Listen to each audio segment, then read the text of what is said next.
Let me first invite the Vice Dean of the City University School of Law, my colleague Professor Wang Wei, to say a few words at the welcome address. And Wei will talk from her office or home via Zoom. She's not here. Wei, are you there? Yes, I am in my office. Okay, please. Yes. Okay, thank you. Thank you, Jiang Yu. Dear friends and colleagues, good morning here. My name is Wai Wan, and I'm Associate Dean at City University School of Law. So on behalf of Dean Professor Tan Ching Han, I warmly welcome to the one-day symposium on COVID-19 and models of governance in East Asia and the world, organized under the auspices of the Center for Chinese and Comparative Law and Public Law and Human Rights Forum, both of which are hosted at City University, Hong Kong School of Law. We're in a once-in-a-generation crisis. COVID-19 is a global pandemic with serious consequences and implications not only of public health, but also business, economic, and governance outcomes. Many novel issues are raised as a consequence of the crisis, and the measures that are undertaken to mitigate the effects of COVID-19 will impact the public governance systems of all jurisdictions and raise common issues that need to be resolved. But the solutions will differ across jurisdictions. As the impact will be massive and long-lasting, the experiences of the various jurisdictions will offer a rich data source for researchers. So the two research centers have undertaken this mammoth task of putting together a distinguished panel of experts, scholars, and practitioners to discuss and debate upon these issues and showcase their research expertise and offer ideas for further research. Thanks to their efforts, we have several papers from many experts from academic institutions and international organizations around the world sitting together virtually. Fortunately, technology has enabled us to host the conference, albeit remotely, and we're still able to have the event. So at this juncture, I express my thanks to Professor Wang Jiangyu, Director of the RCCL, as well as to Professor Zhu Guobing, Director of the Public Law and Human Rights Forum. All of the credit on the smooth running of the conference should be attributed to the centers. Thank you again, and I look forward to a most stimulating discussion at the symposium. Thank you very much. Thank you very much, Wai. As part of the introduction, let me say a few words about the purpose and objective of this conference. As we all know that the COVID-19 pandemic, the outbreak first emerged in Wuhan, China, and quickly spread to every corner of the world. And it has been, so fighting COVID-19 has been the policy focus for almost all jurisdictions, all countries, all economies in Asia and the world. And we have observed that the extent of damage, however, varies from jurisdictions to jurisdictions, and the different governments have adopted different models of interventions, and with, of course, different outcomes. So the purpose of this conference is to compare those different models from the perspective of governance, rule of law, rights protection, and a range of other angles. So in the end, we hope to publish a special issue and probably followed up with an edited volume. So I will be talking about the publication issue at the end of the conference. But without further ado, I will now invite my colleague Dean to chair the first panel. Please. Morning. Thank you very much for attending this international symposium on the COVID-19 and the model of governance. I'm very happy to chair the first session. I see many old familiar names from the first session. And I'm happy to invite my old friend Wang Chengguang to start with this first session. And Chengguang, many of you know him, and also we know him very well. Chengguang was working at City University of Hong Kong. It's very good for him to start. Chengguang, hi. Is he there? Wang Chengguang speaking. Oh, let me see. Could you hear? Yes, please. Yes, we can. Okay, good morning, old friends, and Guobin and Jiang Yu, and also Vice Dean Wang, and many other friends. It's a really pleasure to see all of you in, and although in virtual, not in reality. But nevertheless, it's a really good opportunity to share some of the. Shall I start? Yes, please. Very well. Okay, so actually right now in Xi'an, so I changed my flight. Otherwise, right now I'm in the air right now. Would be in the air. So, yeah, but nevertheless, I will participate in probably the first session of this panel, and then I have to leave to run to the airport. I will be very brief to just be introducing from the legal circle how the Chinese government, community, and the nation and organized to contain the COVID-19, which is the emergency from the legal perspective. As you all know that I'm actually working in the law school. So I'm very glad to see the background of Guobin and Jiang Yu's, well, the background of the room, so which I was quite familiar with. I stayed over there for almost 6 years and 7 years. It's good experience. Nice to see the familiar setting. Let me start by introducing the essential role of the law in the containment or the war against the COVID-19 pandemic in China. So from the very beginning, I would say law is an indispensable part of this, containment of the efforts containing the COVID-19. And it's a very clear fact. There is no effective drugs, no effective vaccine, and no even effective therapy. So this is the fact. We have to recognize the science has not been developed into that ideal stage. So right now we are still in the stage of fighting with bare hands. So what is the most effective way of containing the spread of the coronavirus, which is, namely it's virus at the beginning, now we know it's a new coronavirus, with no effective means to, stop it. And the most effective way is the most primitive way, which is social distance, wearing face masks, and also stay at home and change your working format, etc. We all know that the most, primitive way of fighting, containing the new coronavirus is by social distance. While you are imposing these new measures, trying to stop or cut off the transmission channels, and you are changing people's behavior. So here, law comes in. Whenever you change people's behavior, it's the function of law. Law must get involved to provide legal grounds, legal standards, legal channels. Otherwise, purely by administrative measures, there is no legitimacy.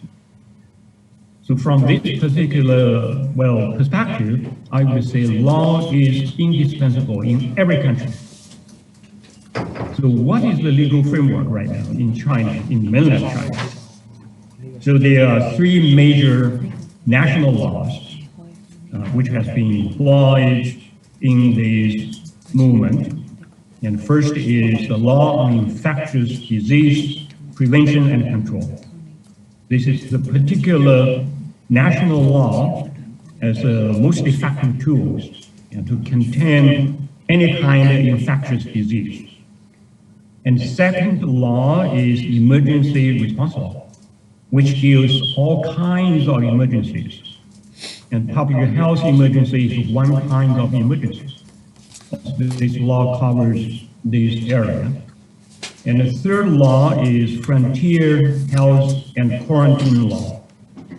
As we all know that in the first stage of the containment of COVID-19 in China, it was trying to cut off the transmission channels to stop the spread of the virus.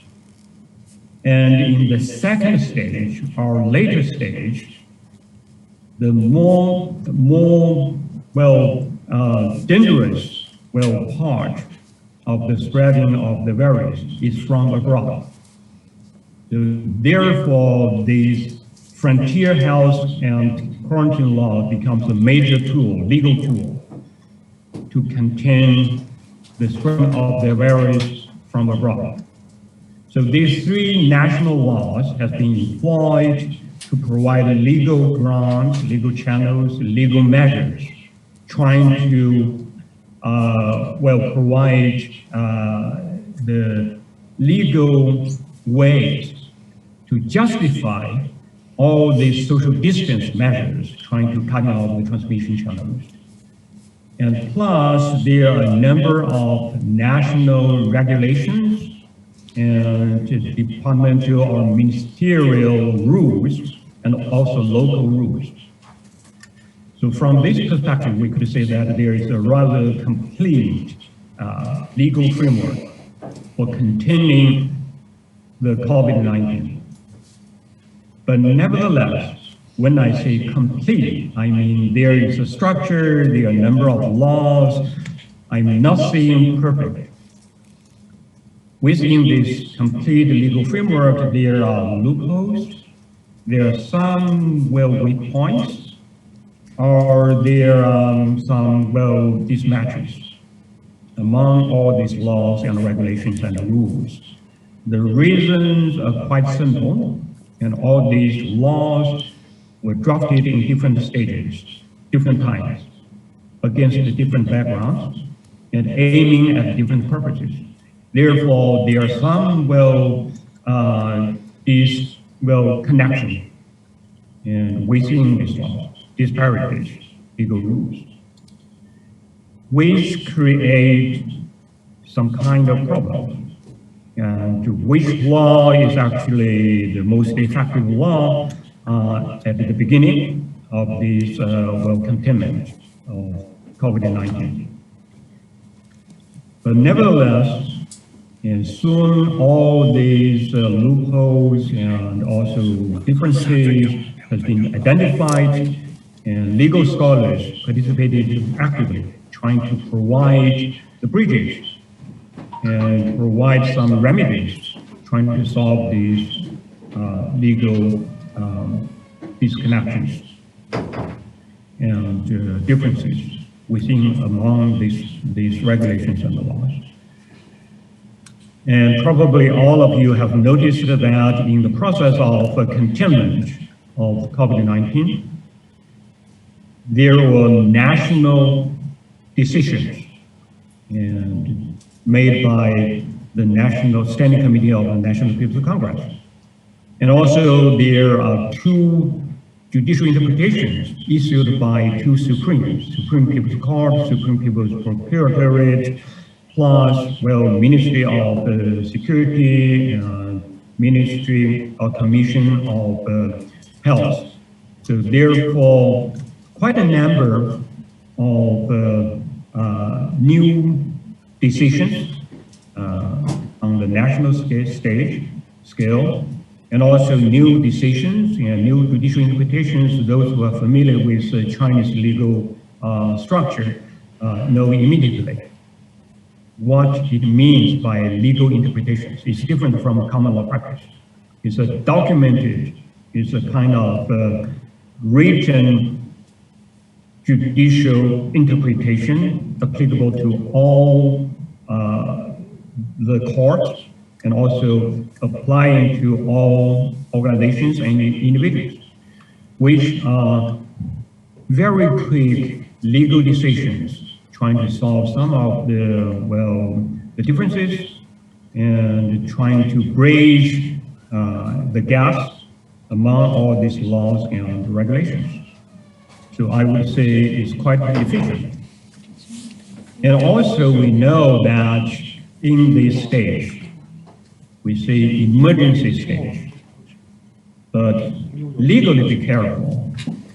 There is a different meaning of two concepts which contain, well, stipulated by national law. One is state emergency, which is provided by the Constitution. Another term probably we could also interpret or translate it into the same English word, emergency. But in Chinese, it's called 应急, it's not 紧急. 应急 means it's a kind of urgent response. So there is no such word in English, but in Chinese they are different. So 应急状态, the urgent response to cope with some emergency, which is stipulated by the law of public emergency. So they are different. But even though they all aim to deal some emergency stages, emergency occurrence, but legally speaking, they are at different stages. So China never declared, well, emergency, state emergency. But China issued the kind of urgent response to emergency or public, emergency. So first of all, I would like to identify the different meaning of Chinese, legal terminology to identify, to classify the current state. So there are 4 stages, and from the first, the highest, response to the second grade. Right now, Beijing and many provinces and cities in China has downgraded into 3rd degree and even 4th degree. So here we could, in all countries, the same thing, same phenomena, under emergency, whatsoever you call it, urgent response or emergency.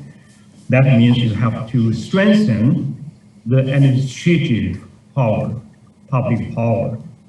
So during this time, urgent response period or emergency period, the government has more power on the basis of law.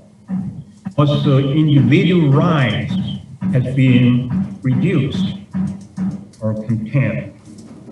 So on the legal basis.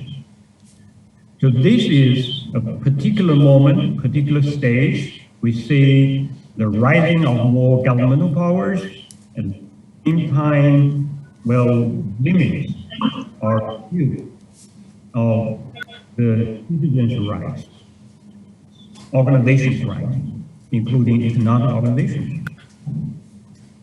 If we are in such a stage, so what are the legal principles we have to apply? Proportionateness, legality, and it's a temporariness. So all these associated with the strengthening of the governmental power at the same time reducing the citizens' rights. There is a careful balance.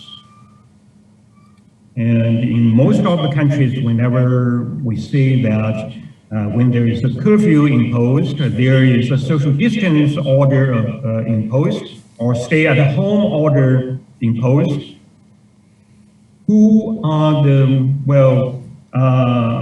the frontier regulators or the order enforcement organizations, police, in most of the countries. But in China, of course, the police came into the front, but not all the time, not everywhere, not every, imposition or enforcement of orders carried out by police. So besides police in many occasions running out of their kind of capacity. They cannot deal with all these enforcement work. So who are replacing them in many places in China is so-called security guards. They are not police. They are employees to enforce the orders in residential districts, in working places. So they are organized by different social organizations, not directly by government. And this part, I say, missing in many countries. But in China, not only police, but all these kind of civilian security guards, they are playing the major role in residential districts, in working places, in all areas we can see. They are actually more effective. They are employed by the enterprises, employed by, let's say, the living compounds, living residential places. And number three, volunteers. Foreign orders. Professor Wang, you still have 2 more minutes, please. How many? 2. 4 minutes. Yes. 2. 2 minutes. Okay. 2 minutes. Okay, good. So let me just wrap up. So we could say differences. We could say why there is effective, containment of COVID-19 in China. Law certainly is the primary vehicle. And secondly, there are all organized different social unions in even individuals. And therefore is the kind of social consensus, so which is not very strong in many other countries. But in China, even though there are some differences, there are some different opinions, but nevertheless, in fighting against the new coronavirus, there is a social consensus. So I would say law is indispensable. Because I'm running out of my time, I cannot finish the other parts. And thank you for listening. And would like to welcome other participants to offer your criticisms and discussion. And thank you very much. Let's stop here. Thank you, Professor Wang.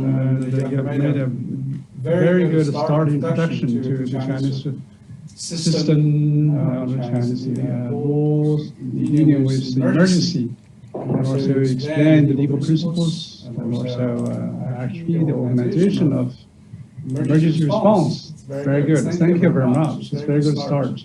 Now, we'd like to invite the second speaker, Professor Wang Lei from Peking University. Professor Wang is a constitutionalist. So I'm sure that he's going to provide it for another perspective. Now, Professor Wang is here, right? Yeah, Yes, please. By the way, remind all speakers you have 15 minutes to finish your report. Thank you. I want to share. Yes, we see you now. Share how to share. Share the screen.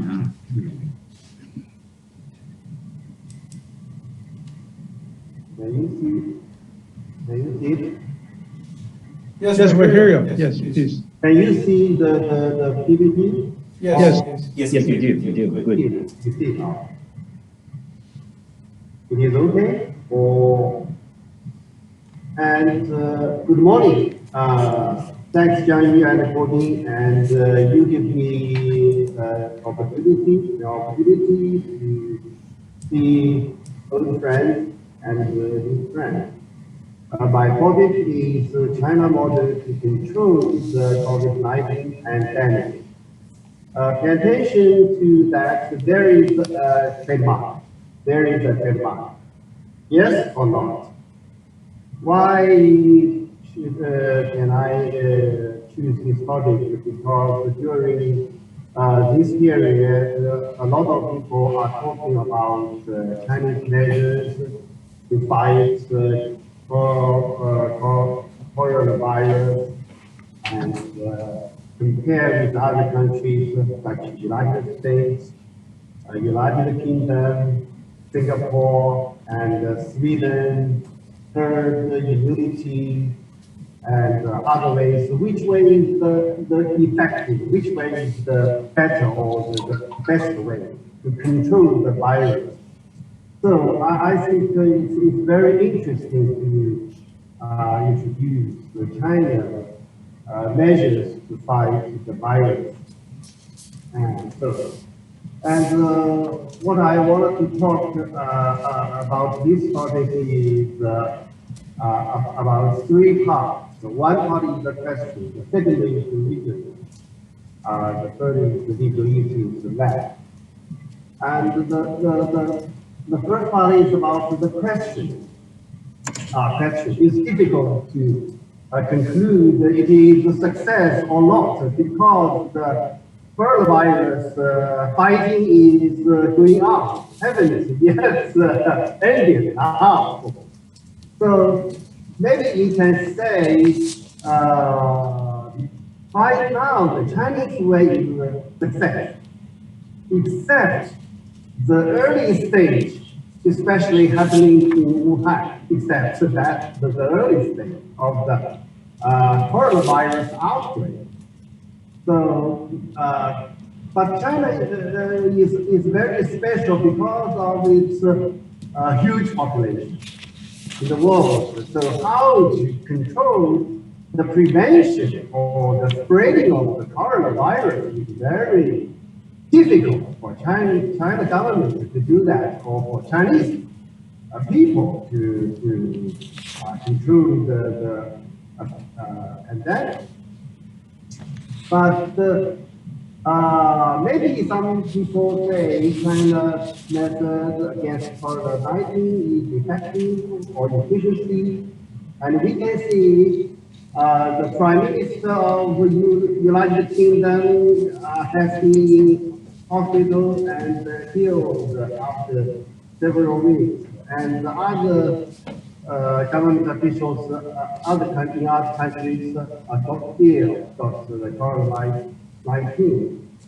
And you can see in the United States, there are some disagreements between governors of the states and the president.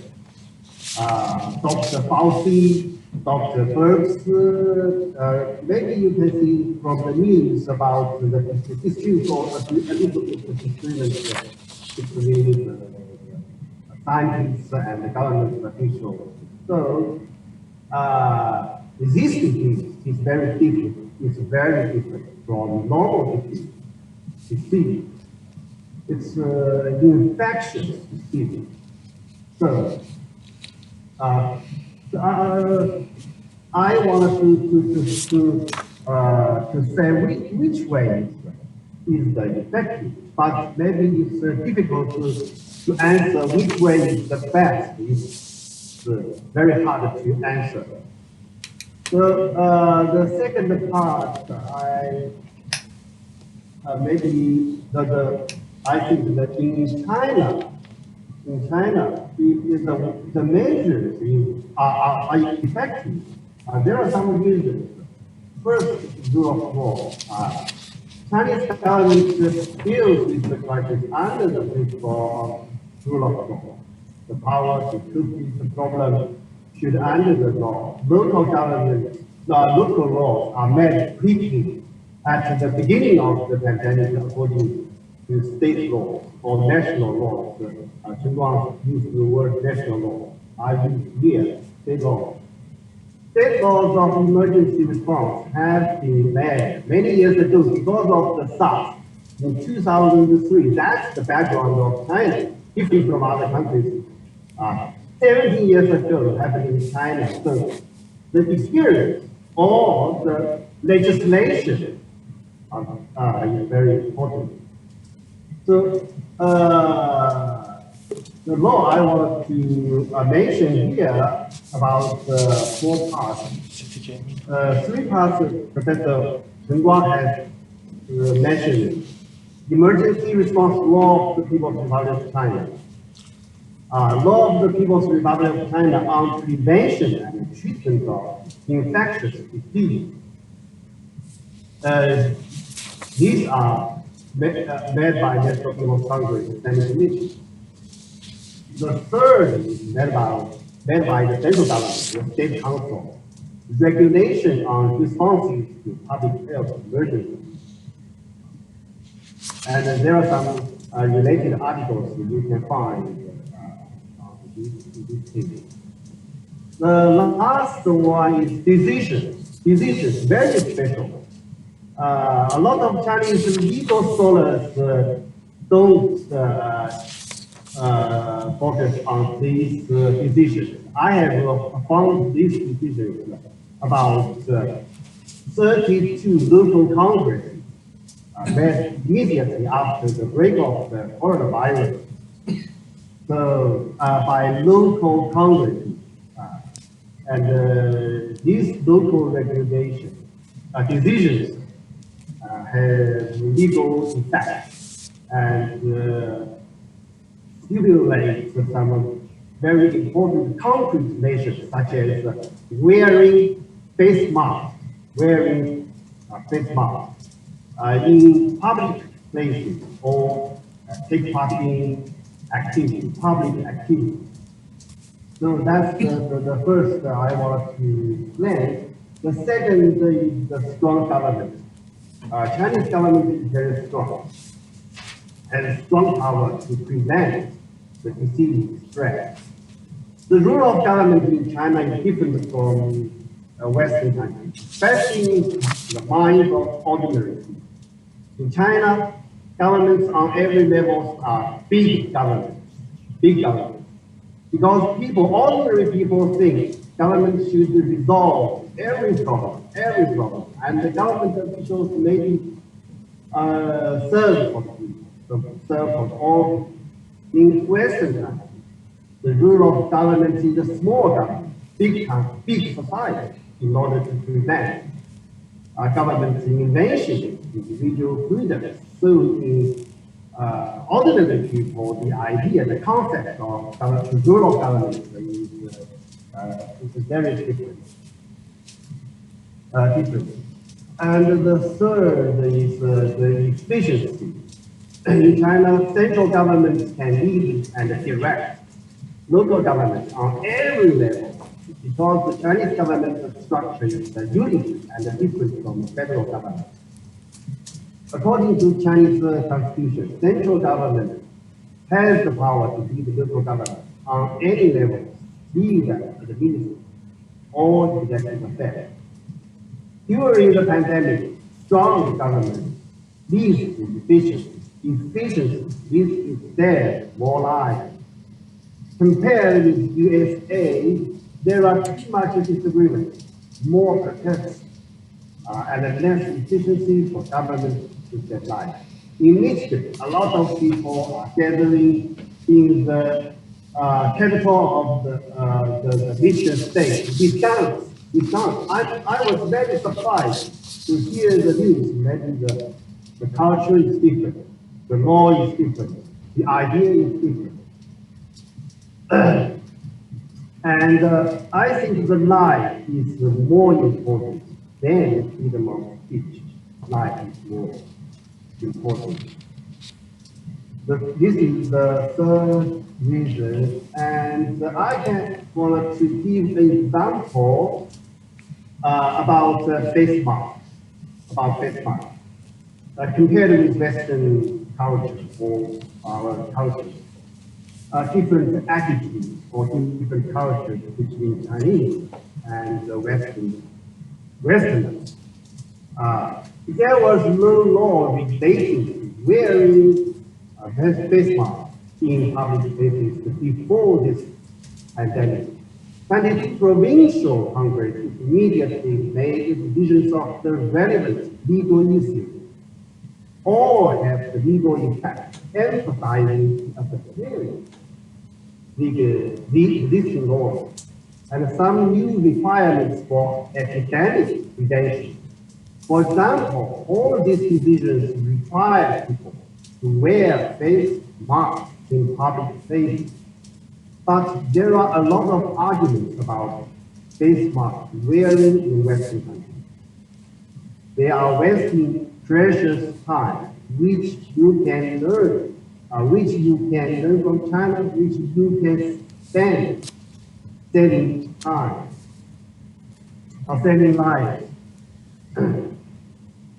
And the fourth point is about the human rights. Restriction measures taken by governments relate to human rights.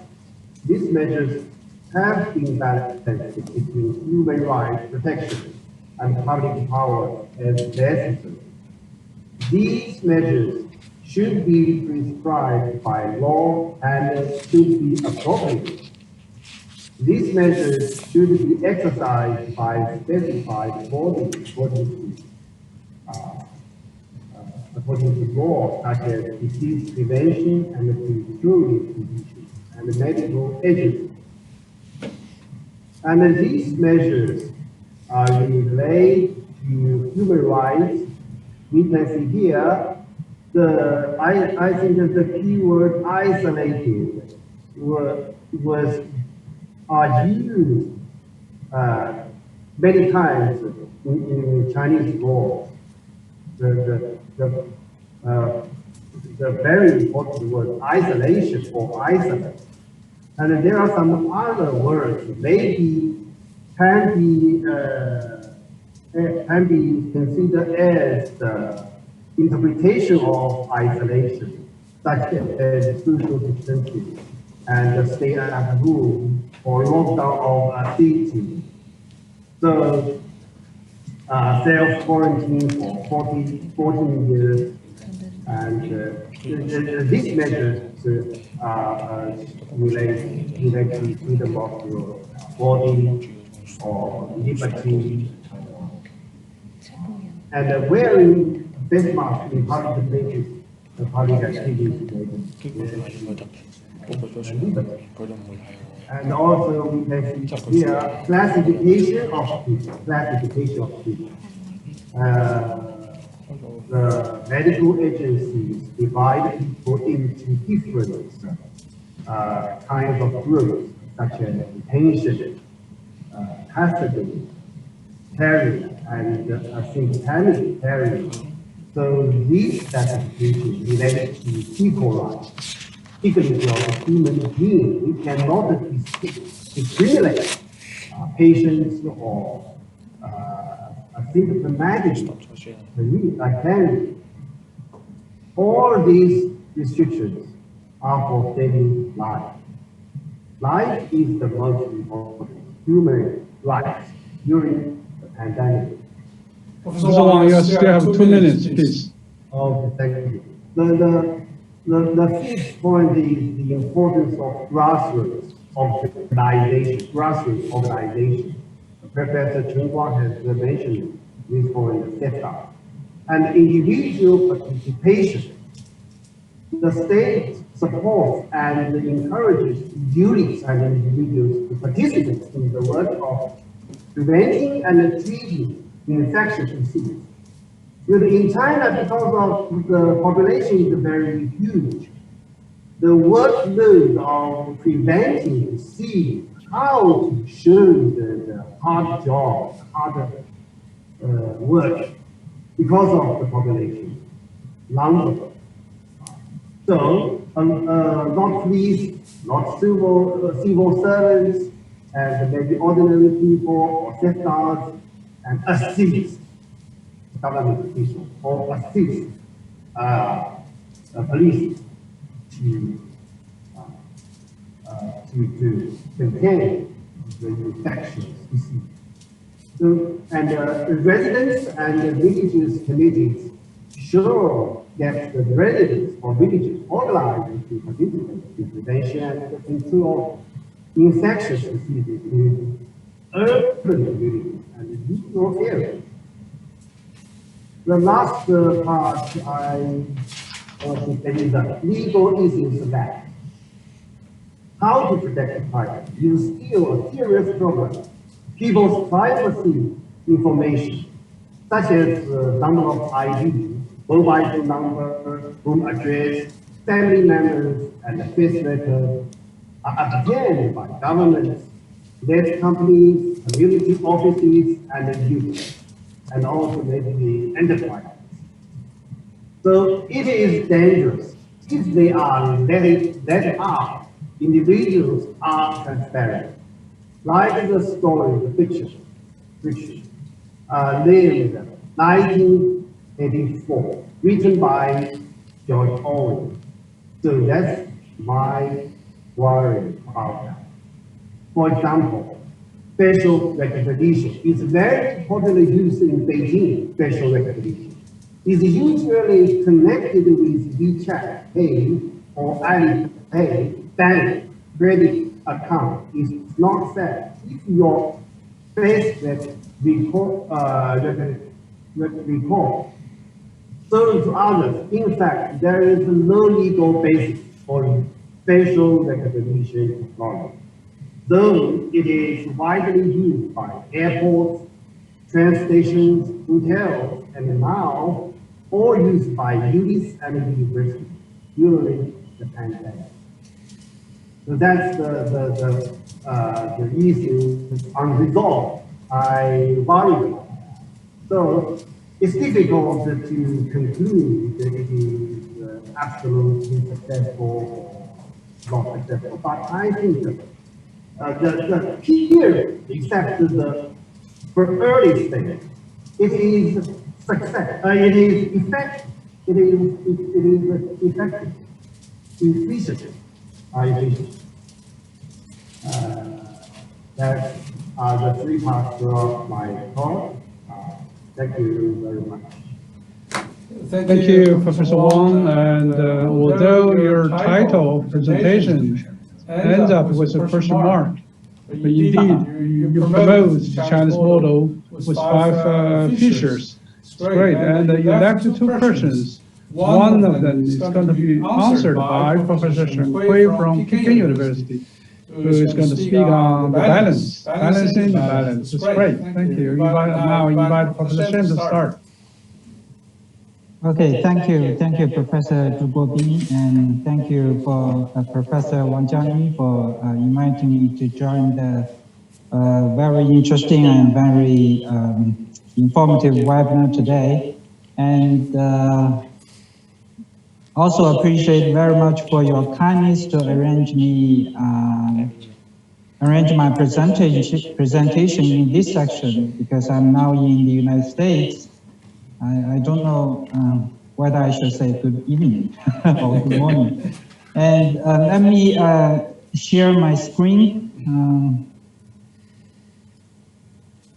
I have slides.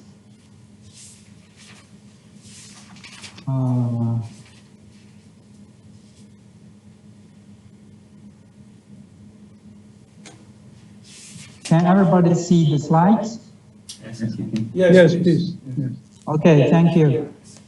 And yeah, I'm going to follow up Professor Wang Lei and talking about one of the issues he left, the issue of privacy raised by the broad surveillance of people during the pandemic in China. As all you know, in order to prevent and control the spread of COVID-19, China has adopted a strategy of closely monitoring people confirmed or suspected to have COVID-19 and their close contacts. This strategy applies a variety of high and low-tech methods, which are expected to continue for an uncertain time until the end of the pandemic. Let me start with a couple of methods, for examples.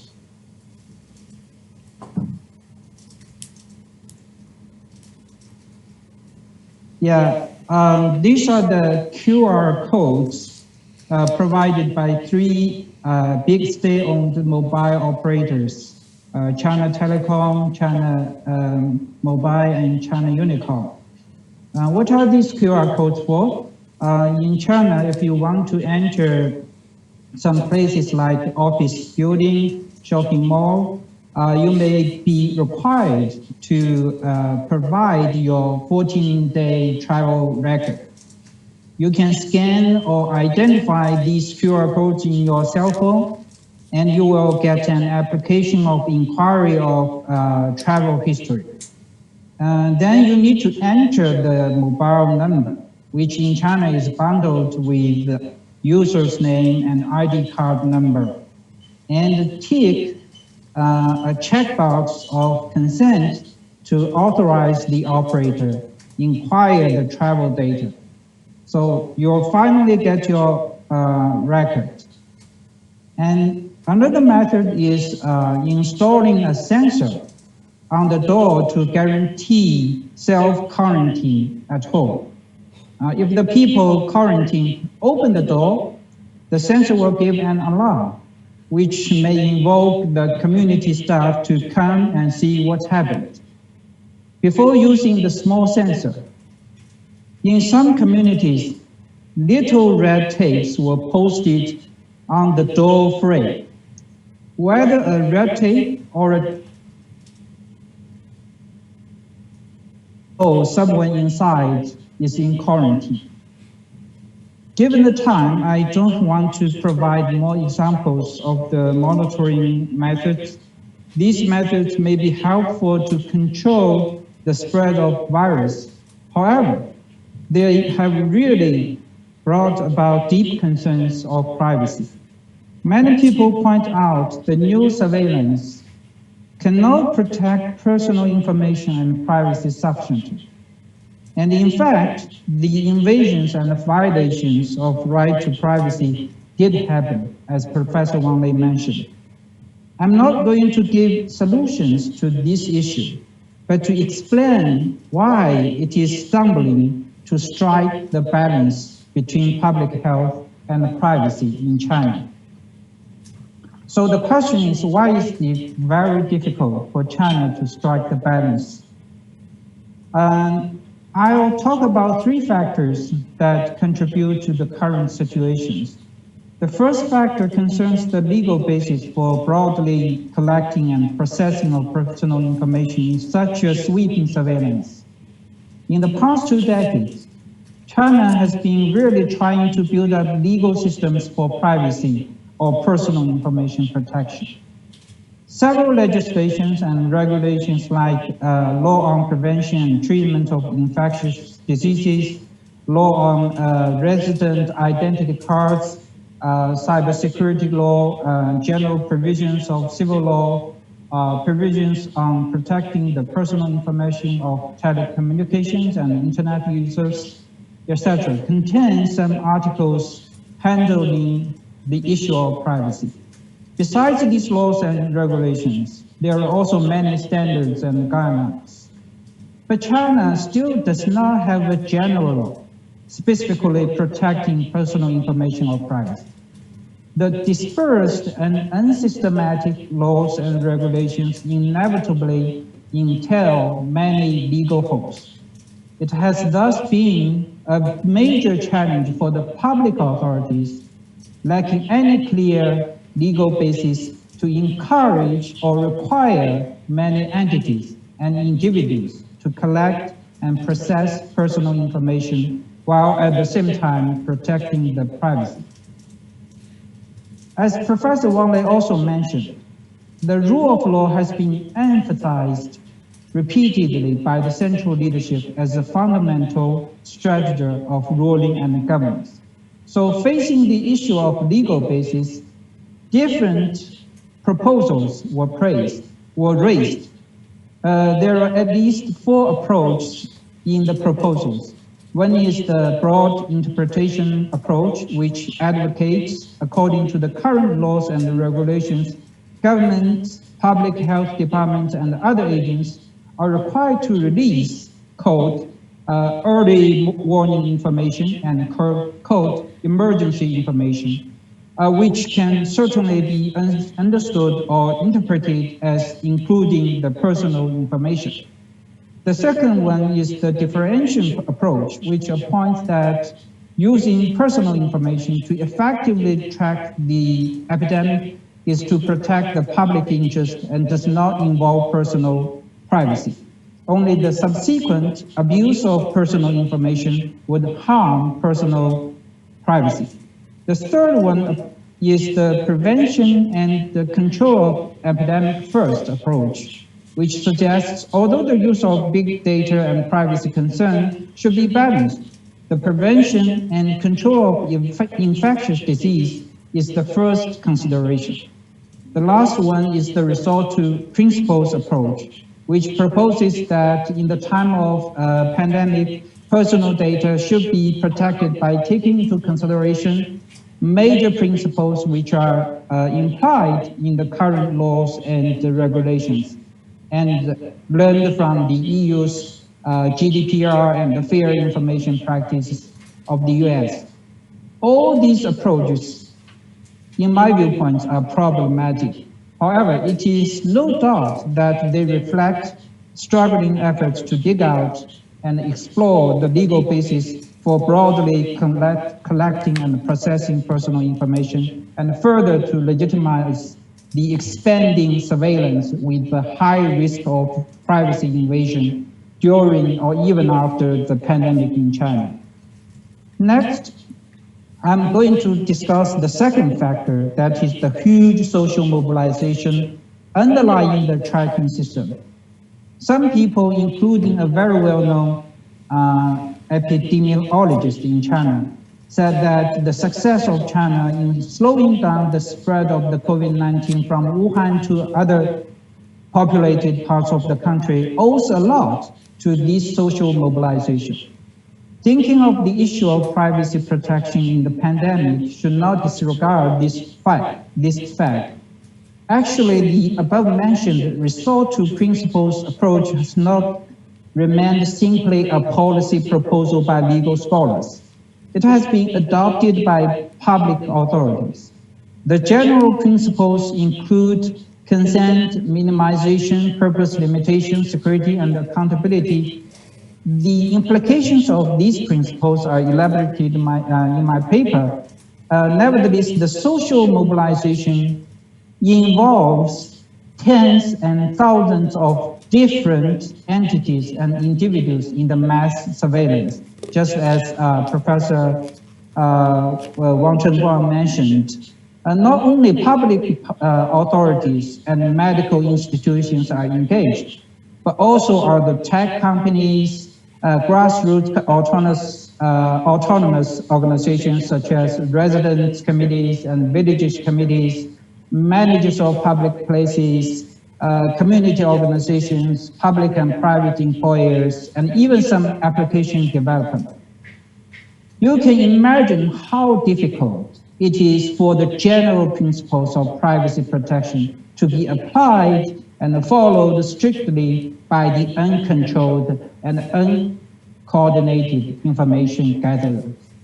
In fact, the mass leakage of personal information forced consent to authorize the processing of personal information, collection of unnecessary information, no desensitization in disclosing some tracing information, and invisible profiling are best illustrative of the difficulty.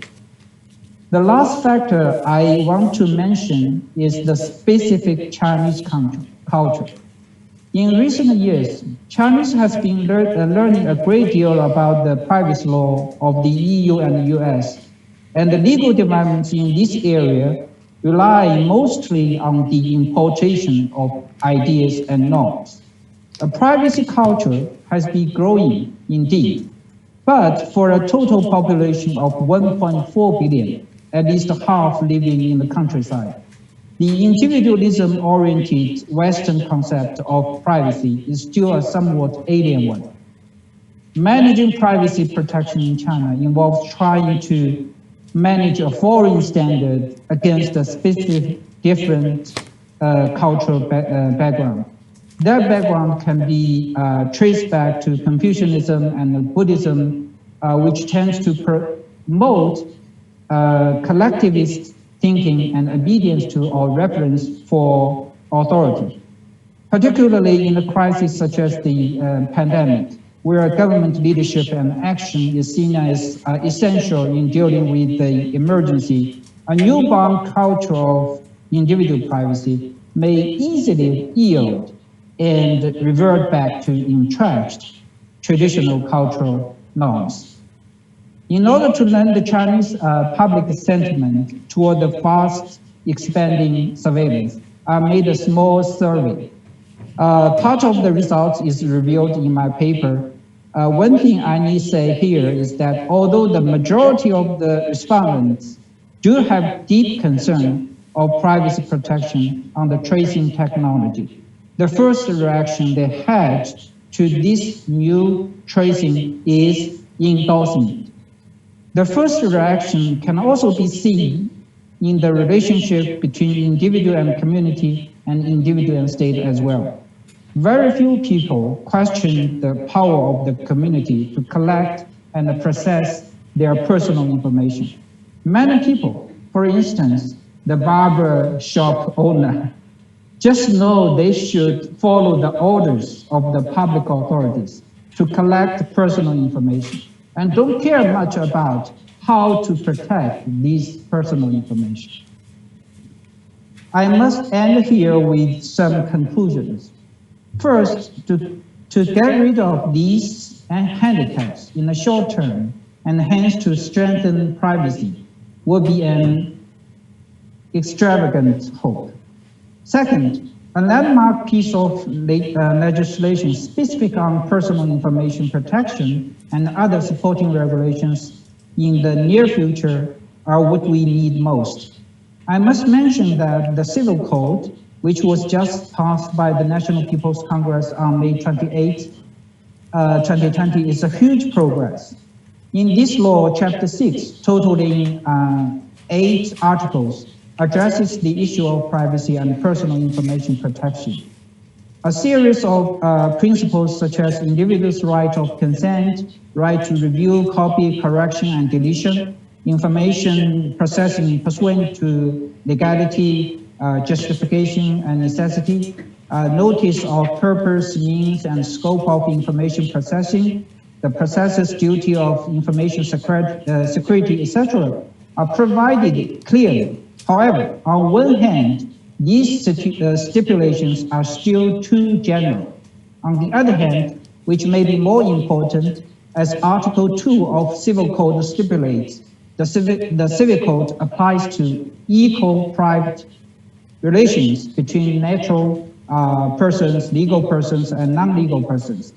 It does not regulate the collecting and the processing of personal information by public authorities or authorized by public authorities, except for Article 1039, which imposes duty of confidentiality on the public institutions. Third, with greater legal development on privacy issues, more and more Chinese people would have clear consciousness and awareness of privacy, and there would be more and more voices raising the alarm if privacy invasions happen.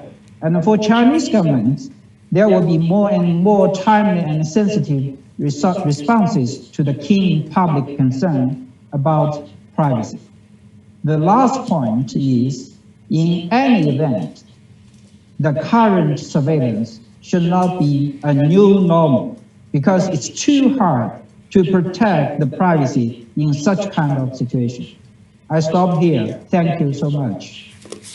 Thank you, Professor Shen. You have made a great contribution to this conference and learned a lot from your presentation. Thank you. And this topic, the balancing topic, continues. Next speaker, Professor He Zhibing from Jimmy University Law School, will speak on the freedom and health. This is also a very interesting topic. Now I invite Professor He to speak. Thank you. And also, I would like to express my thanks to Professor Wang Jiangyu for invitation to this very valuable conference. And as our chairman has already mentioned, I will talk on the relationship between various types of human rights. I think this is really issue which is quite connected to our professors who have already discussed before on the Chinese measures to prevent the pandemic to go through the whole world. And I agree with Professor Shen Hui on the issue that the rule of law must be strictly conform so as to make a good legal order. And I think all of us know that in the process of dealing with COVID-19 pandemic, the Chinese government faced with some critics, mainly from the Western world. The Western scholars and some organizations said that the Chinese government has improperly treated with the human rights inside China. I think at the very beginning, the Wuhan citizens was the concern of the world on human rights. And I think by and by, when the Western states also faced with this kind of situation, they changed their attitude, and some of them even take the steps, just like the Chinese government. So my question is here, why there are critics, and is it really right? I think Professor Wang Lei has already also dealt with this issue, whether the Chinese steps and measures are right. And I think first, there's a theoretical issue. That is, there are different understandings on the notion of human rights. The reason I mention this is that when I read the Western books on human rights, and when I spoke to the Western scholars, practitioners on human rights, I feel that our understanding is not always the same. I give you just two examples. The first one is that in the Western text background, when they talk about right, they feel it as a very high word, a very serious notion. If I say this is my right, it sounds to be quite solemn. But in China, I think most of us feel like this. When we talk about right, maybe the government may think, why it matters, right? In China, we think about, for example, the heaven, the reason, and also the ancestors as very important. But when we talk about law and right, to be frank, it is not so serious. And the other difference is that when I talked with some British person on the issue after Great Britain got out from the European Union, I asked them whether it attached the human rights of the British person. They say, well, how it attached human rights? It is solely another issue. But in my mind, it must touch upon the economic, social rights of both the continent of Europe and the British person. So I believe there are different understandings on human rights between Chinese people and Western people. So I think for the Westerners, the right to health and to protect persons from the pandemic is not really in their mind something connected to human rights. In their human rights understandings, the freedom of speech, freedom of, for example, of going from this place to another place is crucial. And to keep you healthy may even be something very far from human rights. So I think this is the first thing I consider. And the second thing in my mind is actually whether there are hierarchy of human rights. When I read the Western bibliography, literatures on human rights, I found out there's very few writings touch upon the priority or hierarchy of human rights. And in China, I think many scholars have already mentioned that various types of human rights are actually in conflict. But in the West, when I try to figure out whether they pay attention to the conflict among various types of human rights, they didn't really think about it. When they thought about conflict and the right, they think about the protection of human rights during armed conflict. So I think when we talk about the conflict of human rights in a society, the main Western academia do not really pay much attention to it. However, in my mind, I agree with most Chinese scholars that human rights are actually in conflict. We must fit with the reality that although we wish to have all human rights equally well protected, but this is just a dream. And for this end, I just read the Vienna Declaration and Program of Action adopted in 1993 in Vienna. I think most of human rights scholars must know it very clearly. And in Part 1, Article 5, it mentioned like this: all human rights are universal, indivisible, and interdependent and interrelated. The international community must treat human rights globally in a fair and equal manner, on the same footing and with the same emphasis. I think this is really quite ideal. I regard it as a human rights dream. Although, just as Professor Wang Jiang mentioned, in international and domestic issues, we should have something like dream, ideal.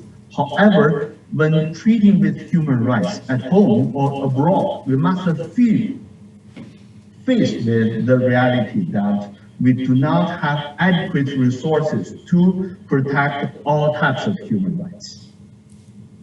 So I understand it this way. When we face with pandemic or other types of emergency, as Professor Wang Chengguang already mentioned, we must know that we have to choose. We must establish a priority, which is more important and which is not so important. A hierarchy that some rights could be protected and the other types of rights must wait. I analyze this based on one very important fact, that is, some rights could be even ignored because the fundamental rights are not well protected. For example, just now Professor Shen Hui mentioned, if the human health and the human life is not really well protected, how can we protect the right, the freedom of speech or freedom of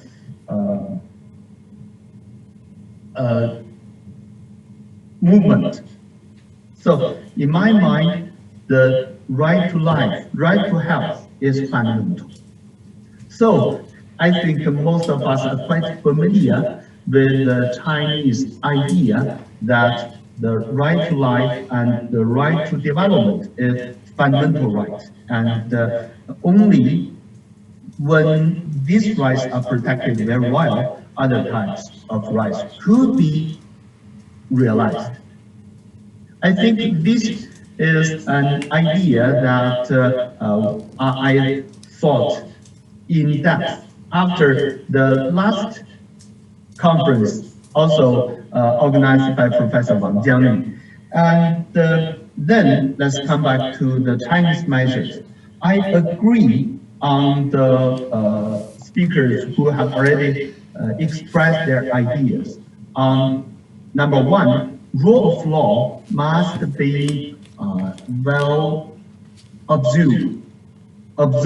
If not, if we go away from the rule of law, I think those who have power, whether government or just who are authorized by the government, will misuse or abuse their power. And in the situation of emergency, this kind of thing will occur more possible.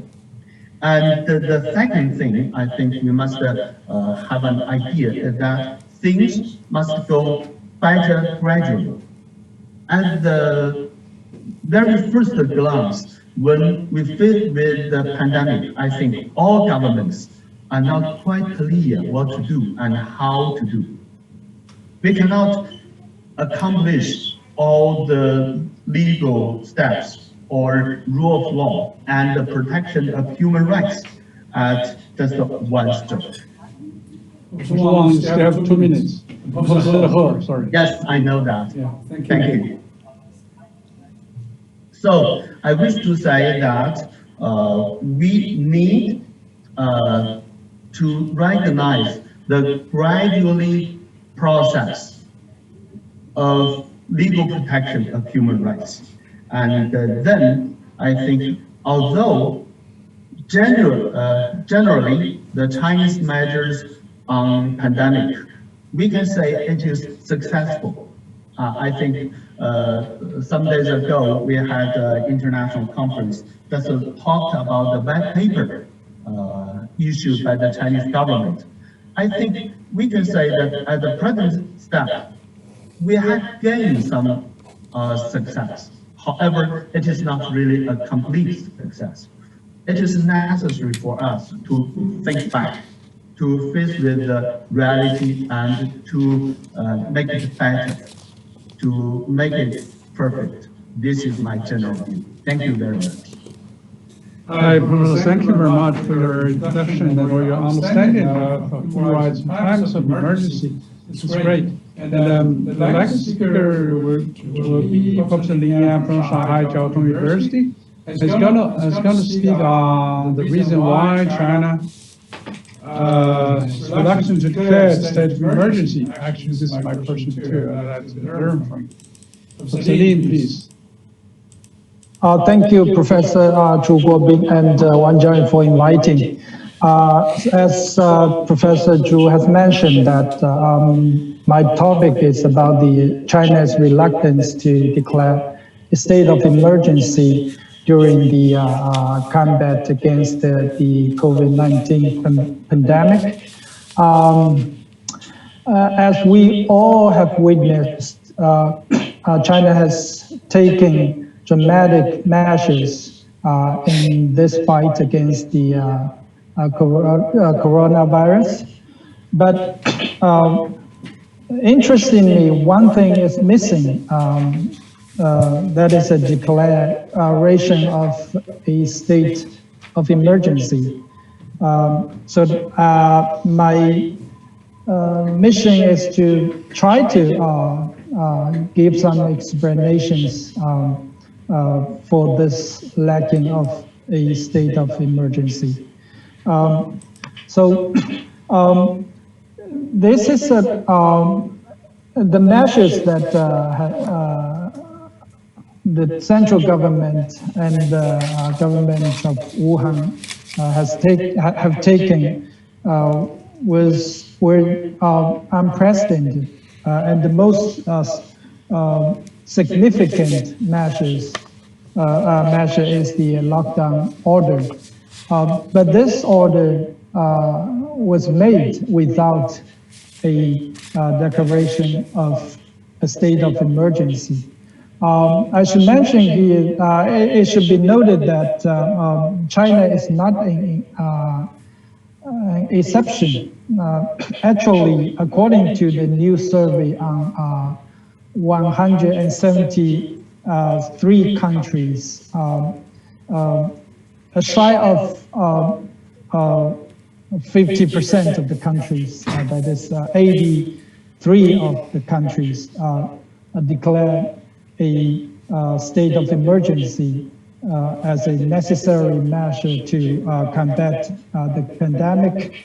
Well, still 22% of the countries, that is 38 of them,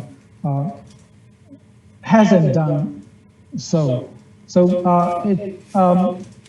it's not a kind of a unique Chinese story. It represents a model of response to the pandemic. But although it's a kind of a minority strategy, and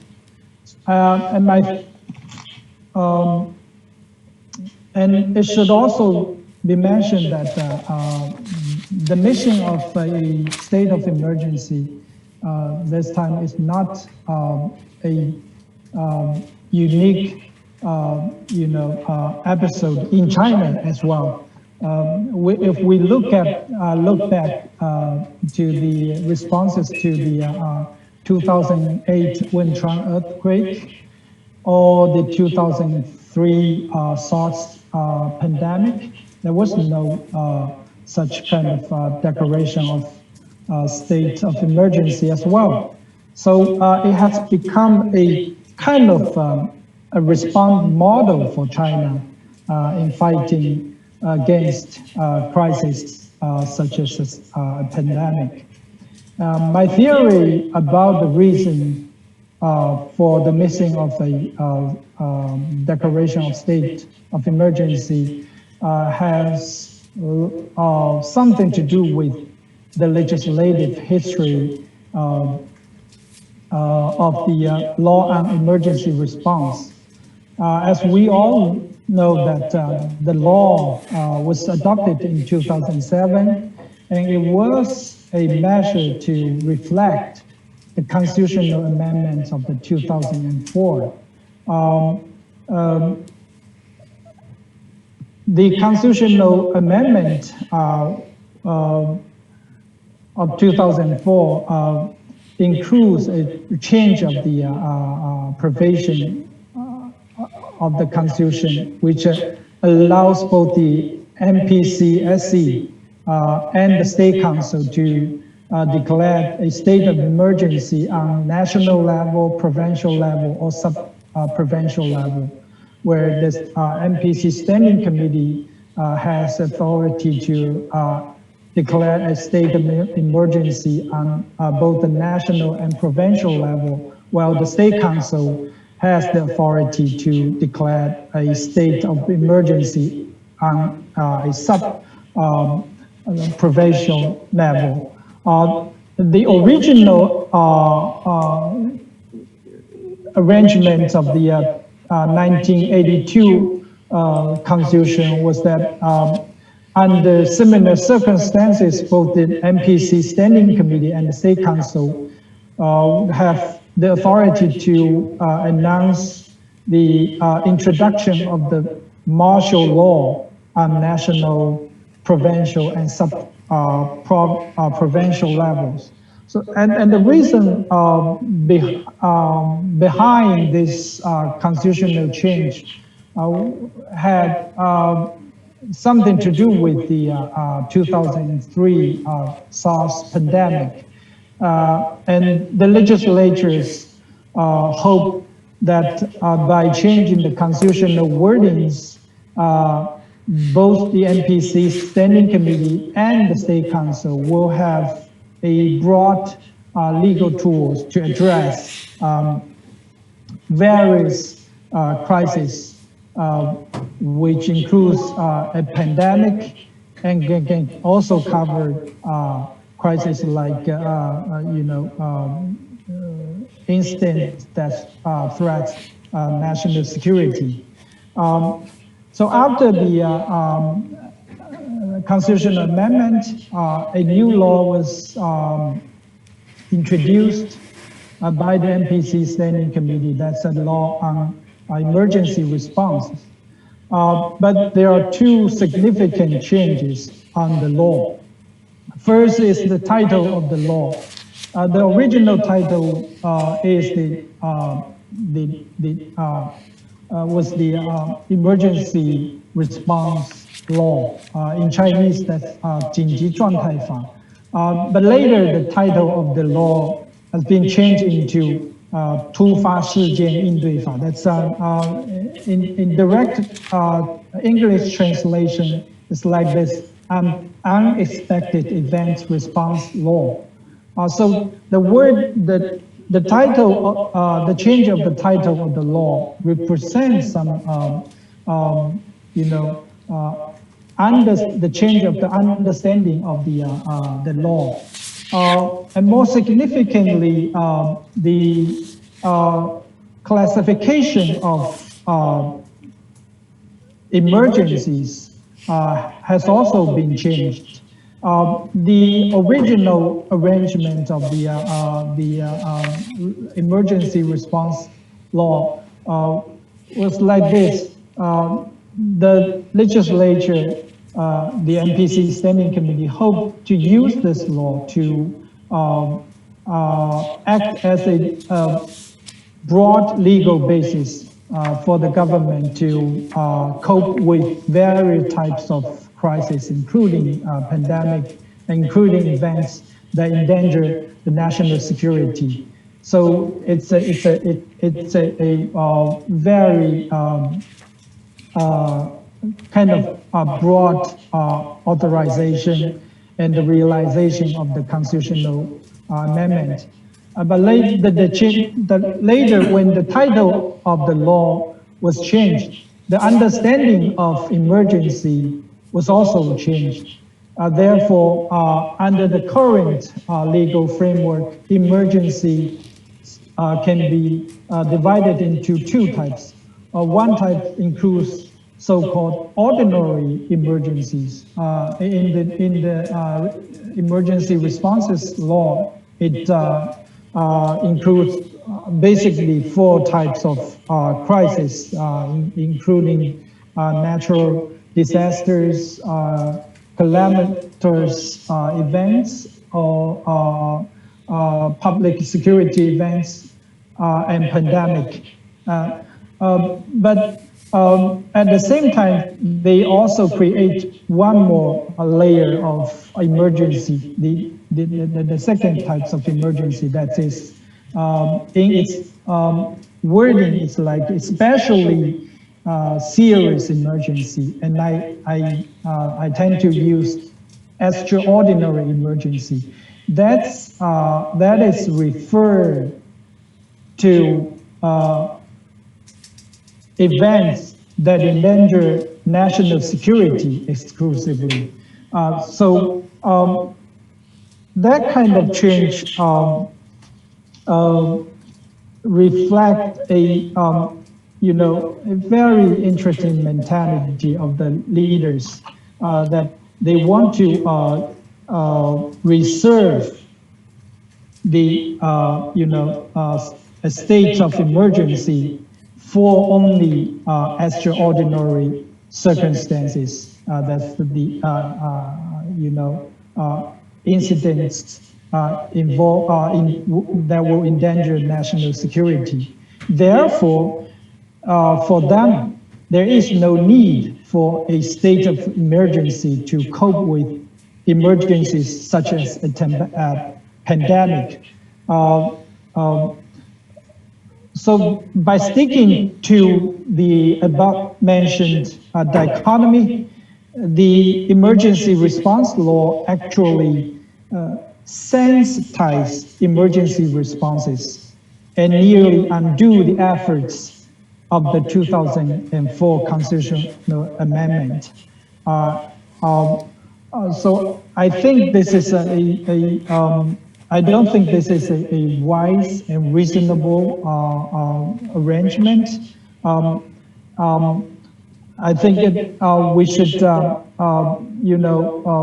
follow, the legislatures should follow the mandates of the 2004 constitutional amendment by normalizing and neutralizing the mentality towards state emergency,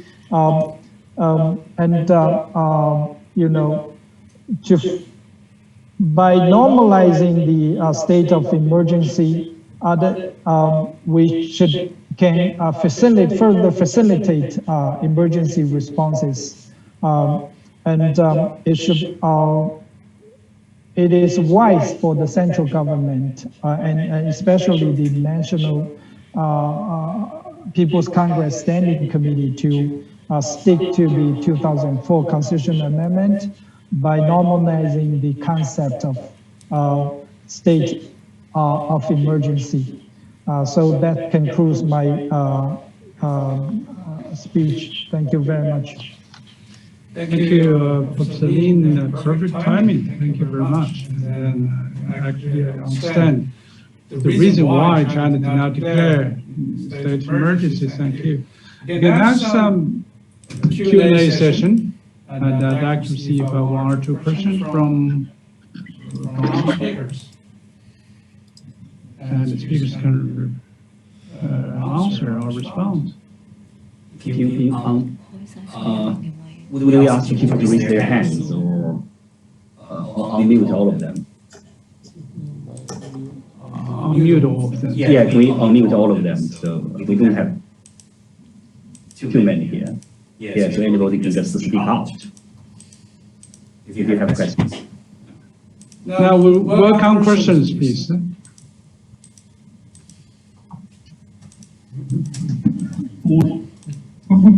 将人民当地的人民纳入到自己的民间信仰里面，民间信仰，像这个拉祜姑崇拜那不是马来人的信仰，是吧？这个拿过来是那么在印度尼西亚的就是在三堡炉那个拉祜姑我觉得它很漂亮。拉祜姑祭坛是怎样的？因为是马来西亚的，包括这个马来人祭祀，他不会有一个偶像的。华人很有意思，他把他的偶像的元素放入到这个拉祜姑里面来。你看，这是在柬埔寨的土生华人，这个耶德瓦达神。这个耶德瓦达神是什么？就是在柬埔寨。Yes, we mute him. Yes.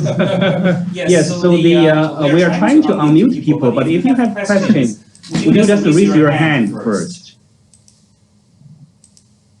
so we can prioritize you and unmute you first. Does anybody have a question?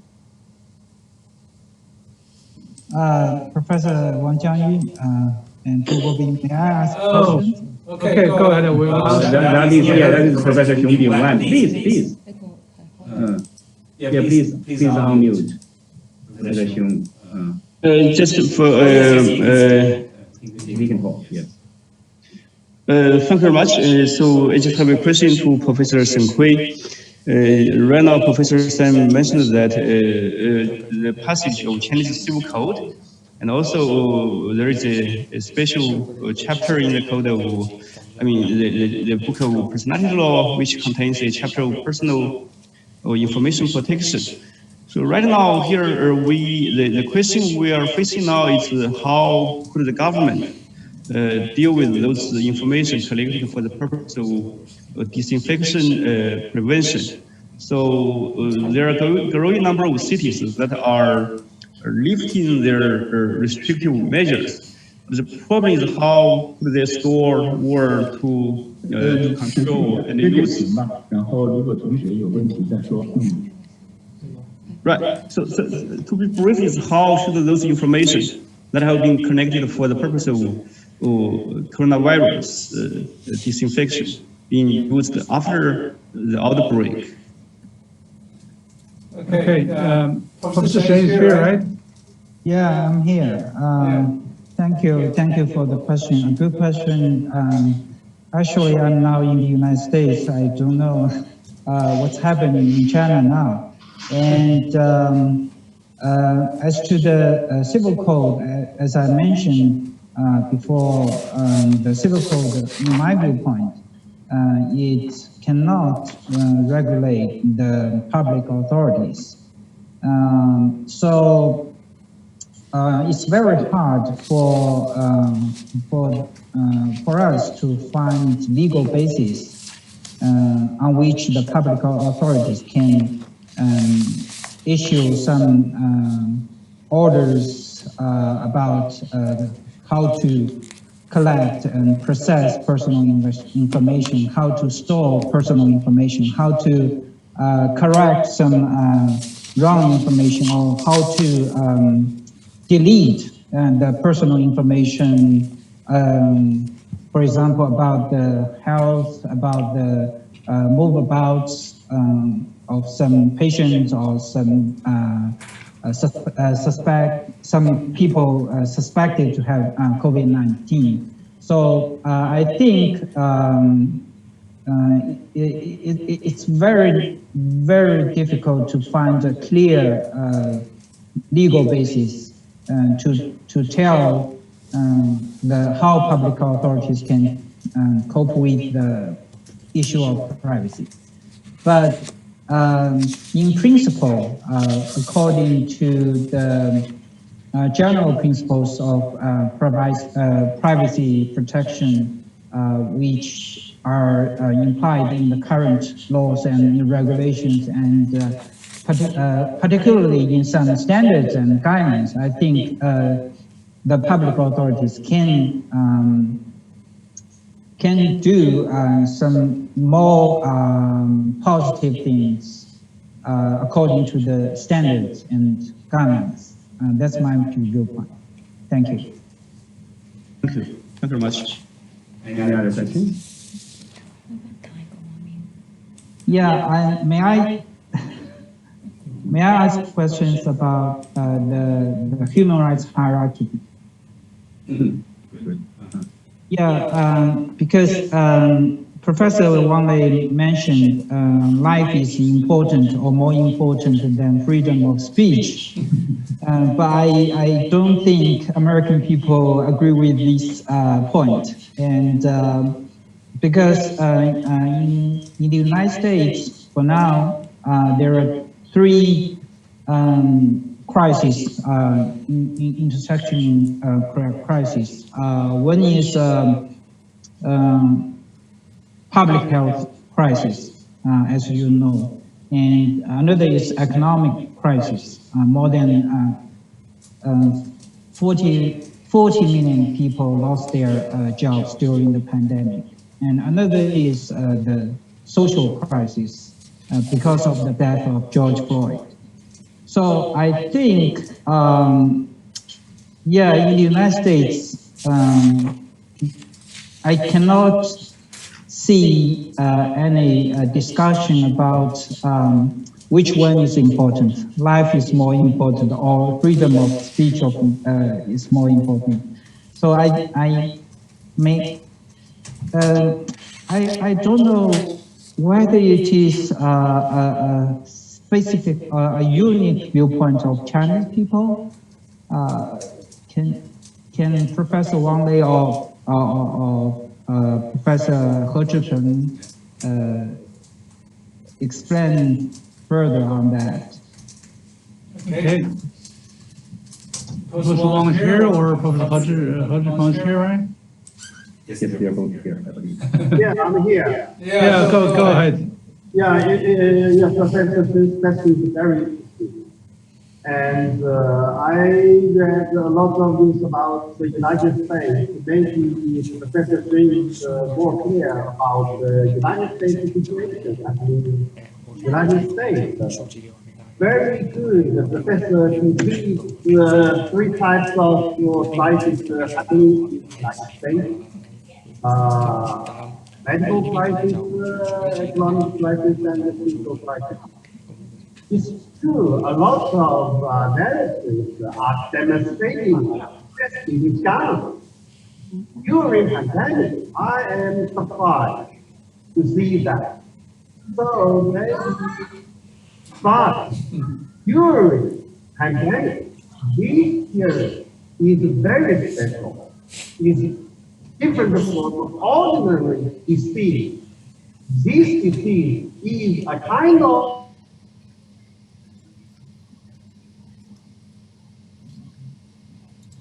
We lost him.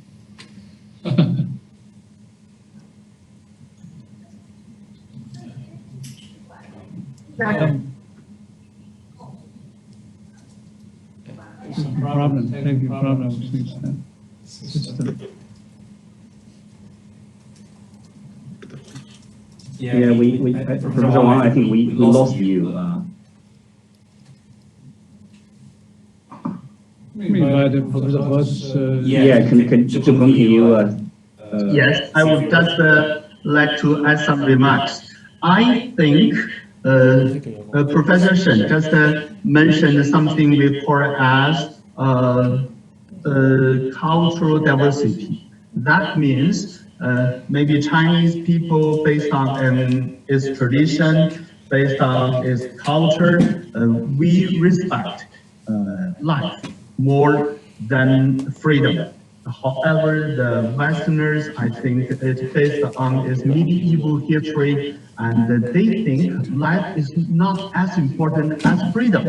So I believe that different cultures may have different values.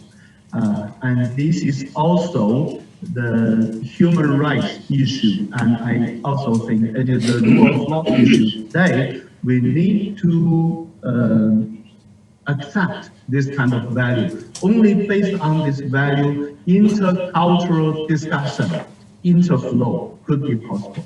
This is my brief view. Thank you.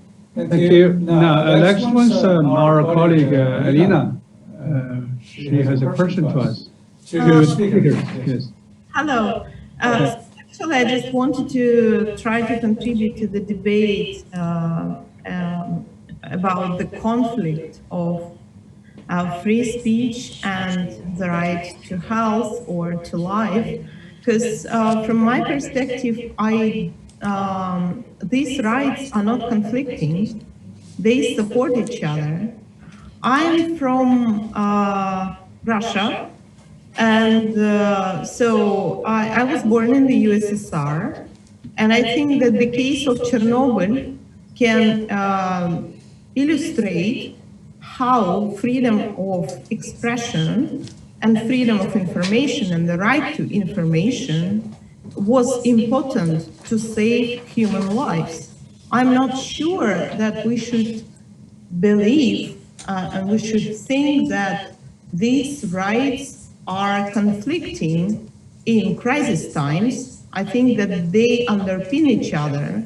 And to my mind, without freedom of expression, it is very hard, maybe nearly impossible to fully ensure the implementation of the right to health. So I'm going to elaborate on it more during my presentation, but I just wanted to make a quick comment on that. Thanks a lot. Thank you. And I think Wang Wei has raised a hand, right? Yeah, actually, can I ask a very quick question? Go ahead. Yeah, actually, my question is to Professor Shen Kui. 沈老师好，我是您的学生呢。 Hi, if you just come up with your question. Have we lost you? Oh, no. He mentioned that the civil code is regulating the equal parties, very well said, of course. That I also mentioned. Remember you mentioned that GDPR is a data regulatory regime in EU, mostly also regulating the business behavior. Is that right? Because human rights linked to the human rights discussion just now. Human rights is more a responsibility of the government, accountable to the individuals where they violated their rights in a sense that as a constitute a human rights violation, not between either party, not between like Google to private individuals, right? That's my question actually. I like your talk, really nice. Thank you very much. Professor Shen, you're still here, right? Yeah. I know it's too late for you. But did you miss any part of Wenwei's question because it was lost a bit? Do you need him to repeat? Yeah. Yeah. More comment, not a real question. Yeah, I think his comments are very good, and yeah, we actually have some laws and regulations, as I mentioned, regulating the private companies, and also the regulators issue a lot of standards and guidelines for the tech companies to comply with. My concern is that we need a general law specific on information protection, personal information protection, which not only regulates the private entities, but also includes the government, the public authorities. So we need to develop a very specific personal information act or personal information law. Actually, it's included in a legislation plan by the MPC. Oh, thank you. Yeah. Okay. Yeah, may I add a few words? I agree with Selena or I'm sorry, I forgot her name. Yeah, I basically agree with her points, and but maybe in some extreme cases in which, for example, protesters don't wear masks and don't keep social distancing. They gather together, and it's very easy for those protesters to get infected by the COVID-19. So in some extreme cases, the right to life and the right to freedom of and the freedom of speech may conflict, but basically I don't think they conflict, and they support each other. Yeah. Okay. Thank you. My time is over for my session, and I consult Professor Wang. We're going to have a 5 minutes break.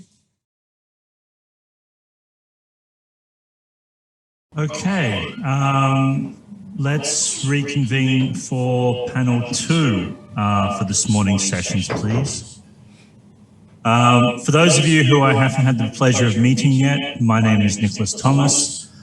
I'm an associate professor in the Department of Asian International Studies at City University, where I work on regional health, security, and politics. With this morning's session, we've had a very good start as to how China and the law work or intermix together to talk about, to deal with rather, the COVID-19 pandemic. Often when we look at pandemics, we often look at them in terms of biomedical responses. These are things to be overcome purely within the realm of medicine and pharmaceutical responses. But as the first session has shown, law comes into this quite comprehensively as well. But it's not just about law. I hate to say it to a group of lawyers, but there are other considerations out there. Considerations such as economic issues, commercial issues, social issues as well. And that's really what this next panel is going to be looking at. And then we move on to look at issues such as information transparency from Ding Chunyan from City University. And then rounding it off, doing a comparative paper looking at China and India from Sura Diva on how COVID-19 has impacted on human rights in both China and India. As with previous papers, everyone will have about 15 minutes to present. I will give a warning at roughly 1 to 2 minutes and encourage you to wrap up then. Please try to keep your comments tightly so that we have enough time for Q&A. Okay, can I now please call upon Ding Chunyan from our very own City University to talk about information transparency. Over to you. Thank you, Nicholas. So today I pick up the topic of information transparency because it is a crucial issue for advanced planning, rapid detection, and effective public health emergency responses, especially in the case of cross-border infectious disease control like COVID-19. Because information transparency is very important not only for carrying out the domestic response effectively, but also to create effective international collaboration to fight the disease.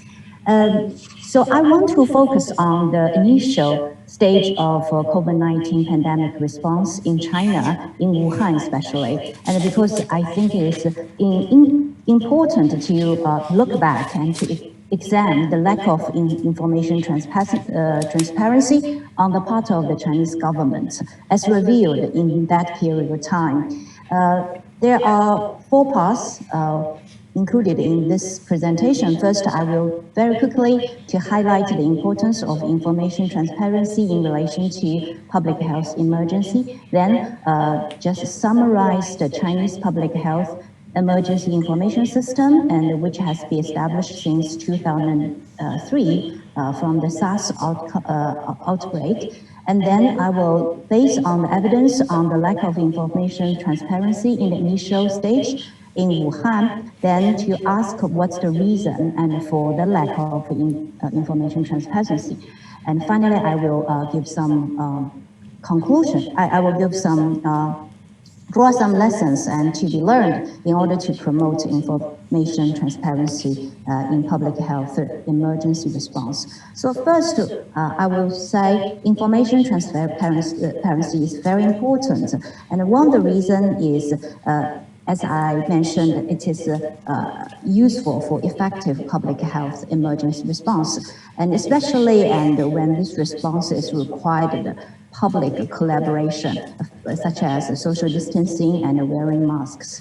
And the second, it also plays a very important role in improving the quality of public decision-making and the priority setting, as well as preventing the abuse of public power, especially when the government need to take some restrictions and limitations on the citizens' basic rights, such as liberty and also privacy. And third one is, this is very important, and to build and enhance the public trust in government, no matter this is a democratic or non-democratic nature of the regime, and this can further secure public compliance with the government's decision. So given the importance of the information transparency, actually Chinese government has already realized this issue, and in the SARS 2003 outbreak. And since then, and Chinese government actually established the public health emergency information system, and through a number of legislation. Because of the time, I have I don't have time to look into the detail, but briefly speaking, there are 3 stages of legislation developed since 2003 and featured by some significant legislation, which have already been mentioned in the first session of this Symposium, including the regulations on public health emergency response and also the Emergency Response Law 2007 and those things. But I will give you a summary about like how this information system and to respond to public health emergency existing or operating in China. Briefly speaking, there are two mechanisms. The first one is about the reporting mechanism. So the government already established a state, online system to require all the medical care institution, blood center, and CDC's local and level, and as well as the private clinics and the rural doctors to report any infectious cases and on the online reports within 24 hours if the disease was within the statutory mandatory reporting category. And the second is they also encourage the citizen and to report any suspected infected disease and to the local CDC or medical care institution. And regarding the second mechanism, that is disseminating an early warning, then it is the National Health Commission, and which has the power to timely and accurately and disseminate and notifying to the public about the emergency information. The Provincial Health Bureau should do the same only after they has been authorized by the National Health Commission. And also the law set out 4 levels of early warning according to the degree and development of the emergency event. Actually, these are part of the law set. Now I turn to the initial part of like a COVID-19 outbreak in Wuhan, how government responds to that. And I found actually there was a fatal lack of information transparency in this stage, even though like after 21st January, the central government take very tough measures, including lockdown and others to control the disease. But in the initial stage, actually, it was not satisfactory. The first failure is that the Wuhan government kept notifying the public that there was no medical staff affected and no human-to-human transmission until like Dr. Zhong Nanshan notified otherwise and to the public in the late January. Second failure is that the government actually, in order to create a harmonized society or social environment, and for Liang Hui, 2 sessions meeting of the local government, and they actually downplay and not report all the cases to the public. The third failure that is not only they fail to report the case and to the public and give the early warning, and they also actually organize the mass party to celebrate Lunar New Year, and followed by a large-scale performance. Also, and the government didn't take any action and to stop the transportation and before the Chinese New Year. The fourth failure, actually, they found it like some doctors, including Dr. Li Wenliang, when they notifying the information to their friends in WeChat, and the local government actually through the local public security office, and they actually give them section these people and for disseminating false information. And finally, actually at the central level, the National Health Commission and did not, comply with the law, and especially the information transparency law, and only until as I said, 21st January, and after Dr. Zhong Nanshan announced that it is a very serious situation nationwide. Okay, so now I look at the reasons for lack of information transparency and in the early stage of the COVID-19 outbreak in China. I found there are at least 4 reasons, and to explain why there is a lack of information transparency. The first one is the powerless CDC under the whole public health emergency information system. CDC is staffed with scientists and medical experts. at the central level and also at the local level. However, actually, they don't have the administrative power and to implement the law. And also the local level CDC actually was suffered from funding and understaffing situation.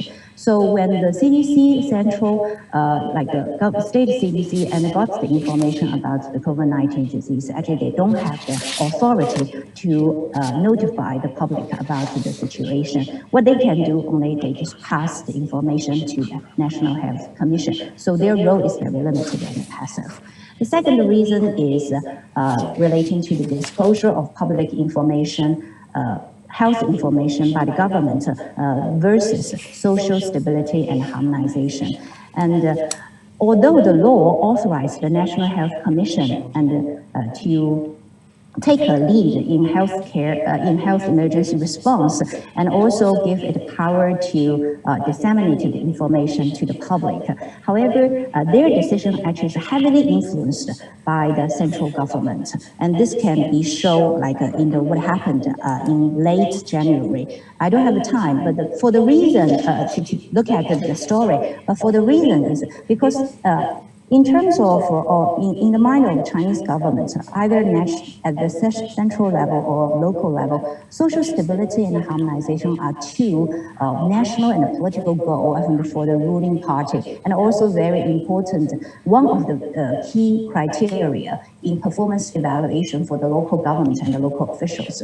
So when there is a risk that notifying the public of the information about COVID-19 and will threaten the social stability and harmonization, the local government has become hesitant to do so. And this has to be shown in the Wuhan case. And I remember the mayor of the Wuhan had said they did not got the authorization from the central government. That's why they keep the mouth shut. But actually, this is an excuse because in 2007, the government already established the laws called Regulation on Open Government Information. So it is not only the government's power, but also its obligation to disclose the public information, emergency information to the society. And but even with this law, and the government information transparency is only partially and passively achieved under the pressure of public demand. That means the law allowed the citizen to demand the public, to demand the government to release the information, normally through like a complaint or through the request.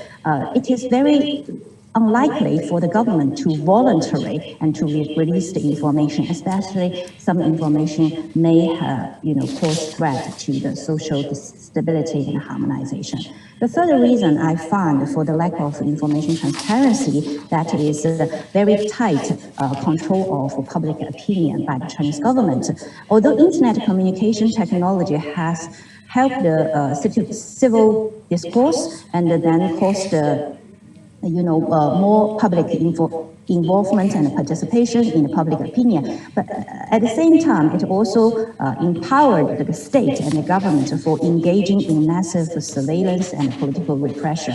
And there is a kind of word in Chinese called 负面舆情, negative public opinion, which has been governed by the new law, which established in 2019, the provision on the ecological governance of network information content, okay? And this law actually gives out some kind of like a different type of the information released by the public, either has been categorized as illegal information or harmful information. So when Dr. Li Wenliang and other 7 doctors issued a warning message about COVID-19 in WeChat, actually their message has been caught by this similar public opinion governance law, and finally, of course, their charge has been cleared off by the government. But in the end, we can see actually the Chinese citizen, even though they release the information to protect themselves and in good faith, and there is a risk that they may violate the law on public opinion governance. And the fourth reason that the fourth reason, and for the lack of information transparency, I found that is the current public health emergency information law does not address new disease very well. So COVID-19 is a new coronavirus and which has not been detected before, right? And then if you look at the law, actually the current law does not require compulsory or mandatory reporting of the new disease and to the online system, even though the online system was established in 2003. And so in the very beginning, actually, Wuhan government, they reported those cases on the online system, but after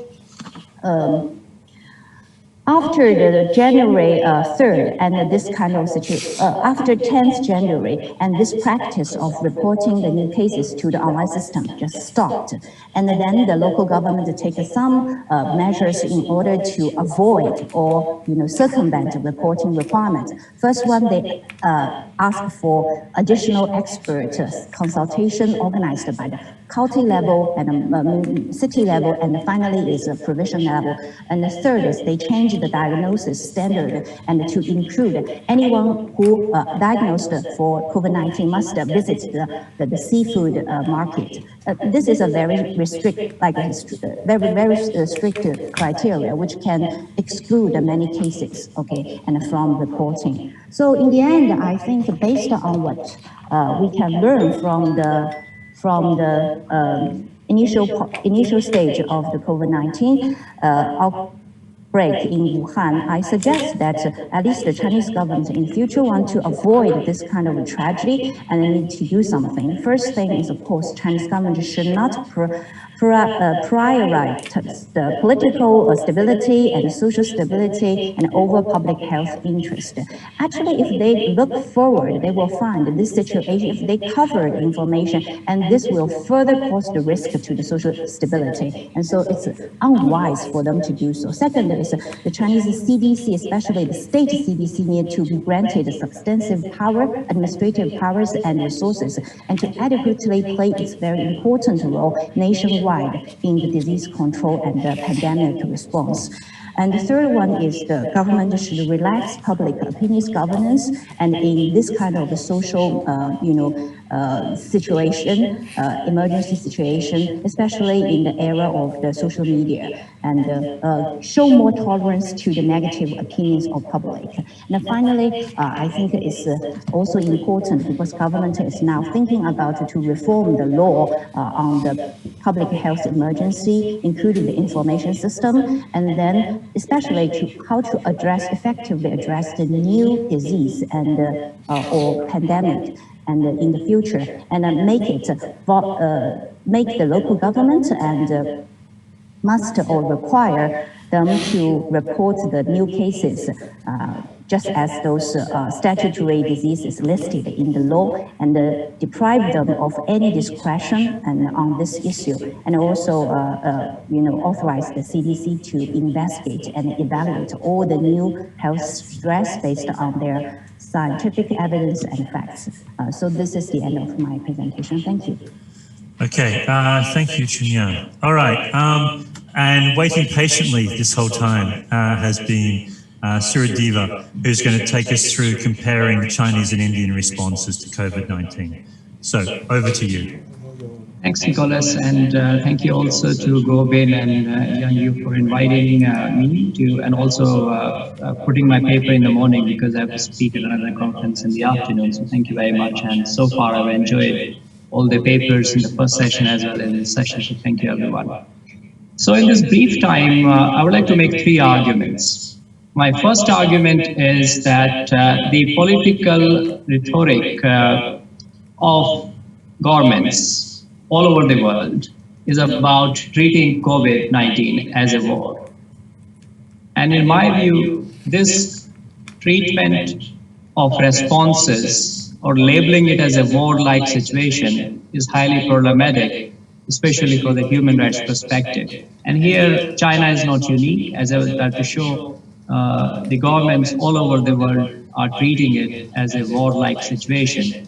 And this is not an ideal situation for the protection of human rights. This is my general point, not focusing only on China and India. But my next two arguments are going to focus on, in particular, looking at the responses of China and India, kind of a comparative study. And I think they are very comparable in terms of not of the political system, but in terms of the population size and some other factors. So my second argument will be that we should not go by the label of a regime. Like, I think Chinese scholars may disagree, but generally, Chinese legal system can be described an authoritarian legal system even today. And Indian democratic system can behave like an authoritarian system in an emergency-like situation. And that's why we should not go by the label of a system, rather we should go more closely how systems are responding. And I will try to show that even a democratic system like India can behave like an authoritarian regime in a situation like this, and this could have negative impact on human rights of its people. My third argument will be that even if the responses of the governments may not result in efficiency and effectiveness in terms of the economic considerations or other factors, the government should not leave the human rights path.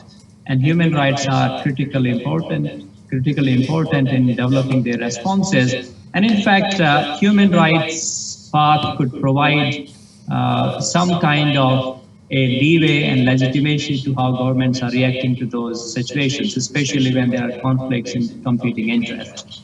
So let me take you through these 3 points in my paper. First point is about, as I mentioned to you, this warlike political rhetoric that the governments have made. So for instance, I will give you some examples. So for instance, President Xi talked about an all-out war. The Prime Minister of India talked about every Indian citizen being a soldier fighting a war against COVID. The Italian Prime Minister compared it to the darkest hours that Italy has faced, making a comparison with the Second World War, of course. And President Trump considers himself to be a wartime president. Queen Elizabeth II has given a speech, which is very rare, public speech. And again, she gave that speech during World Wars and now. But it's not merely the heads of the government and the presidents and prime ministers. It's also the UN Secretary General. So UN Secretary General has talked about that this is a war that we are fighting with the virus. So you can see that there is a common thread in the leadership, whether of the governments or international institutions, of treating COVID-19 as an invisible enemy, but we are in a war situation. And if I draw the analogy, we have these similar situations in the past, especially after 9/11, we have started a war on terror. And this war on terror after 9/11 has created significant adverse impact on human rights globally. And my fear is that this COVID-19 narrative of a war is likely to cause serious adverse impacts on human rights. And those impacts may continue despite COVID-19 challenge perhaps not remaining as serious. And I think that is my worry. Now, what are the implications of this war narrative of COVID? I think I'll mention 4 points why this is problematic from a human rights perspective. First of all, it normalizes emergency powers. Of course, to deal with this unprecedented crisis, the governments, especially the executive branch of the government, they need special powers. I think no one will disagree with that. But the difficulty is not with those powers. If you look around the world, the governments are misusing those emergency powers everywhere. Whether it is Russia, they're trying to create a constitutional amendment to entrench power. Whether it is Philippines, what it has done, whether it is Indian government, whether it is US, you look across the world, across the spectrum, it is very clear that the governments are misusing their emergency powers in this COVID time, and they're suppressing human rights in the name of COVID-19. The second implication is that when we talk about a war, then winning the war becomes an end. and then means become irrelevant. So all the means, whether they are objectionable, unfair, incompatible with human rights, it does not become that critical, because ultimately we should win this war. And I think ignoring the means that we are using to achieve an objective is going to be problematic from a human rights perspective as well. My third point about implications is that in normal situations, either international human rights law or constitutional law, it has created checks and balances against the government powers, in particular the powers of the executive. But in a situation like emergency, in a war-like situation, those checks and balances are diluted in practice. And I think that is, again, the courts may not be dealing very rigorously with the judicial review, or the legislature may not be even meeting, or legislature may think that we should give more leeway to the executive branch. And my fourth and last point about this problematic aspect of war narrative is that whenever there is an actual war, we have international humanitarian law that triggers in terms of protections. But because there is no conflict here, you are dealing with an invisible enemy. So the protections of international humanitarian law is not available to anyone, those who are fighting this war, allegedly.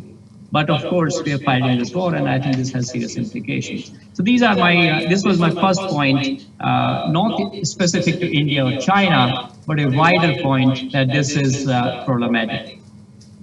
Now, my second point is that COVID-19 has a serious impact on all human rights, civil, political, social, economic, and cultural human rights. And some of these impacts are already highlighted by speakers in the first session and the second session so far.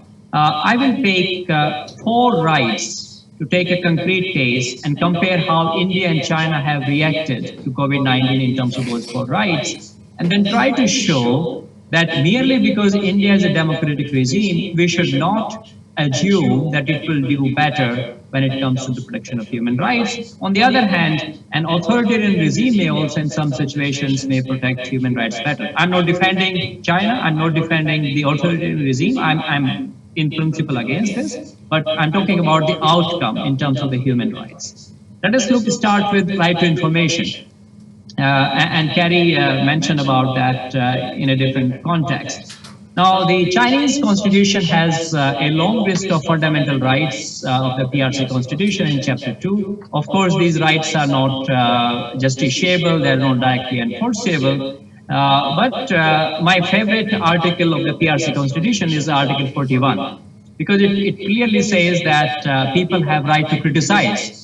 And I'm not aware of many constitutions which give this as a fundamental right to criticize. It's the right to dissent. You can question, criticize, but of course the reality, as we know, is very different. And Carrie already highlighted the how right to information is limited in China, even in a normal time. And forget about this emergency like COVID situation. If anything is politically sensitive or politically sensitive time, then this right to information is very seriously curtailed, despite this 2008 regulation about open governance and all this. Now, if we compare this with India, now India, we have fundamental rights in the constitution which are enforceable and judicially enforceable and justiciable. There is no mention of right to information, but the Indian Supreme Court has read right to information as part of speech and expression. Because if we do not have this right, then we cannot really exercise our right to speech and express, and that's why this right is an integral part of Article 19. In addition to that, the Indian government has also enacted a right to information law, and anyone can seek information about many things, and the process is very easy and all this. So if you compare India and China, I think it would be fair to say that India has done better in terms of right to information, because of the democratic process and all this. But I should add a footnote. And the footnote is this, that Indian government under Prime Minister Modi in the last 6 years is perhaps not Indian democratic regime that we know normally. And Indian government under Modi is behaving like a regressive and authoritarian government at times. There's a lack of checks on his government and his powers. Checks are not coming from the court. They are not internal party checks. Media is free, but many media outlets are not publishing critical stories, which is highly problematic. So that is my footnote about right to information about India. Let us move on right to health. I think China has done quite well in terms of right to health. It built hospitals, new hospitals in number of days. It provided free treatment. It mobilized resources very quickly. So I think it has overall, despite all the drawbacks, it has done quite well. In terms of India, it does not have a good health system as of now, though in 2018, the government started a new health insurance scheme which covers 35 to 40% of the population, which is a good scheme and is benefiting poor people during the COVID treatment. At the same time, the COVID testing is free only from the government laboratory, not in the private ones in India. And poor people may not have that much money to invest for COVID testing. So I think that is a problematic aspect. So I think here again, if you compare, perhaps China has done better in terms of right to health rather than India, though Indian system is so far able to cope up with the situation. But my fear is that going forward, the things are going to become quite bad in India because the cases are going up and the health system is likely to collapse. I may be wrong, I may be proved wrong, but my fear is that it is going to collapse badly in future. Now let us look at the third right to livelihood. In terms of livelihood, of course, millions of people, workers in particular, migrant workers, have been impacted by COVID. And China is no exception. Many people have suffered. They have lost their jobs. Factories were closed, lockdown and all this. But I think workers are getting back jobs and economy is opening up. And China has resources to take care of those and social security system in place, not fully well functioning, but it has a good system in place, decent system in place to help those people. But I think India is struggling. It is struggling because Indian economy quite significantly relies on informal workplace, informal economy, and we have a significant number of migrant workers within the country. And because of the lockdown, which was announced quickly, of course, those workers, millions of them, have been struggling. I'm sure you have read stories where people are walking on foot, thousands or hundreds of kilometers, and I think that is creating very, very difficult.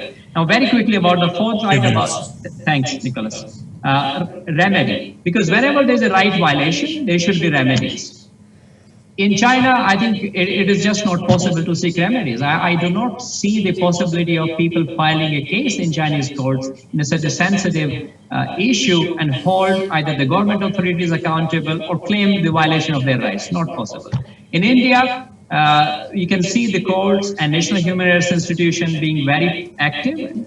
They're not doing a great work in my view, especially the Indian Supreme Court, but at least that possibility is there. So what I'm trying to show by this comparison is that we cannot merely go by the label, but we should look at the surface, how an authoritarian regime or a democratic regime is reacting.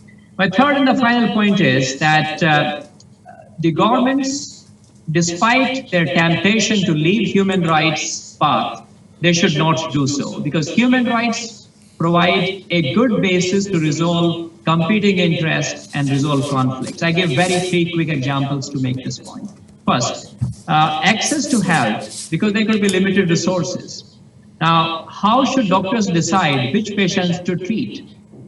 And I think here, human rights can provide a good basis to deal with those particular judgments, that where should doctors intervene in what cases, because they should not discriminate simply, oh, these people are old, 65 plus, they have less chances to survive, and that's why do not give treatment on the priority basis to 65 plus people. That approach will not be consistent with human rights. So you have to look at a more holistic approach and select those cases.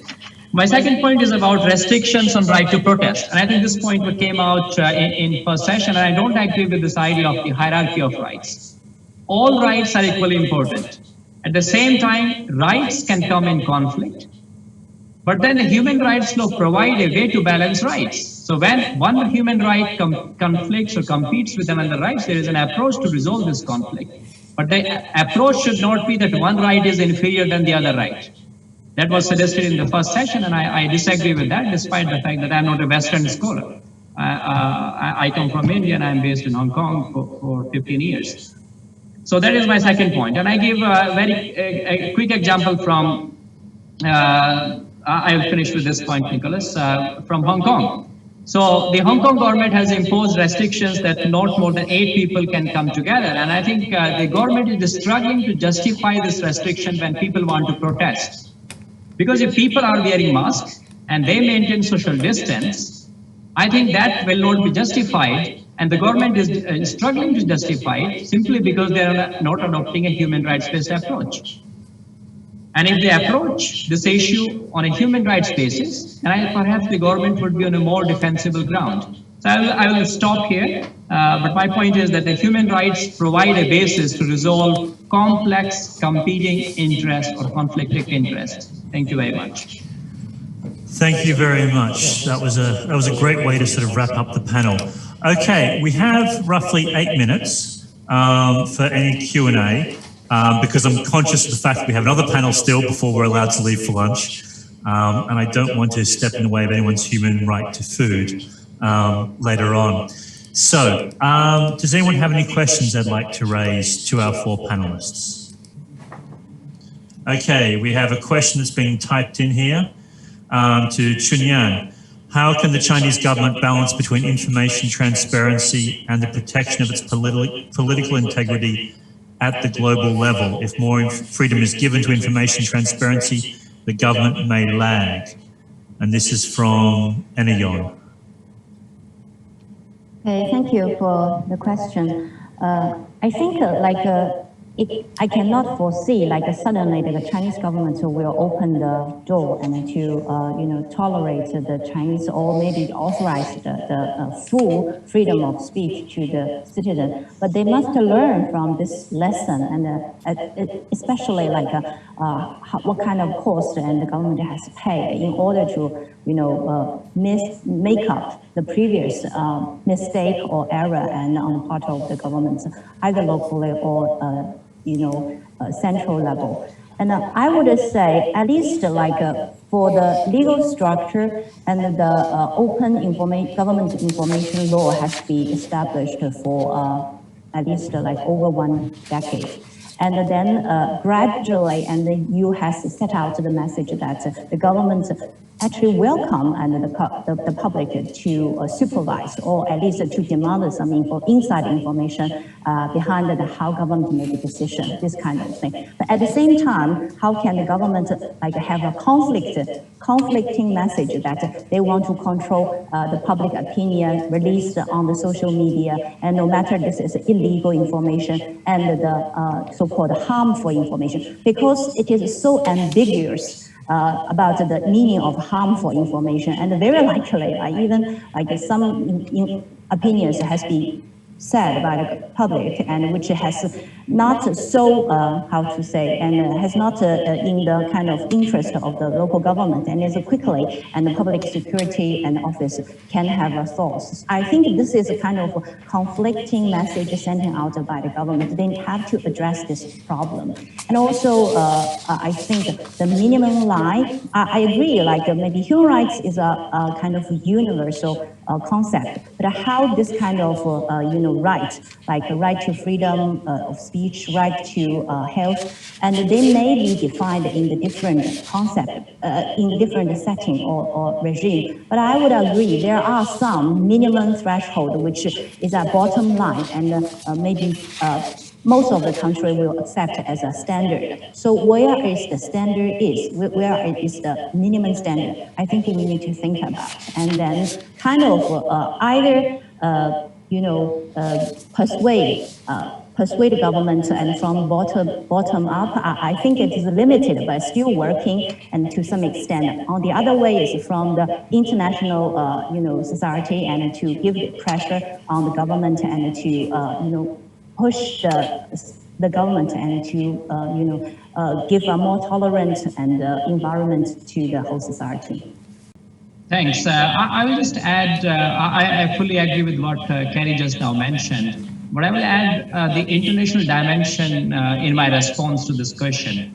So I think this minimum threshold of rights is very critical for China, also because China is emerging as a global power and it's going to become more and more powerful, not only economically, but politically and otherwise. So China, in my view, is not ready to become a global power. And if you look at the Chinese diplomats, how they are dealing with this COVID crisis, and if you look at on Twitter how they are reacting, their language is very undiplomatic. So in my view, China should prepare itself to become a leader. And to become that leader, it is critical for China to respond internally to some more freedoms. Otherwise, the backlash globally is going to increase. That's my wider point about the international relation aspect. I think China should be mindful of. Thank you. I'm very conscious of the fact we all need cups of tea and sort of stretch our legs and everything else. I'll hand over to Guo Bin to tell us when we're going to come back to in a moment. We're due to come back in 5 minutes. So I'd just like to finish off by thanking my panelists for an excellent presentation, set of excellent presentations. Thank you all very much. I appreciate it. Thank you, Nick, for sharing. We are right on time for the break. So no, we are not right on time for the break, but we will start sharp at 12:15. If you need to have lunch, just bring your lunchbox before your computer. Nobody would see it. So we have given you a very heavy morning, and sorry for that. But the afternoon could be more relaxed. Let's have a 5 minutes break. It's 12:15, so we should start our third panel. First of all, let me thank the City University for organizing such a fascinating conference on COVID-19 and models of governance in East Asia and the world.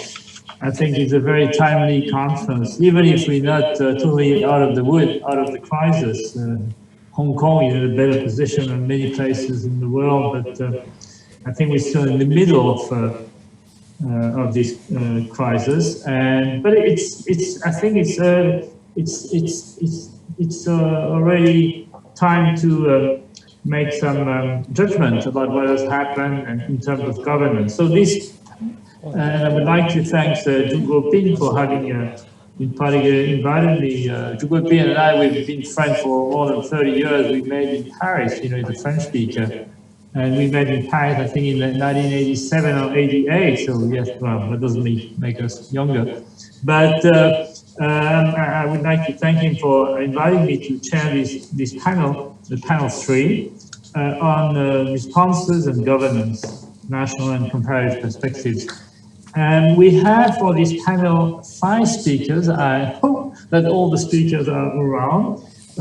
We have 2 presentations on comparing various responses, various governance models around the world, and more particularly in Asia. And then we have 3 presentations or case studies, which are very close to us, or even in Hong Kong, because we have 1 presentation which been the last one on Hong Kong case, 1 on Singapore, which has presented for a long time as a success story until the situation became more problematic, and 1 on Taiwan, which has emerged as one of the top success stories, and Taiwan has taken advantage of that to try to boost its own soft power, as we all know. So now, I don't want to speak too much, but I think we will have some time for discussion, for Q&A before lunch. I know we're going to have a late lunch, which is rather unusual for Hong Kong and for China.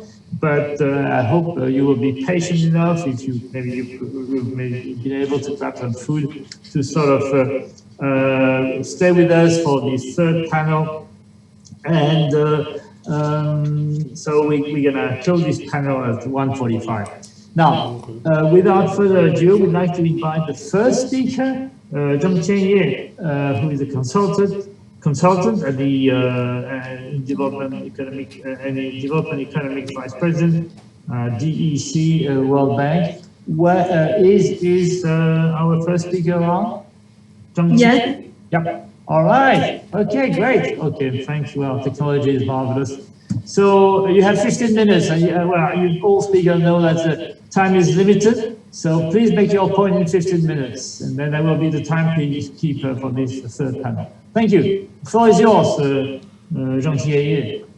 Thank you. Thanks very much, Professor Sebastian, and thanks very much for Professor Wang Jiangyu for inviting me for this event, and thanks very much for Professor Zhu as well.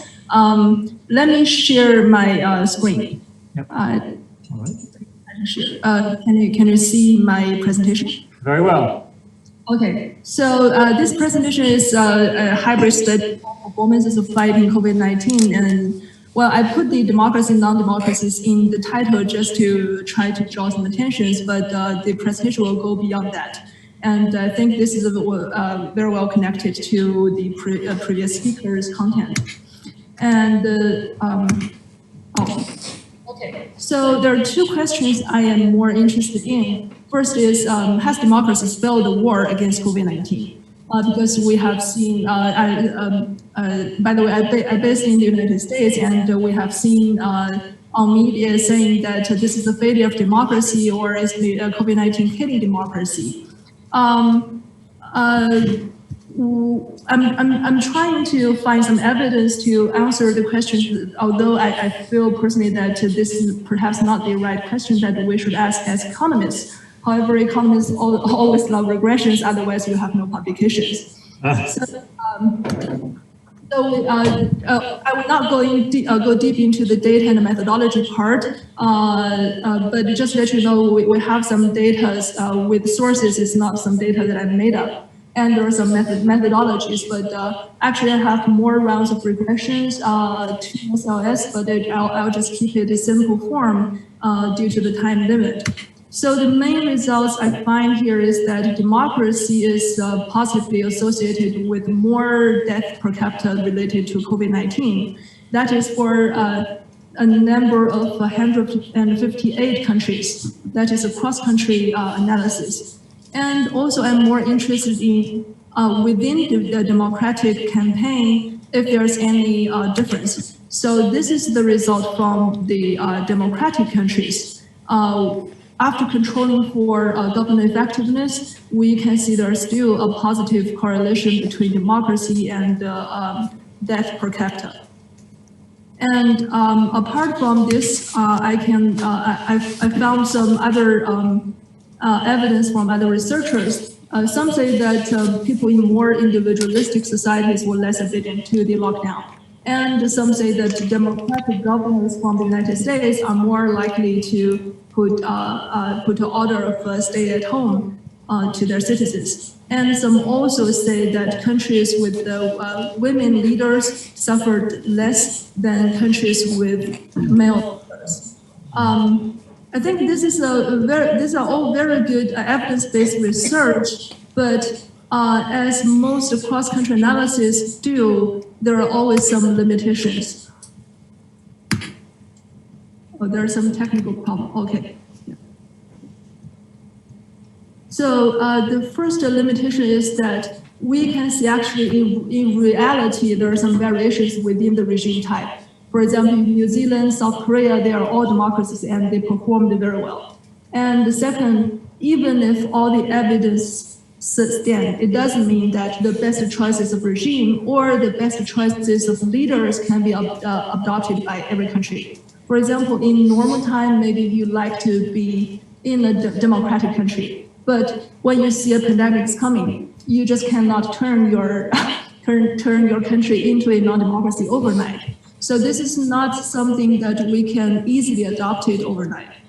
Then the second question I am interested in is, apart from political regime, what other things that we could do better? So I think that is also connected to the other panelists in our panel to talk about state capacity.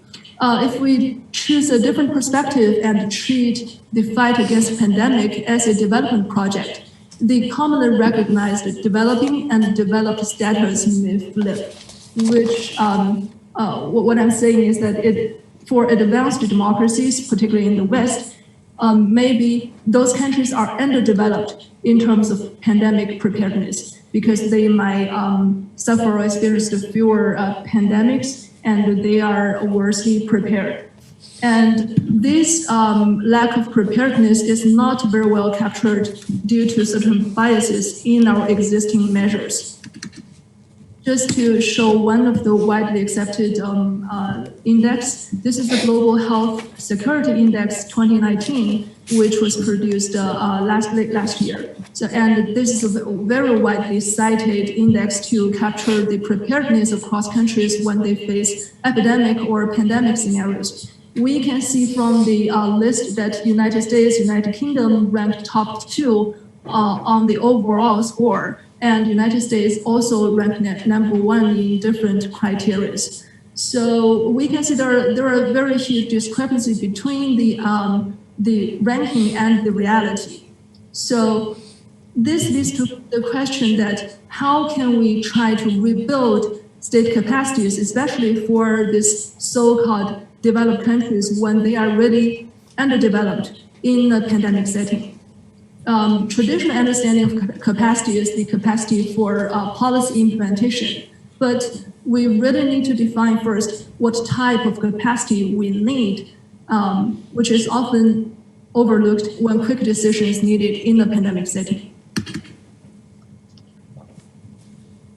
The type we might need for tackling pandemic, there are a few things that I can think of, which is also proposed by many other scholars. First is that it requires many agents to act, and it also requires that implementing agents make finely based distinctions about the state of the world, and is also intensive imposition of obligations.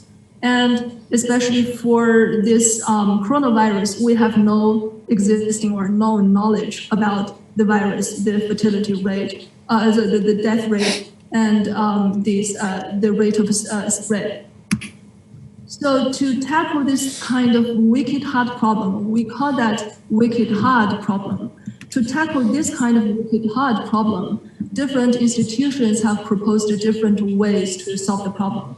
For example, the World Advocate for Agile Reform has proposed this adaptive approach in COVID-19. And Harvard Building State Capability Project advocate this problem-driven iterative adaptation, or PDIA approach. There are some common characteristics in all this kind of adaptive approach, including clearly defined problem and what success look like, and flexible organizational structures, positive deviation from norms, reflection on the problems and constraints after initial steps, and iteration checks. So all these kind of characteristics can bypass the political regime problem that we cannot solve overnight. And I'm not saying that I recommend democracy to change itself to non-democracies. I'm just saying there are certain areas that we can start it to get some low-hanging fruit.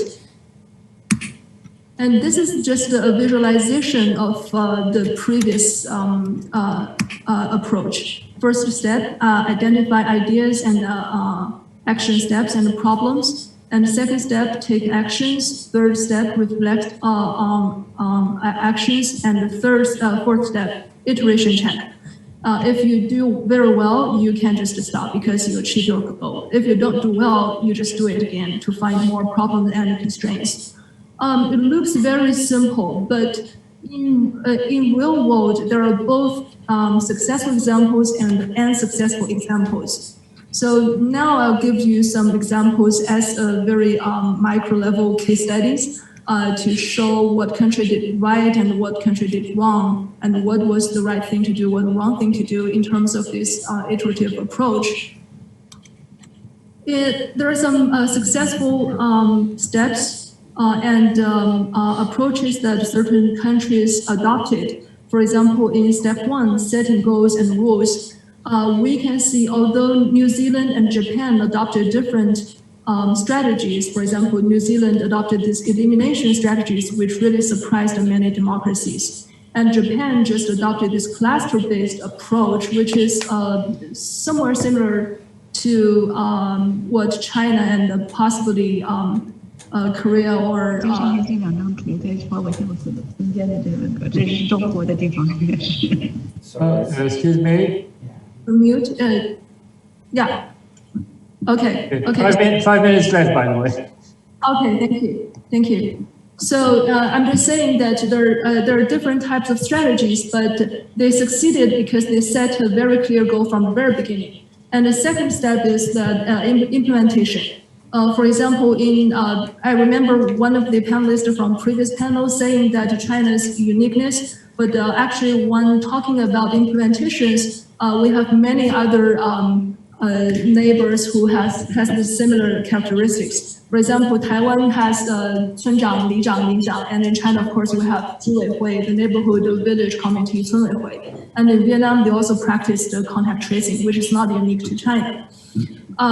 In the step 3 and 4, for reflection and iteration, this is really the places where advanced democracy could learn from underdeveloped areas. For example, in West Africa, the left picture is from Liberia. The local community is trying to teach people how to prepare for the COVID-19 after they draw on lessons from their Ebola experience. That was a very painful one. And this is Ghana, one of the airports in Ghana in February the 12th. You can see their quarantine methods are very well practiced in the airport, which is much earlier than the United States. And Korea also learned experiences from MERS.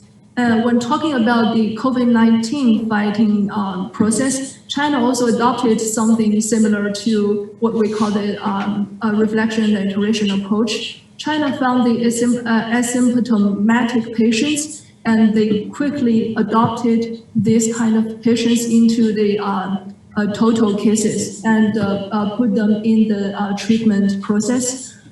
United States, though they have known the knowledge from China, they didn't adopt it until very late. And here are some bad examples. For example, in step 1, setting goals and rules, we know that the UK swayed between mitigation and containment, and this sent a very big message to the public. And US, Italy, they had something like fake social distancing. They really didn't practice and enforce that. And for a reflection and iteration, they face some institutional constraints that cannot easily be eased. And there are also ignorance. So there are a few levels of constitutional constraints. For example, institutional constraints. For example, the constitutional constraints from the very top level, especially for the United States, which is difficult to ease. And there are some collective choice constraints. The previous speaker also talked about the priorities, people choose life or people choose livelihood. And there are some economic and social constraints. For example, the cultural or ideological ignorance, people just refuse to wear masks, or people think, okay, China, because you are not democracy, you are lack of legitimacy, so we don't borrow your lessons. Or there are certain lack of belief in science. And there are also focus on privacy or freedom over life. And for some places, maybe they simply lack the economic capacity to do mass tests or to support local vulnerable communities.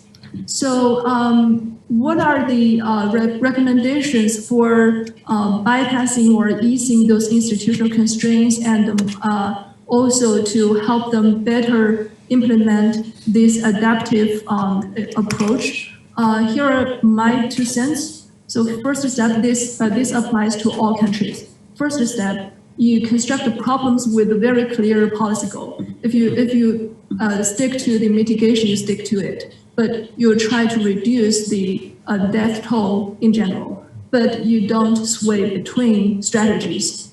And step 2, the whole society approach for policy enforcement and implementation. So this is what I think the West could, or the United States could especially learn from many East Asian countries or regions. Because we can see from previous cases, there are local communities from Vietnam, South Korea, Taiwan, and China. They are very well equipped and prepared due to their past experience with SARS, with MERS, or with some other, it's simply because it's a local social infrastructure, for example, the 村长 or the village committee, 村委会. But United States should really take the chance to construct their local health team, and the team need to be maintained and build capacities. But in reality, United States did not start recruiting volunteers for contact tracing till May. That's where one of the places that the United States is lagging behind. And for step 3 and 4, if you cannot ease the constitutional constraints, you can bypass it by focusing authorizations to a public health emergency team to take charge. I think if we can draw lessons from the central bank independency, if central bank can be independent in terms of deciding interest rate, maybe public health emergency team could also have the power to make decisions on certain policies. And countries should give special support for vulnerable groups to address their life versus livelihood competitions to avoid these collective choice constraints. Oh yeah, okay. Can you wrap up now, please? Yeah, only 2 points. I don't have wrap up. Okay, And go ahead. we need strong leadership and crisis communications for contact tracing. And the final point is we need to abandon this ignorance. And that's for all. Thank you.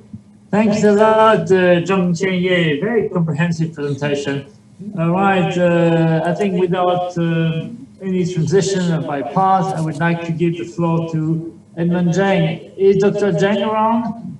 Yes. Oh, hi. Hi, Jean-Pierre. Nice to see you again. Yeah. Okay. Edmund was with us until last year, so nice to see you again. So you have 15 minutes to talk about Asia and the impact of the COVID-19 on trade agreements and international trade, I guess. Is the subject of your presentation? Yes. Okay, go ahead, Edmund. Okay, thank you, Jean-Pierre. Thanks for the School of Law's invitation, and it's nice to share with you some of my recent findings on COVID-19. Can you see my PowerPoint? Not yet. Okay, I think it's lowered. Okay. Oh yeah, it's coming. Okay, good. Very good. Yes, we can see. Okay, so this is we conduct a 6 regions panel survey on the COVID-19 in Asia. And basically what we want to know is the public trade preference, because we know that the research question is simple: whether and how COVID-19 somehow changed public trade preference, because we know there's already a background of protectionism and that is undergoing for a period of time. But at the same time, we want to know whether or not this kind of external shock somehow change people's attitude. So what we are talking about, the trade preference, is referring to the preference on economic openness of an economy, whether you should do business more and trade with other countries or economy. So, the pandemic's impact on public trade preference can have great impact in global economy, especially when we are talking about East Asia, which are the drive of global economic growth. So at the same time, I think at the individual level, we know that in the public preference will also, the kinds of food they have will also somehow influence their well-being and living standards. So the existing literature has already established certain theories and background that this kind of large-scale external shock somehow increase anti-trade sentiment. But most of these kind of so-called external shocks are limited to economic hardships and recessions, and sometimes wars. Okay, but pandemics that we're currently having, COVID-19, somehow provide us with an ideal setting to test these kind of theories. So what we want to know is whether they have any impact. If so, what explains the changes of that kind of attitudes. So I think the existing theory, there are 2 sets of theory try to explain public trade preference. The first one is that the individual trade preference are somehow driven by their economic self-interest. That is such as their social class, their job status, job security, this kind of thing will impact their preference on trade, external trade. But at the same time, there are also non-economic ones. Okay, ethnocentrism, okay, and the interest in participating in welfare will also somehow negatively correlated to their trade preference. But what we want to do in our study is actually try to, because very case specific, is that try to bring in the insight from psychology, cognitive psychology, to see how this kind of crisis management of extreme events will somehow impact people's trade preference. And we try to classify psychological factors into 3 kinds. Okay, develop a more nuanced approach to these questions. One is affective risk perceptions. Second is cognitive risk perception, and the third is the generalized anxiety among the respondent we surveyed. So I'll go into details about these terms later, but I want to show you about the data methodology first. Is that basically we are testing 2 variables. One is the public support for trade. The second is their foreign trade preference, whether they want locally produced products or those imported abroad. So the case study that we conduct is among 6 economies in East Asia, which are rapid economic driver in the globe, and also at the same time being the first wave of countries that are being impacted by COVID-19. So we try to create a research design that there are similarities and differences. Okay, I mean they have the similar experience, but at the same time they vary in terms of development stage. Most of them are developed countries except for Thailand. Okay, for the other newly industrialized or more developed economy, but their economic system and medical investment also vary. So we create this kind of research design. So we conduct a total of 12,000 samples among these countries. So each countries or regions have around 2,000 of people being surveyed through internet panel survey, and we actually take into census, so they are probability sample.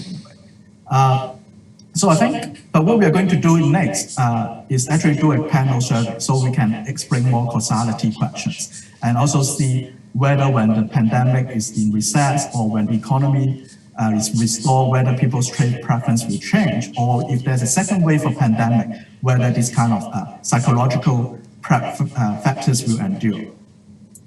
So first of all, as you can see from here, that is the 6 cases that we surveyed. And there are ups and downs during the survey period in terms of Hong Kong, Taiwan, and also Thailand are doing relatively better during the survey period. But Japan and South Korea and Singapore, you see the rise of the infected cases. So there are a mixture of this kind of different impact on COVID-19 among the cases that we surveyed. So this is a very general cross-national finding first. So you can see, first of all, is that basically the respondents in Asia, in general, has shown a decent support for trade. So the mean here is 5.36, okay, in a 7-scaled report. So, but at the same time, they want to buy more locally produced products, okay, as you can see from the mean 2.91 here. And so we wouldn't say it is necessarily an expression of anti-trade sentiment, because, but at the same time, it somehow, of course, demonstrates that people want to produce, want to consume more locally produced products. And so in order to understand this puzzle, we try to, first of all, okay, here is the case-specific pattern here. And I'm actually a little surprised why Hong Kong, long considered as a neoliberal economy and embracing trade, actually has a relatively low figures in terms of their support for trade. Okay, but of course, in general, all of them are in general very supportive towards trade. But in terms of foreign produced products, you can see Hong Kong, Japan, and Singapore stand out a little bit in terms of their preference to foreign products. But in general, they are low. Okay, all of the 6 countries, regions that we serve. So, so why? why support for trade? What we can see from here is that if you look at the economic and self-interest factors that are confirmed, we basically are finding confirmed existing theories. Okay, first of all, if you have a high level of ethnocentrism, that means once the evaluation of ethnic and racial outgroups, then you will have an anti-trade attitude. Okay, and that is the coefficients that you can see here is negative correlated. But at the same time, respondents with a higher educations or higher socioeconomic status, they tend to be pro-trade. Okay, at the same time, those unemployed are anti-trade. Okay, this is the finding. And in terms of other demographic figures, I mean, also confirmed with existing literature. Female respondents have a lower support for trade, but older respondents tend to have a positive response to trade. So this is the first findings. And second, if you look at here, in terms of the trade preference, as I said, they want to, most of them actually want to buy more locally produced products. And how can we really explain according to, I should go back to talk about psychological factors here before I move on. So in terms of the support for trade, and that is something that we try to test in terms of the whether psychological factors during the pandemic has any influence. I think there are actually quite interesting findings here is that, first of all, the affective risk perception, that job insecurity and health security are positively correlated. Okay, so respondents who are worried about their job and health, they have greater support for trade. They want the globalization process to carry on. And the effect of job insecurity is somehow also greater than health insecurity. So job security matters more in terms of explaining their psychological impact, affective risk perception. But what about the cognitive process? The cognitive process, they don't believe that if the COVID-19 is going to take longer, then they will have a more protectionist attitudes in trade. Okay, as you can see. So that is also second interesting finding from our model. And the first one is that the generalized anxiety level is negatively and statistically significantly associated with the support for trade. Okay, so these are something that we focus on. And 5 minutes left. Okay, thanks. And so in terms of the foreign trade preference that we are probably more interested in because why they want to produce locally produced product. At the same time, I think here you can see is that at the same time we confirm the theory in terms of economic and self-interest factors. So basically, ethnocentrism has a positive effect on foreign trade preference. People with higher level of ethnocentrism have a lower rating of people of other groups. They show a strong preference in foreign products. Respondents with higher education level are associated with a stronger preference for local products. So I will not go into details about the demographics, okay? But what our major findings here is the psychological factors that we want to single out. Is that in terms of foreign trade preference, affective risk perception somehow matters. That means if they are very worried, people are very worried about their jobs and health, they show a very strong preference for buying local products. Okay, they want certain of goods produced locally. And so, but at the same time, generalized anxiety level is at the same time also negative correlated, okay, to foreign trade preference. They also prefer locally produced product. And for the cognitive process, the statistics is not significant, so I'll not report here. So basically, to wrap up, I think what we are doing here is that we try to produce a nuanced behavioral model of trade preference to explain why and how pandemic had influenced individuals' trade preference. Basically, we confirmed the existing theory in terms of the economic self-interest model and the non-economic self-interest model.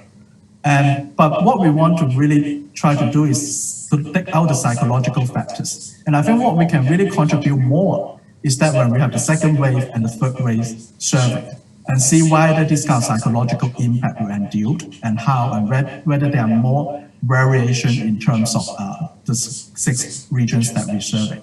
So I think that's all for my presentation. Thank you very much.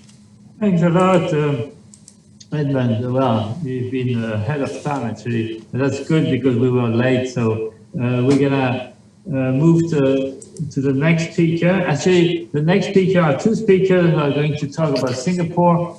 Li Hui from the NUS, Lee Kuan Yew School of Public Policy, and Christine Tse also from NUS, Lee Kuan Yew School of Public Policy. Are both speakers wrong? I'm Li Hui. Yeah, I saw my co-author actually a few minutes ago, but I think now he's not in his room. So I saw his name. I saw his name on the list. Yeah, I do see his name. But yeah. Okay, so yeah, can we start, or are you going to present for both? Or? Yeah, I'll present. Yeah. Okay, Li Hui, so your story is yours. Okay, go ahead. Okay, thank you. Yeah. So today is a very it's my pleasure to be here to attend a conference with so many legal authors. A little bit about myself. Actually, I'm from School of Public Policy at the National University of Singapore. And today my presentation is more from a public policy perspective. So, and this is a case study of Singapore. So the title of our presentation is Singapore's Policy Response to COVID-19, a State Capacity Perspective. Let me see what I can. Okay. So the governments in the world actually are being put to the test as they struggle with the spread of COVID-19. And the existing literature on government responses actually largely focus on the medical measures and healthcare system administration against COVID-19. And this kind of body of research is largely based on clinical diagnosis, general medical research, response techniques, social distancing, and community containment. And this body of research cannot explain very powerfully why countries and territories with leading medical research and healthcare system demonstrate very different performance, state performance in terms of fighting against COVID-19. So what is missing in the discussion is the governance factors as a crucial determinant, at least one of the crucial determinants of state performance.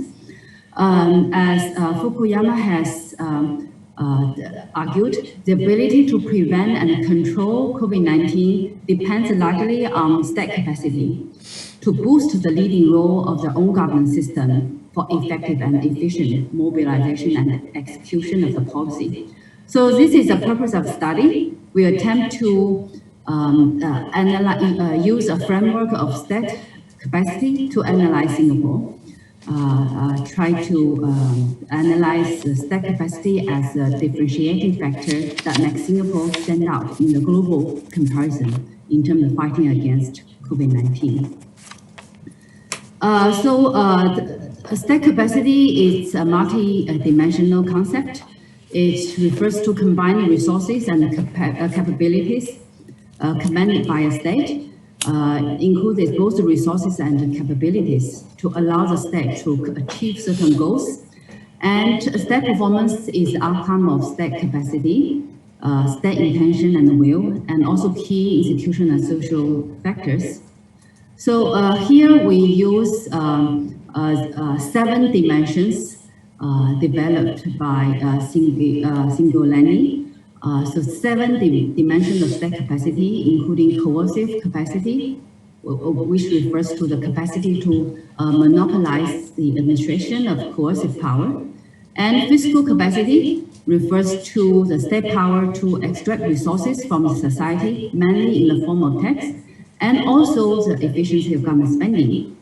And what is very broadly cited in the literature is the administrative or implementation capacity or delivering capacity, which means the capacity of a modern state bureaucracy in administrating or enforcing rules and regulations and delivering services, and also transformative or industrializing capacity, to intervene in the productive system and shared economy, and also relational or territorial coverage capacity, which means the capacity the state can use to internalize social interaction within its action, or in other words, infrastructural capacity, legal capacity, and also political capacity. So political capacity means the political leverage or policy-making capacity, so the level of power accumulation by elected leaders in order to enforce the policy priorities across different institutional players.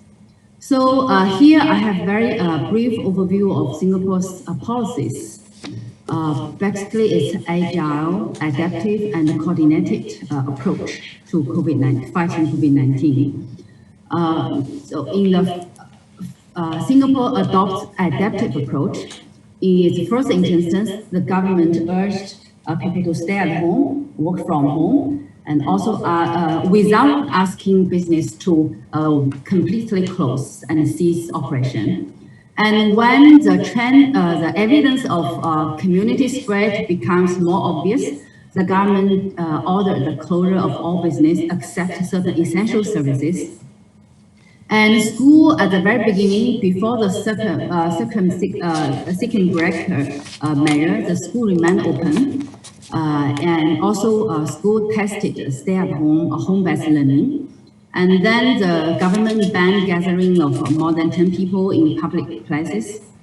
And when the numbers, both the numbers of confirmed cases and deaths actually were very low at the initial period. And Singapore was once praised as a gold standard model in containing the virus.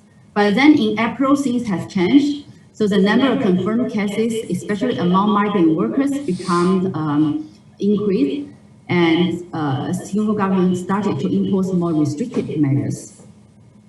Individuals were ordered to stay at home and non-essential business to close, and almost all sectors were directly or indirectly impacted.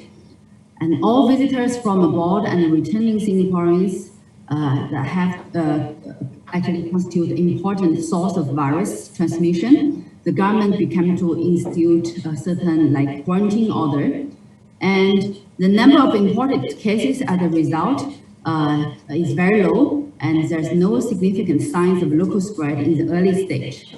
But so overall, the control is considered satisfactory.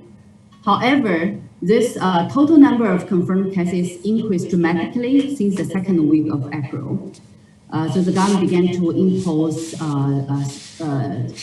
Singaporean versions of lockdown, so-called circuit breaker measures. So the majority of the increase actually were from migrant workers. And the government began to take very swift action to speed up testing, virus testing among the migrant workers for those who live in the dormitories. And the government was forced to extend the period of the circuit breaker after the first stage of the lockdown measures. Here, the figure 1 shows the daily increase of confirmed cases during April 1st to May 8th. We're still updating the table, but in this presentation, I used the table we compiled in May. Okay. So the imported cases stay very low, and transmission in the local community crept along the floor of the figure. The curve representing migrant workers and the other one representing the total number of almost coincide with each other, indicating that the bulk of the daily increases is mainly from migrant workers. So the main problem for Singapore is how to eliminate the further spread among migrant workers and to prevent them to spread the virus to the local community. So the second figure basically shows the same finding. It's a cumulative number of imported local community and migrant worker cases. So this again shows that while the problem of local community spread cannot be dismissed, the major issue is how to solve the problem spread among migrant workers. However, if we look beyond the total number of confirmed cases, if we look at other measures in terms of the deaths, in terms of the overall safety, Singapore is still ranked very high. This is a newly released report by Deep Knowledge Group.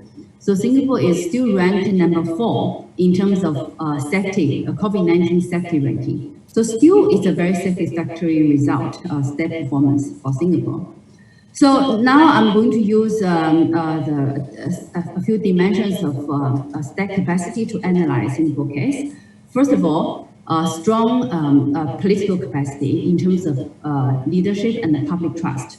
So strong government leadership with public confidence and trust, we think is a necessary condition for the success.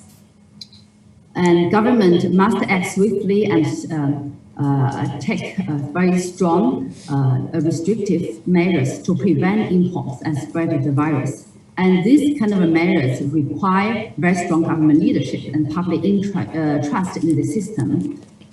And in order to have the public trust, effective communication is very important. So it's a key pillar of building up public leadership and trust.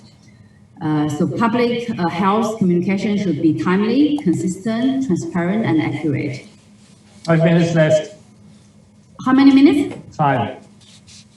5 minutes left. Okay, thank you. Thank you. So Singapore's use of social media and digital application, and also other communication art forms like daily updates to the public, also help ensure public confidence in the system. And also the leadership need to implement evidence-based policies based on historical and also current data, rather than acting based on what is politically expedient.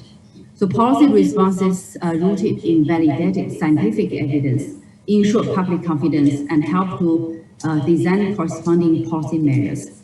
So Singapore has attempted to put science over politics by making key decisions primarily based on scientific evidence. And fiscal capacity.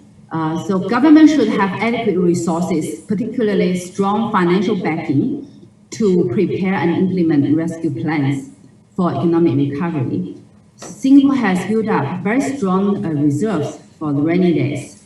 So the quantity of Singapore's fiscal reserve is not disclosed, but the amount is very sizable. And the reason for not disclosing the reserve is to preserve Singapore government's ability to combat foreign exchange speculations. So the reserves provide assurance and confidence that the battle can be won with the backing of adequate financial resources to ride out the economic crisis without referring to overborrowing. Okay? This actually overborrowing financed by loans actually is an issue for many countries, including developed countries. So here is the screenshot of the size of total relief budget in Singapore. So it amounts to about 19.2% of GDP. So there are 4 rounds of budget measures. And Singapore government has rolled out its relief measure very timely, allowing cash payouts to be received by households and businesses as early as April 15th. And Singapore's big relief budgets can be attributed to its sizable fiscal reserves.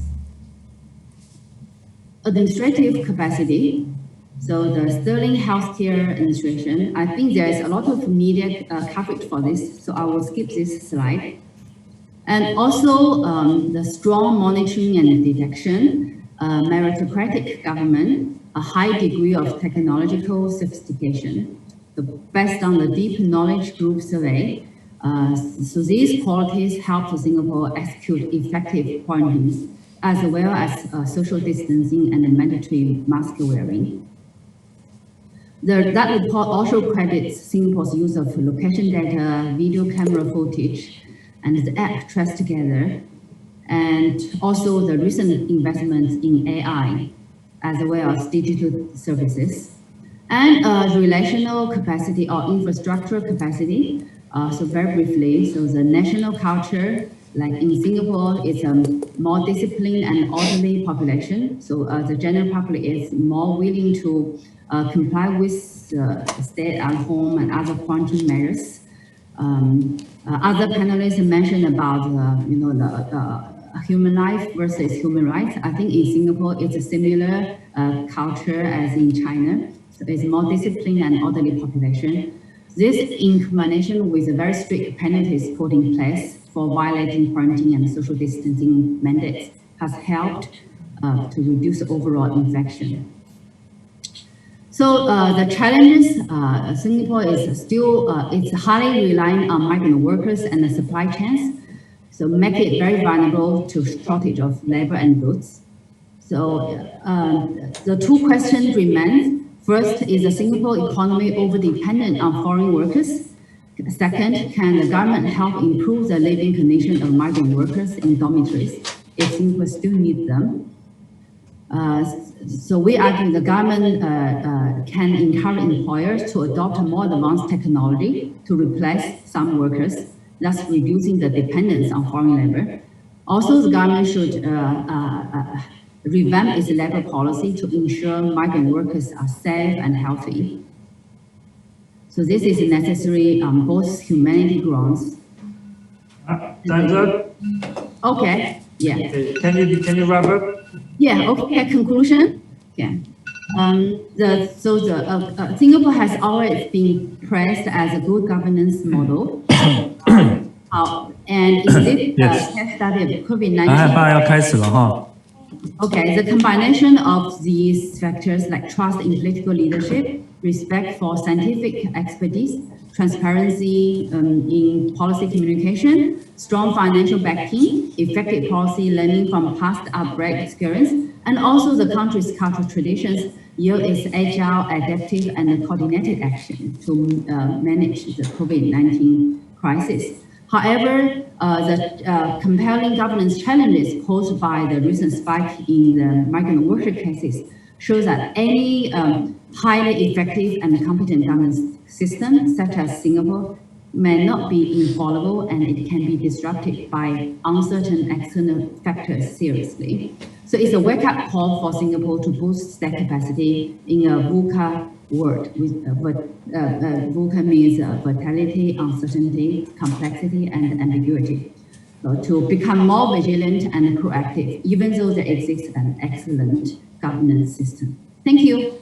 Thank you, Li Hui. Thanks a lot.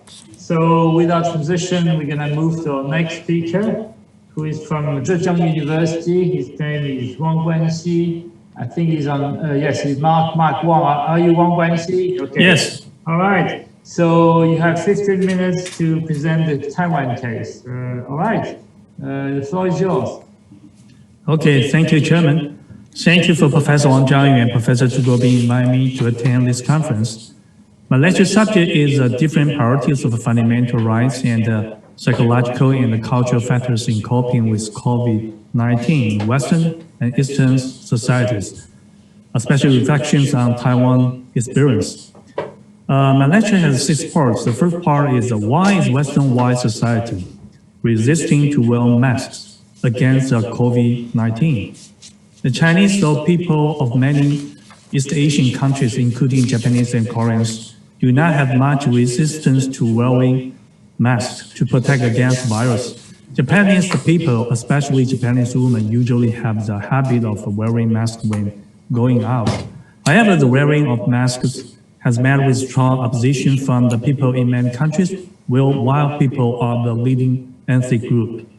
According to the statistics, the number of confirmed diagnoses of COVID-19 in the United States has exceeded 2 million, and the number of deaths has exceeded 110,000. This alarming number of deaths is almost twice that of the United States during the Vietnam War, and it is the same as the number of the deaths during the First World War. The number of deaths related to COVID-19 infections is still rising. The high infectivity and lethality of the COVID-19 are apparent.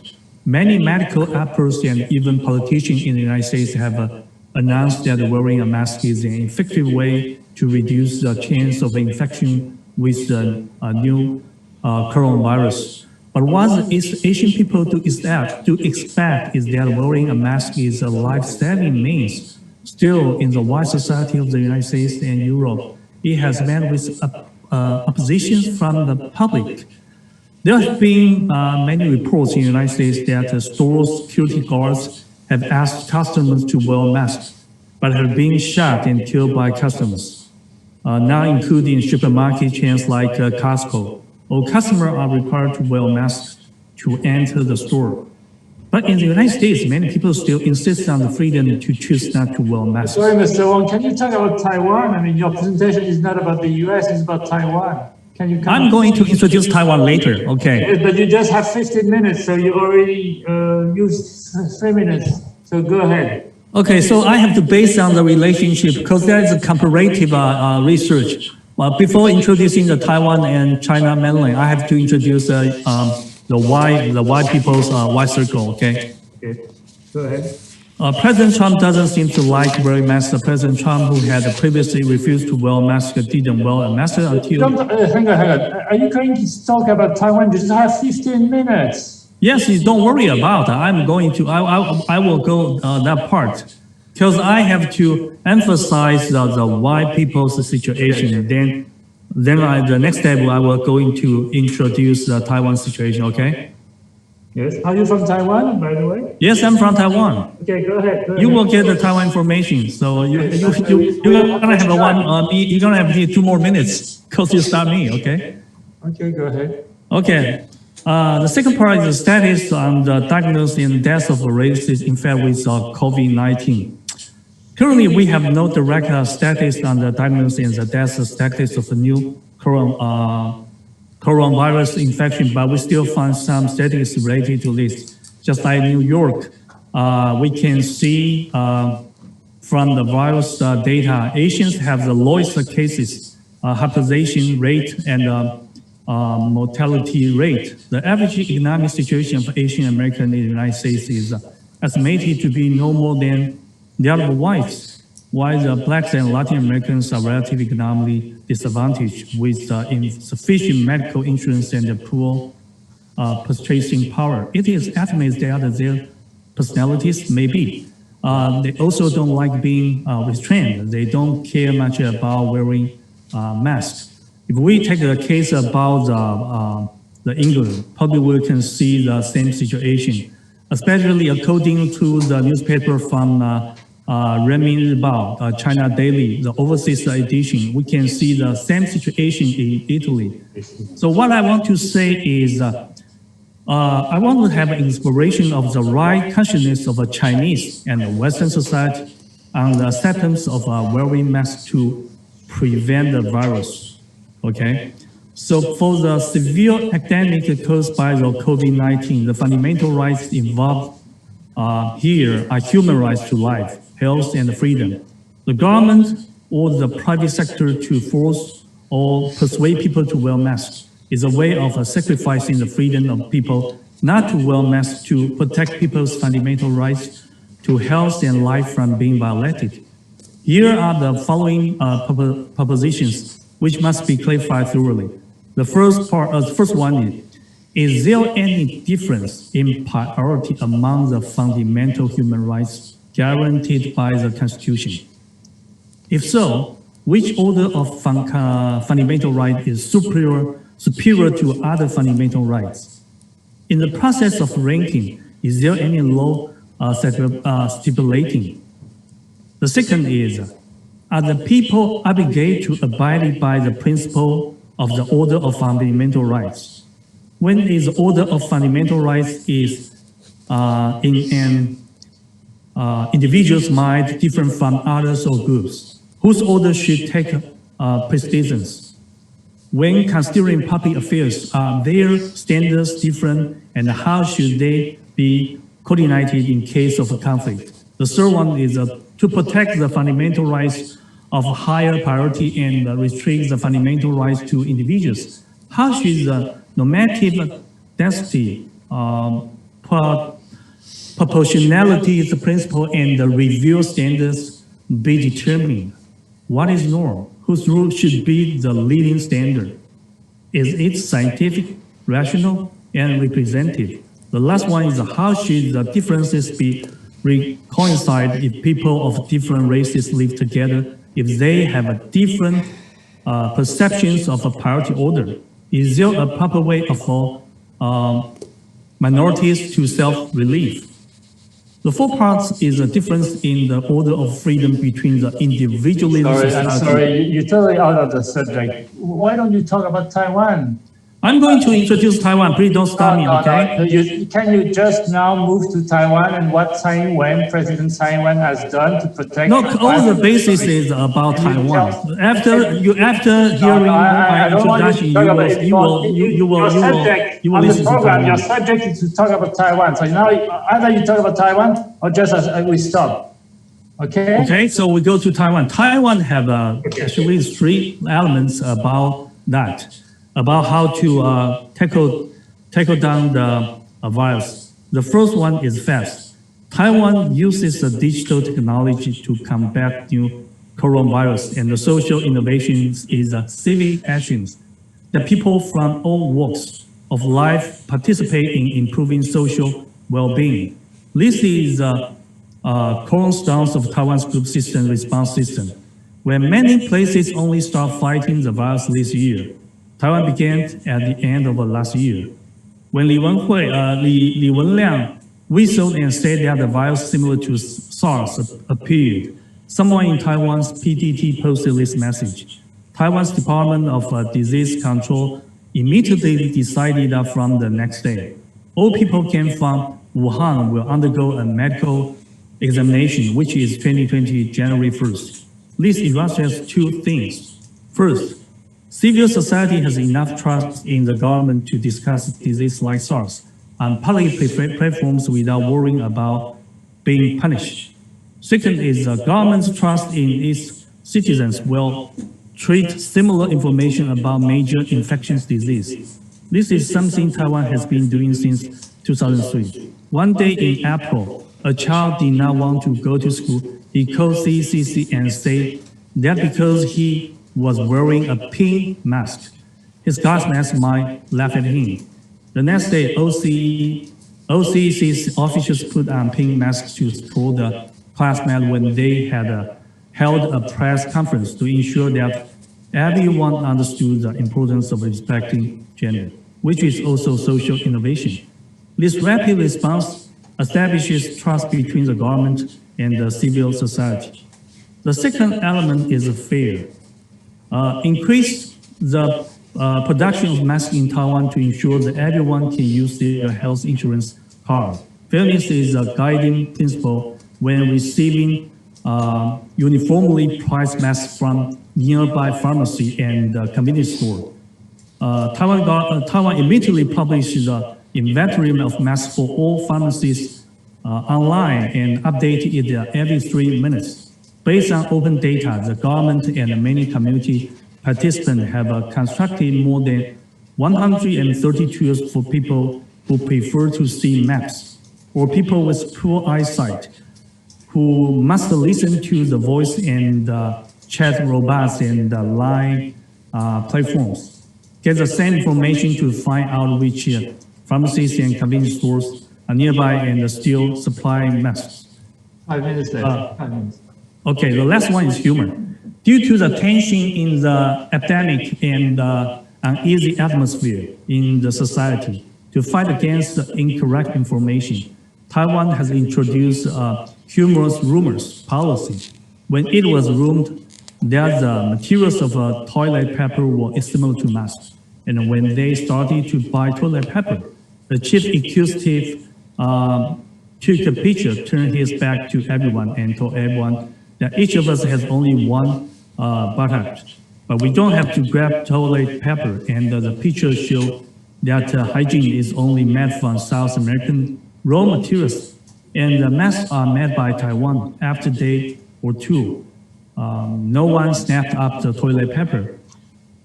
How to deal with chaos brought by the cyber force? Our officials say that at present, each relevant department would have a meme engine team. After the error message appears, it will be clarified in 60 minutes. Officers point out that the meme project is packing the message into a form that cannot help but want to share like a rumor on the internet. They dye hair and pearl in a week. Will fine the stylist $1 million New Taiwan dollars. Our administrator Yan's chief Su Zhenchang, his Facebook page follows the correct message with his photo within an hour and met material picture to clarify.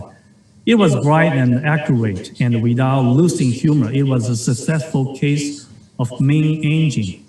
And what I want to focus is in our society, we actually have the whole Chinese character, but we also practice everything under the rule of law. So we can combine the two advantage from the Western side and the Eastern culture. That one I focus. But when we go back to the law, very important is about the fundamental rights. So if we think the fundamental rights has a different order, probably the Western society's order is different from the Eastern's. That is very important. And we are facing many problems, even in Taiwan and mainland. We're discussing a lot of things based on the Western standard. However, our culture, the first priority is different from the Western style. That is more important than introducing the Taiwan situation, because that is total the background. Taiwan is a successful thing about tackling the virus, but we're also facing a very difficult problem about our democratic situation. China is same as Taiwan, but just a different side, you know. So the differences between the mainland and Taiwan is in China, successful in tackling the COVID-19. I think they are very successful, but very costly. But in Taiwan, the people elect the government of Taiwan, the opposition between the people and the government is relatively low, and the goals are relatively easy to be constant. So the government has control, but information is open and free to circulate, and the people are willing to cooperate. So the best way is that the cause and effect are relatively reasonable in Taiwan. Okay, this is my presentation. Okay, thank you very much, Dr. Wang. All right, so now we're moving to the last presenter. Zhu Guobin, are you around? Or are you going to present yourself? Yes, I'm here, yes. And with Zhong Xiaoshan or just yourself? I do it on behalf of her. Okay. All right. So no need to introduce Zhu Guobin. You're professor at the CTU, one of the organizers of this conference. Your colleague, you prepared a presentation with your colleague Zhong Xiaoshan, also from CTU School of Law. All right. The floor is yours, Guobin. Okay, I'm going to share my. Thank you very much, Jean-Pierre. It's a pleasure to see you here. I didn't know we're very close. Yes, too bad to be in the same room, but that's nice. You see my PowerPoint? Yep, yeah, we see it very well. Okay, actually, the last speakers, for me, it's a very difficult task to finish in 10 minutes anyway, because we're hungry now. My paper deals with, our paper actually deals with a very specific topic, which is the emergency. Actually, this paper is written on basis of Hong Kong experience. I hope we can provide some interesting information to you for your further reflection. This is a draft, and we welcome suggestions, comments. Thank you. You know, Hong Kong, actually from June last year to now, Hong Kong went through two crises, which is anti-extradition crisis, protest, and also COVID-19. To tackle with these two crises, the government of Hong Kong has invoked the emergency power. Anyway, even though there are emergency provisions in the Hong Kong legal system, however, systematic, consistent theory of emergency is yet to be constructed. So actually, not much effort has been made in this regard. So this paper attempts to formulate some kind of theoretic considerations by conducting a normative study and review of law. So to achieve the goal, the following questions need to be answered, asked and answered first. And in doing so, we have to first examine the existing constitutional and the legal provisions regarding the emergency. Actually, the first document, the instrument, is the basic law. You see, which you see Article 18.4 provide for two situations, which are state of war or state of emergency to be declared by the NPCAC, and followed by Human Rights Hong Kong Bill of Rights. You see, a public emergency is written and described there. Anyway, and further, we have two more ordinances about regarding the emergency, which are the Emergency Regulation Ordinance, the ERO, has been disputed in the courtroom, and also the second one is the PCBO, describing the public health emergency. So the problem is, even though we have this document, there are gaps and the inconsistencies among those legal provisions and the laws, because they were made by different authorities at different times against different backgrounds. That is the current situation. The first question is about what constitutes an emergency. Actually, out of this full legal document of constitutional nature, none of them, apart from PCDO, none of all the relevant statute has provided for a detailed definition of emergency. Even in the PCDO, you see the public health emergency means its occurrence or for imminent threat of disease, epidemic, and pandemic, etc. This situation does not cover all the situations of emergency, actually. So there is no statutory or judicial interpretation of emergency. And the court, late last year, the court of first instance made a judgment and discovered that say there was no official proclamation of state of emergency because this is we don't what to say. Yeah, did not think this was a real emergency because there's no official proclamation of state emergency. The Court of Appeal described emergency as this serious immediate threat to Hong Kong and its citizens. And, you know, based on all the statutes, the two case laws, and we can find some kind of distinction or to make some kind of distinctions in the Hong Kong context. First, there is emergency and the state emergency, state of emergency. And second, you can distinguish national emergency and the local emergency, actually. So if the government of Hong Kong was to amend the ERO and make a subordinate legislation to give a clear definition to public danger emergency, it would need to find a middle way. And for this purpose, probably a general description plus a non-exhaustive enumeration of possible situations would be a worthy option. So the government should also make mark division between the local emergency and the national emergency. However, ERO only applies to local emergency.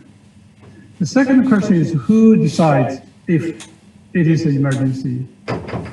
Given the immense implication that emergency has now power and the rights, determining whether an occasion of emergency exists is thus an extraordinary power and obligation. So, based on the current law and the legal framework, national emergencies are to be decided by the Standing Committee, National People's Standing Committee, People's Congress Standing Committee, while local emergency to be defined by the Chief Executive Council. This is a case of last year's social unrest. The Court of Appeal was right in pointing out that the chief executive is the only suitable person to make the call. However, the chief executive in council's decision is subject to restrictions from the exco, from the court, and from the central people's government. Third question is, does an emergency have to be proclaimed? I think this is an interesting question. In the morning, Professor Lin Yan from Shanghai Jiaotong University dealt with this question. Actually, he said the national authority, central authorities are very reluctant to declare a state of emergency. Actually, by law, by PRC constitution, you see that there's a distinction between three situations. You see, NPCC can decide a state of emergency nationwide. The president of the PRC declare a state of war, and the state council can only decide a state of emergency in parts of the province. Only Article 467 or 89 apply to Hong Kong by way of Article 18 of the Basic Law. And how about local emergency? Yes, there's no need to make a declaration of a state of emergency. This is the case of this year's COVID-19 in Hong Kong, actually. The Hong Kong government does not have the power to declare a state of emergency according to the Basic Law. So this is the business of central government.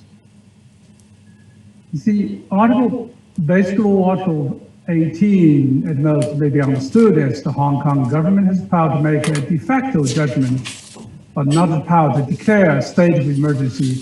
In other words, only the central authorities may declare the Hong Kong SAR as in state of emergency.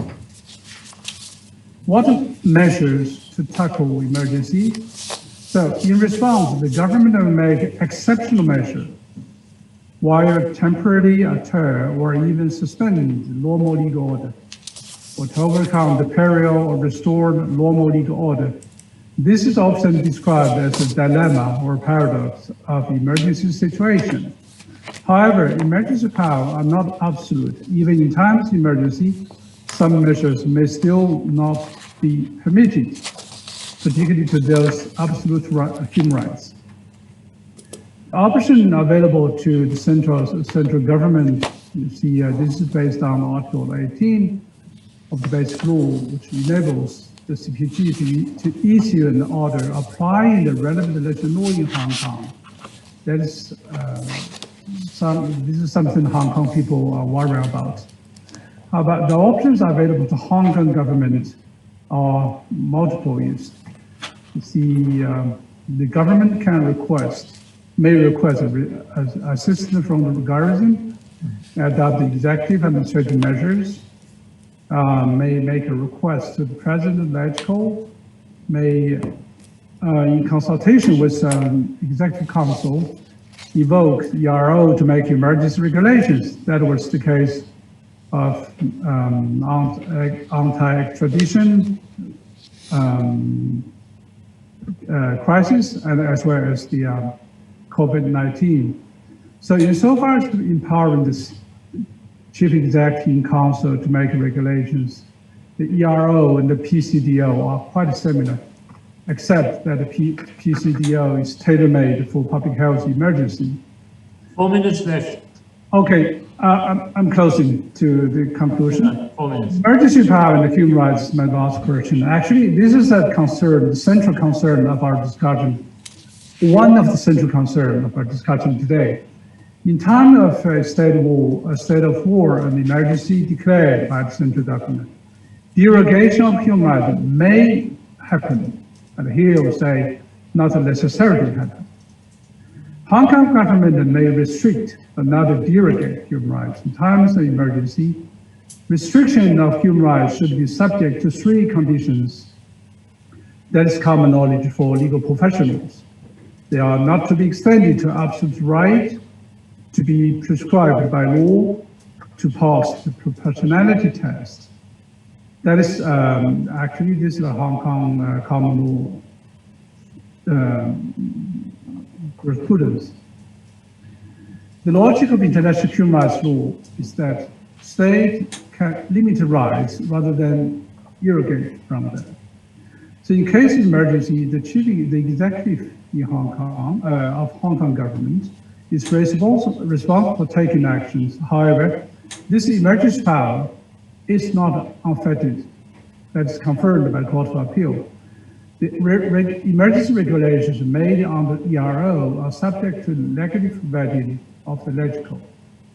Emergencies measures are supposed to be temporary.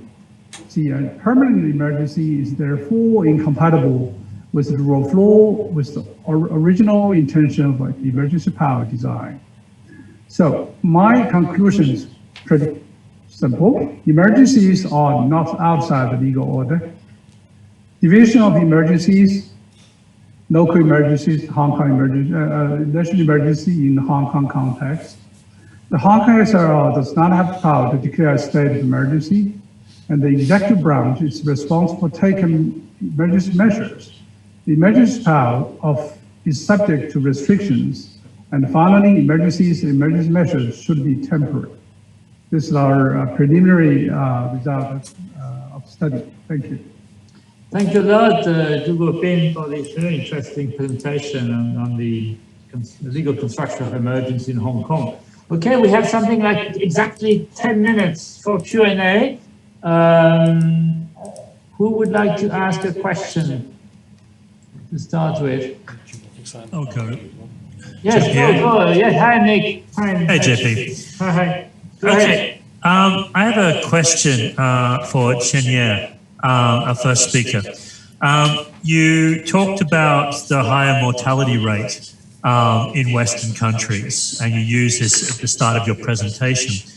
But what I didn't see from your presentation was any incorporation of the fact that non-communicable diseases are more prevalent in the Western countries than they are in non-Western countries, and that with the evolution of COVID-19, NCDs are playing the most major role in comorbidities, leading to more people dying.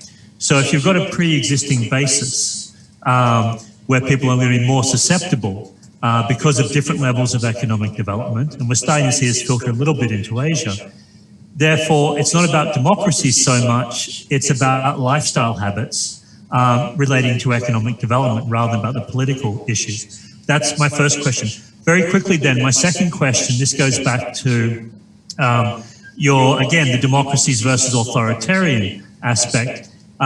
If we look at the United States, the CDC in the US is absolutely transparent in the way it reports all forms of diseases. These are reported at the state level, they're reported at the national level. There's complete transparency, and it's timely and it's efficient. The issue we have with coronavirus is that you've got roughly a 3 to 4 week period where you don't have that transparent level of communication. And if you're going to be looking at the advantages of non-democratic states over democratic states, then surely information flow and transparency have to play a role there. Okay, Chen Ye. Chen Ye, you want to answer that now? Yeah. Go ahead. I'll give a quick answer. So thanks very much for this question.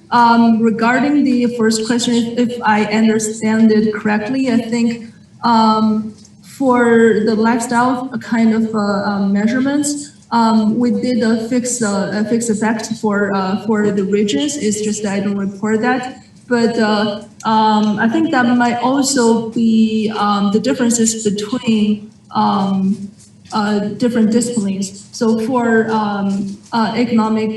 econometric measures, we normally in the first round of regressions just do the very big picture once. For example, we include health per capita or GDP per capita. We don't put that kind of lifestyle variables because it is not a very easy one for me to find a proxy or during a very short period of time. But I really appreciate that, and I can include that in my future research if there is any good proxy for that. And for second question, I think also I think one thing I wanted to add to that is that I'm not saying the fatality rate. It's just the death per capita. I think we might have different definition on the fatality rate or the death per capita. So the measurement I have is the death per capita.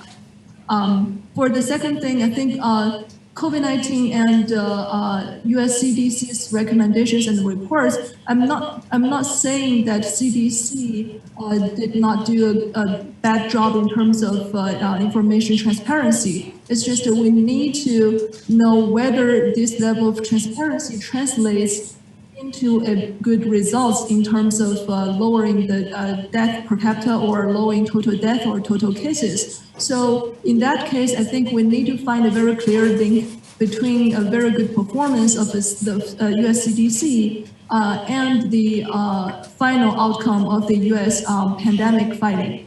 And I think also because US CDC is one of the many agencies among these executive branches, I think we also, when we try to draw the conclusion, we also need to put the performance of other executive branch parts into consideration, and the whole dynamics between the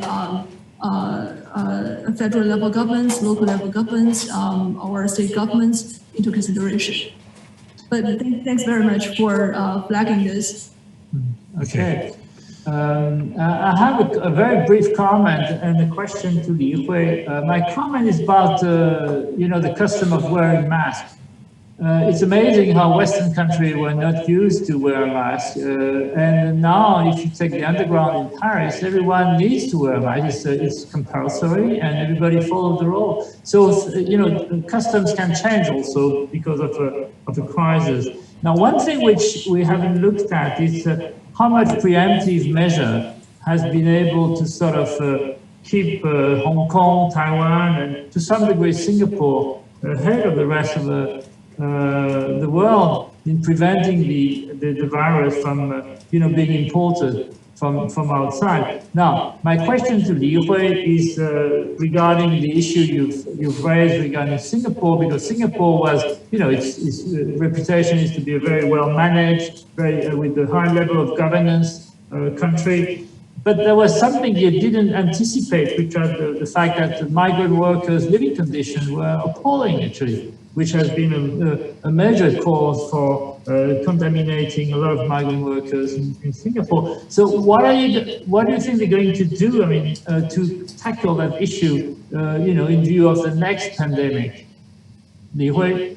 Okay, you mean the issue you talk about, the mask wearing? And no, migrant workers. The fact that migrant workers live in such bad conditions that, of course, they contaminated each other much more than the rest of the Singaporean community. I mean, it's been shocking for everyone, including for the Singaporean government, which was taken aback by that. So, what the government is going to do for tackling that issue? Actually, there is a hot debate about this, the migrant worker issue, and there are scholars from different disciplines and also a lot of social groups actually are engaged in the discussion. Basically, it's a hard choice for Singapore. First of all, I talk about the labor policy. So government has to think about whether how sustainable this high dependence on foreign labor would be. After the neighboring southeastern areas actually dried up the labor, the government, Singapore will be forced to make the change. But this outbreak actually has forced government to start thinking about now, so seriously, so not wait until the foreign labor dried up. So this is a government, the decision government has made how to incentivize business to change their model of business, using more advanced technology, and also on the human rights ground, then the government also have to think about strengthening the regulation, because the government is criticized by many, including the business community and also social groups. The government has a policy in place, the act in place to regulate this dormitory, but actually the government is kind of loose, very relaxed regulation or enforcement of the regulation. If in other fields of regulation, if government actually is very successful regulating the business, but this is a loophole, or I'll call it a pitfall in the regulation. So the government need to not just to build more houses, more dormitories for these foreign workers. Also, the government need to really strengthen the regulation. But here there is a kind of a tricky part. So if you want to strengthen the regulation, it will definitely increase the cost for business. We will also probably, it will be affecting the price. It will also affect international competitiveness, of the goods produced in Singapore. So the government has to balance, between these competing needs, human rights, strengthening regulation, but also it will affect the cost of the business.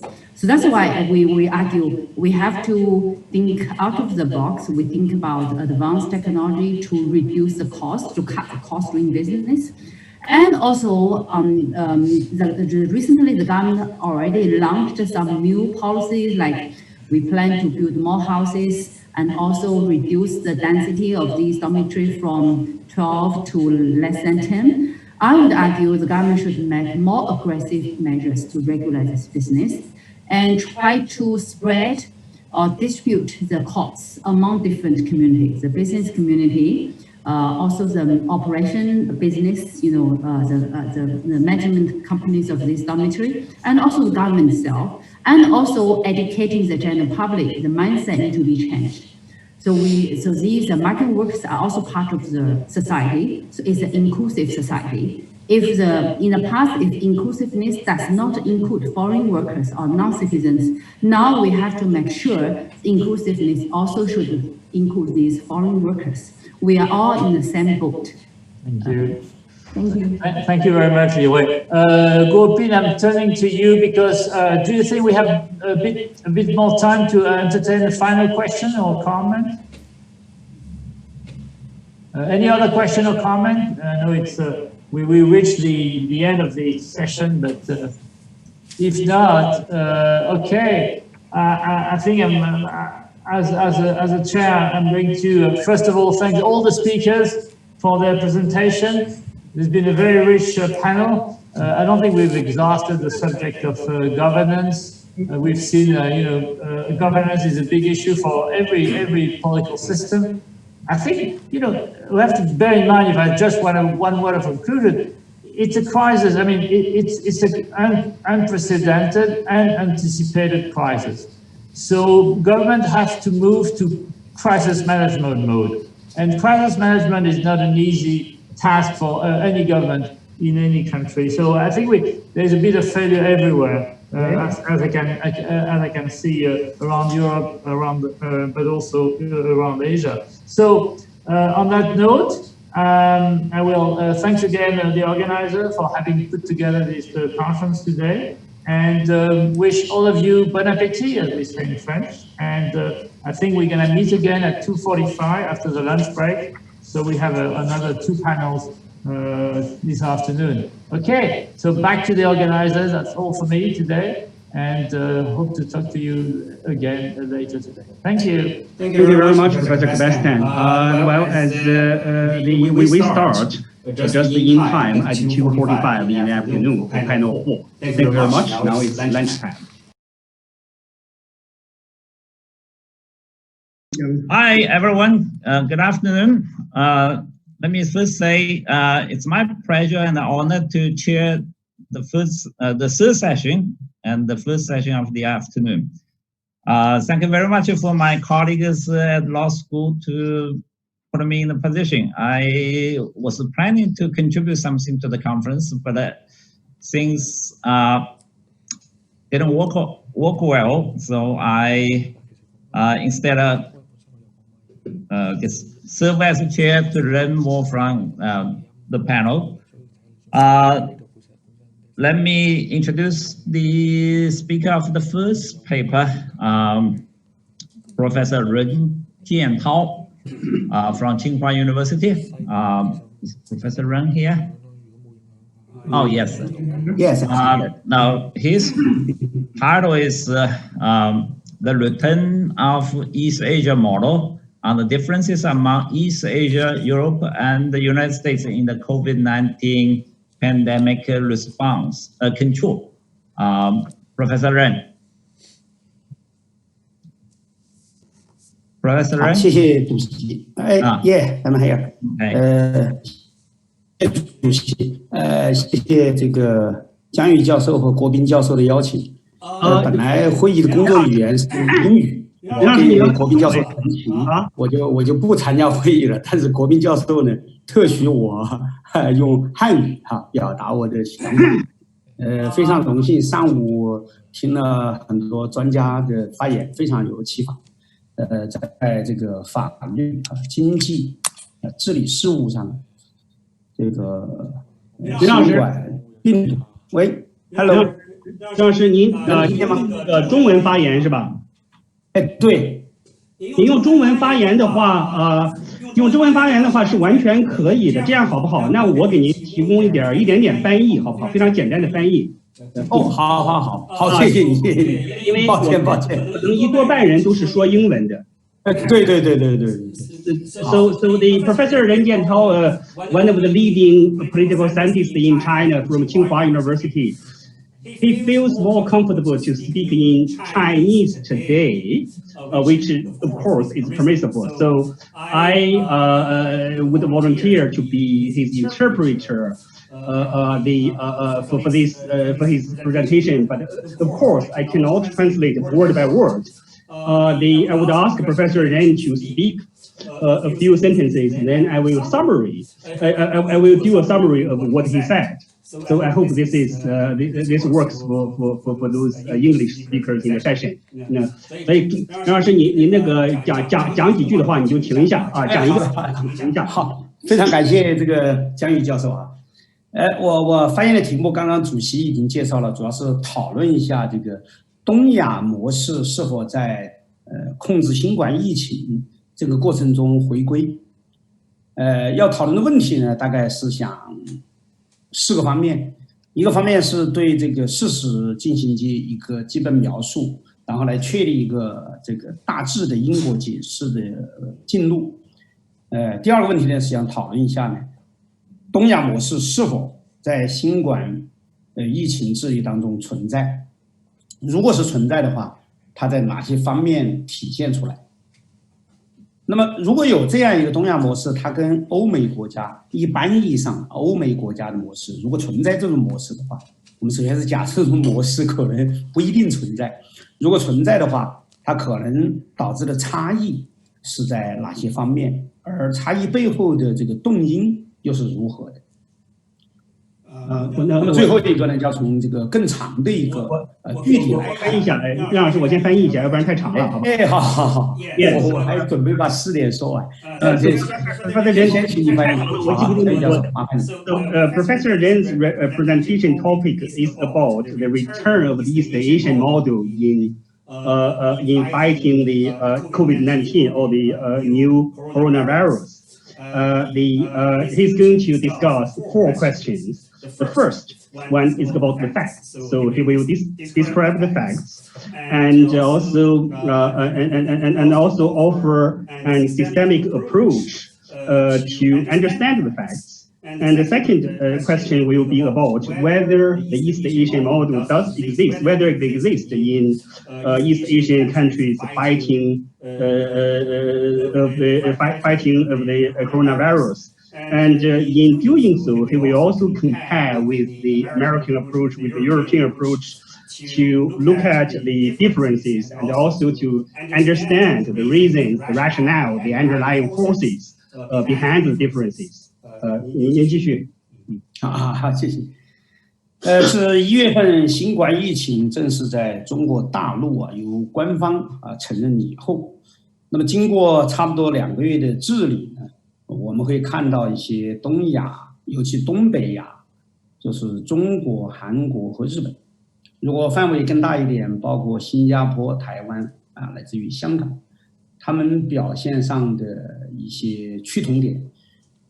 与此同时呢，可以看到呢，欧美国家疫情治理在时长上更长，而在影响上呢是更大。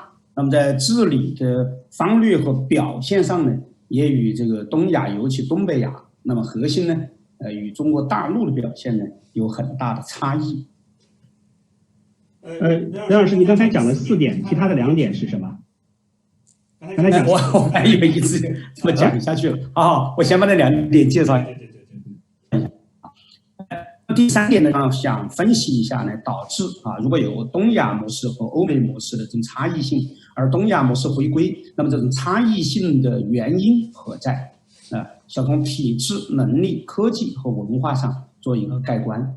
那么第4个呢，就是拉长距离看，就是如果我们承诺有东亚模式的话，那么是不是在经济发展的国家带动类型，以及在治理偶发性公共事件、公共危机事件之时，是不是东亚模式有一个跟欧美模式不同的表现，以至于有一个欧美模式的替代模式存在或者潜在的存在。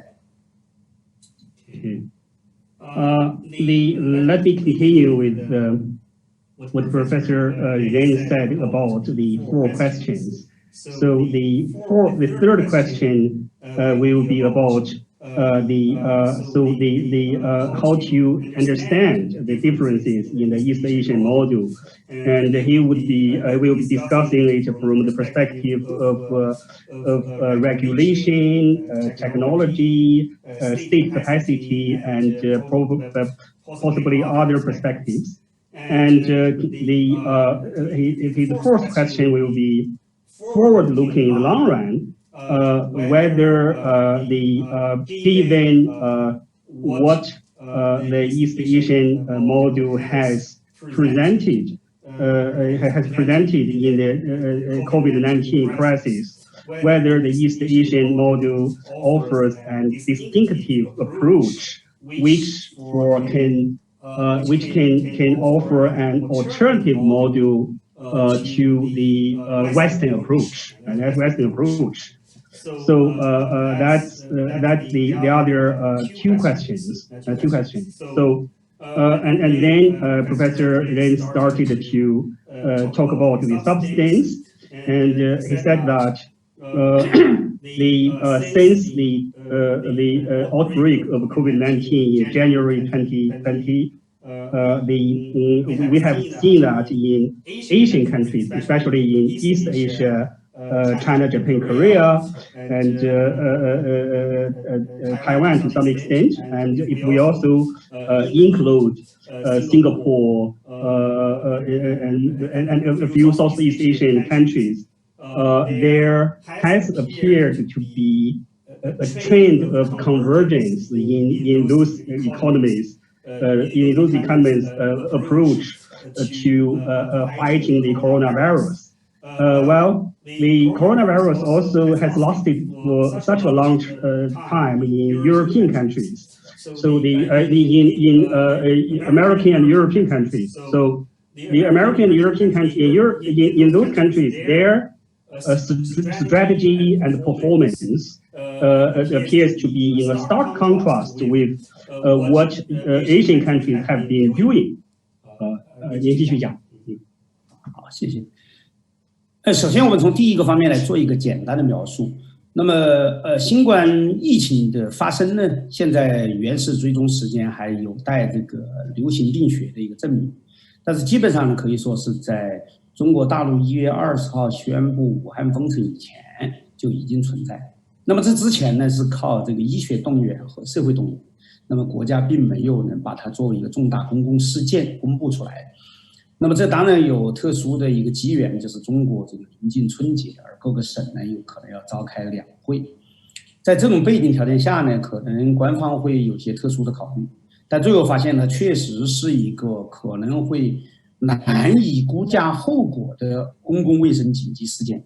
因而1月20号公布以后呢，迅速的在这个武汉封城，在湖北封闭管理，进而呢推向这个整个中国社会。那么基本上由政府宣布这样一个严厉的新冠疫情治理措施以后呢，那么社会的响应呢非常迅速。那么这个响应呢，有些把它归纳为中国人怕死，这个可能简单化了。它其实是一个国家在全面塑造社会的背景下，它一旦动员起国家力量，社会响应的及时性而做出的一种反应。好的，okay. So Professor Yan started to discuss the first question, the factual aspect. It's now almost a consensus that, so although we don't know when the virus actually started, but it has become a consensus that the outbreak started in Wuhan in January. On January 20th, China ordered a lockdown of Wuhan, and before that, the outbreak of the coronavirus was basically considered as a medical issue, and as a rather insignificant minor issue, and the state didn't treat it as a public health crisis. Basically around January 20th, so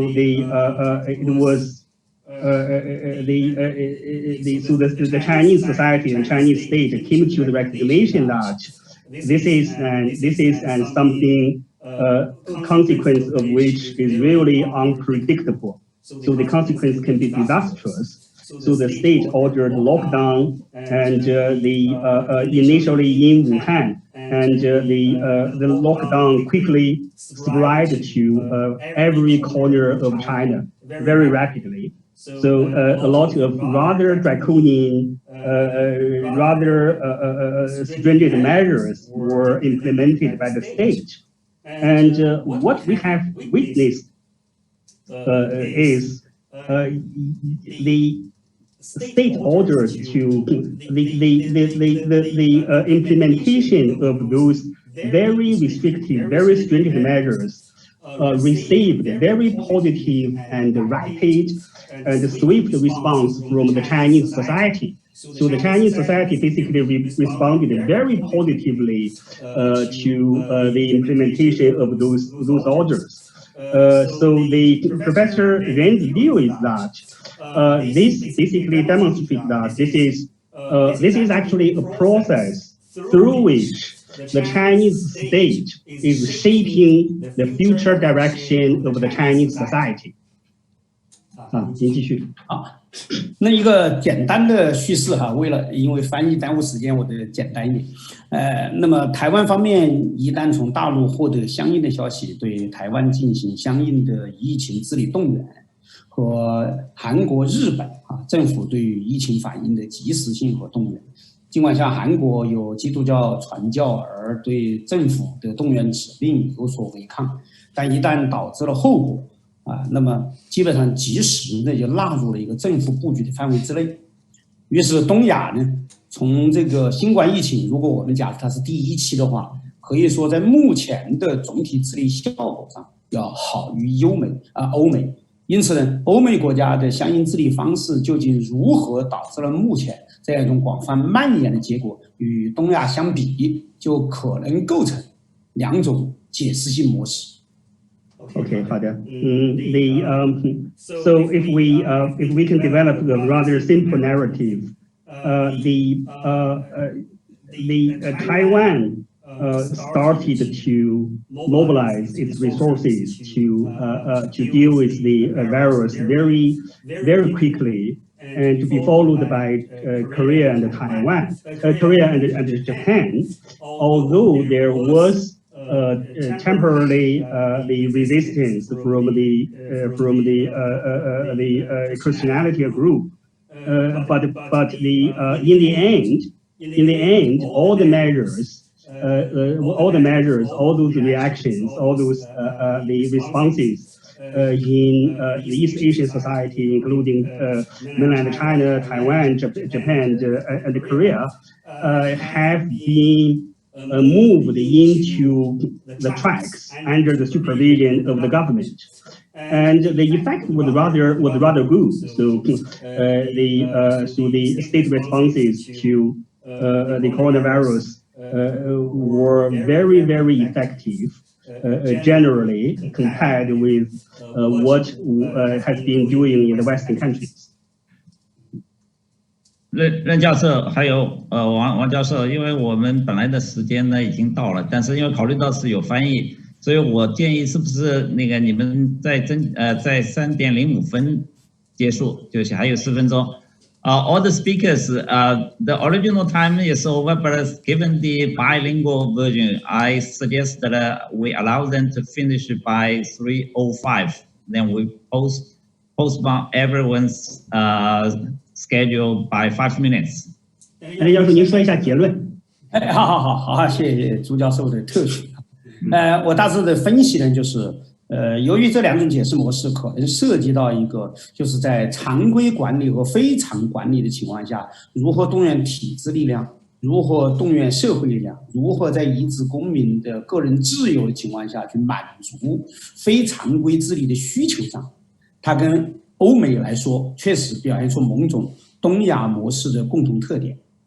那么这样一种共同特点，可能让我们去追究原来由国家带动的经济发展的模式，在特殊的公共卫生事件出现的时候，是不是东亚模式又一次回归？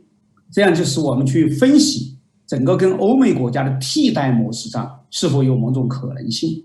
而事实上呢，在我的分析里头，最简单的结论就是这种模式不具有可替代性，原因在于它是非常规的。这个新冠疫情呢是非常规的。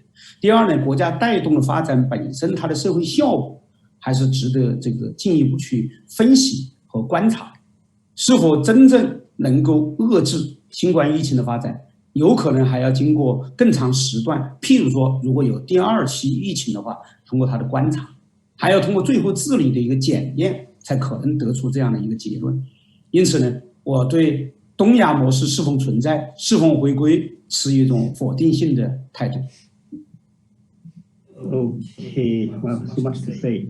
Of course, we have to distinguish between the normal situations and the abnormal, the extraordinary situations.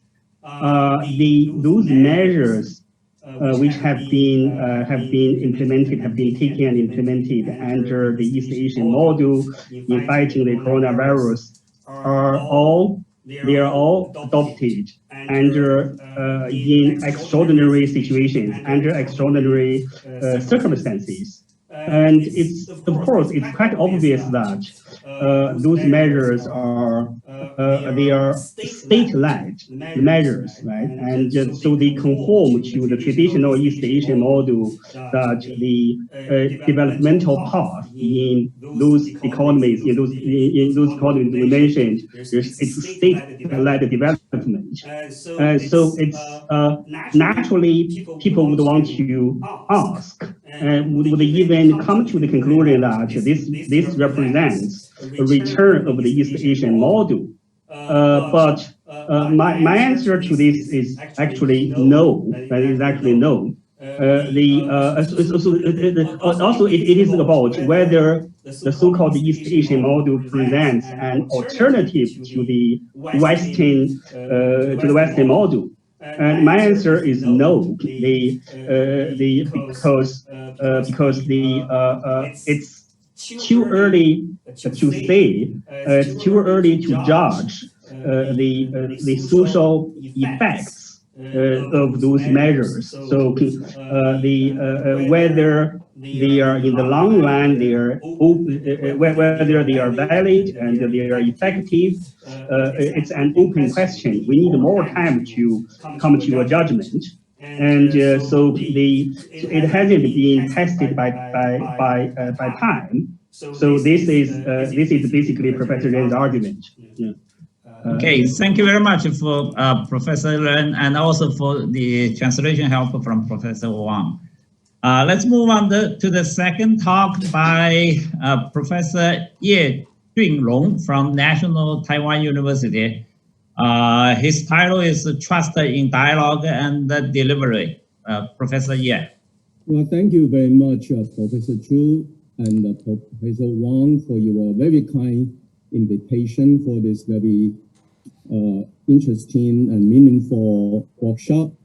I'm from Taiwan. I'm with the National Taiwan University with lots of experience in dealing with government function in time of crisis. Although this time the pandemic, the crisis is very, very different. We haven't witnessed one like this in gratitude for such a long time. So all the world are dealing with the issue right now. While we have focused on spatial allocation or a study on the issue, presenting country stories, even come up with models, I would like to add one temporal perspective to it. When I say temporal, is a time-sensitive one. That is, to see before the pandemic, in the pandemic, and after the pandemic. It's a very division in temporary perspective. But as we are working right now, we need to recognize what we have done now has some connection to our social capital or capacity building in the past. And this applies to the whole world and to each individual country. And also we need to pay some attention to the situation when the pandemic is over. And what should we do now in order to prepare for the future? Well, as a matter of fact, now pay the foundation for the future. Of course, we are not going to expect, one pandemic like this happen again. But if there is one, then what we have been doing right now actually is the foundation for the future. Although I'm doing this, but and of course I would, in some cases, I would refer to Hong Kong, Korea, Singapore, but in any way, let me begin with what's now in the pandemic and in Taiwan. Yes, we all know that Taiwan take early measures, mobilize resources, even deal with the allocation of face masks in a reasonable and friendly way, and also take advantage of the national insurance program, and also the advantage in information technology, and also mature democratic society. So come up with a model of what I would call very soft regulation, but with minimum casualty. So to see the casualty, the confirmed cases are less than 500.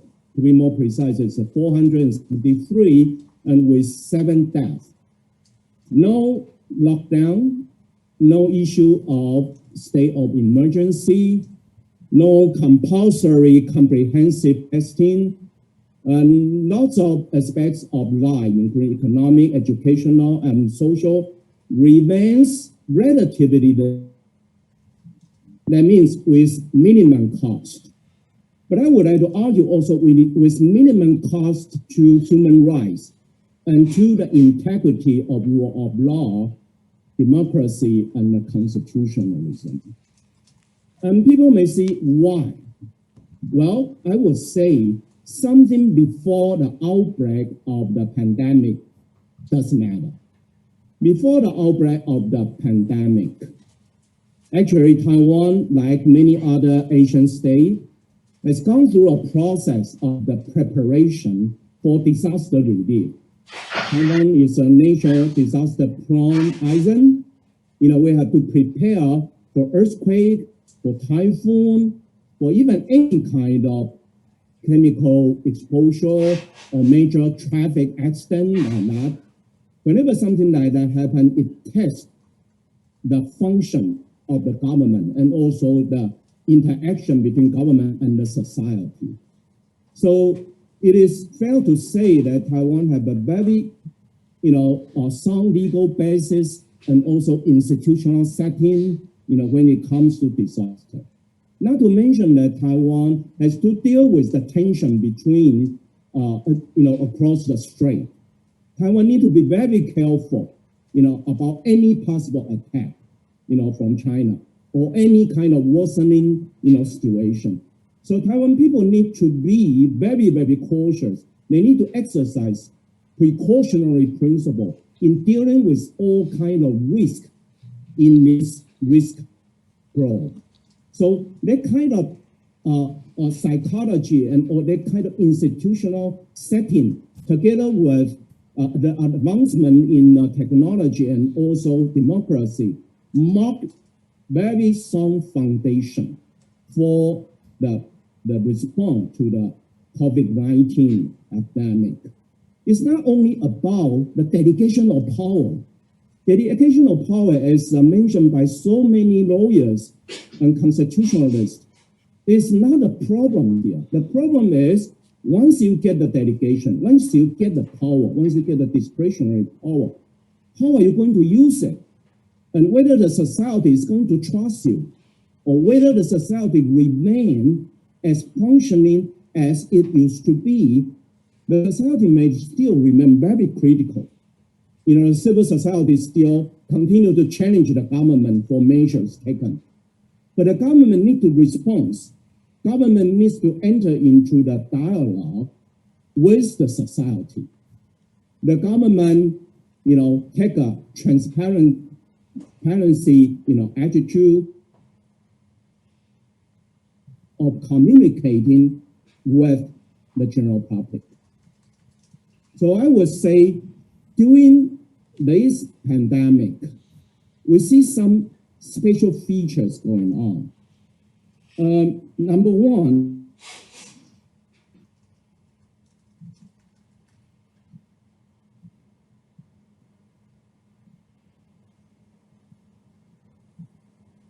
coordinate among themselves. So they are not going to be divided by various agencies based on the experience in disaster relief in the past. Government come up with a central command center. This central command center during the pandemic in Taiwan become the focus of response. So everyone in Taiwan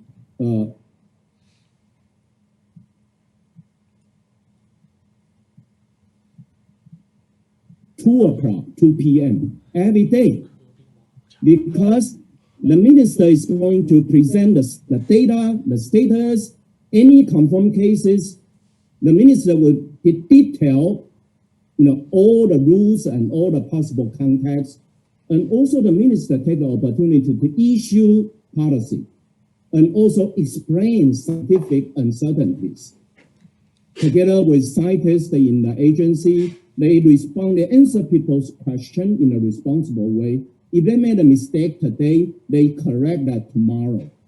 So they become the only source for information about the COVID-19 response. It relieved the panic or the fear from the general public. And people began to trust. People began to place tremendous trust to the government. And that is very, very important. It's not only about human rights, participation, transparency. I would argue it's go beyond transparency. You need to in dialogue with the general public. And I have observed over my public and private years in Taiwan, I have never seen the general public trust the government so much this time. This time, government is doing a job in the sense that people trust them. Not because they necessarily doing something so precise or so great. Of course, they make some correct decisive decision. But it was the public trust that make the government easy to implement their policy and get the cooperation from the private sectors. So I think this is the foundation. And why there is such a interesting, trust, high level of trust, as we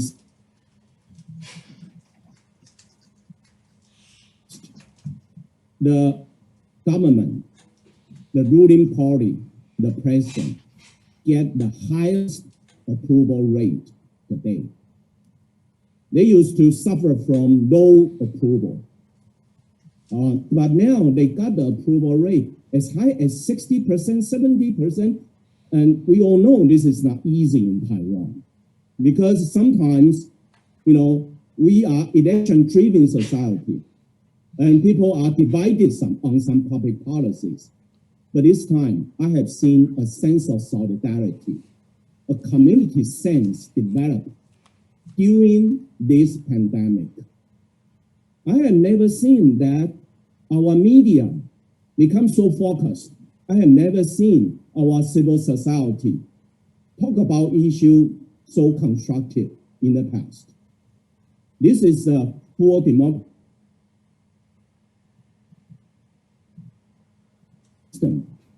And now, during the pandemic, not because we want to save life, but because the interaction, because it was going on well, and civil society still got respected.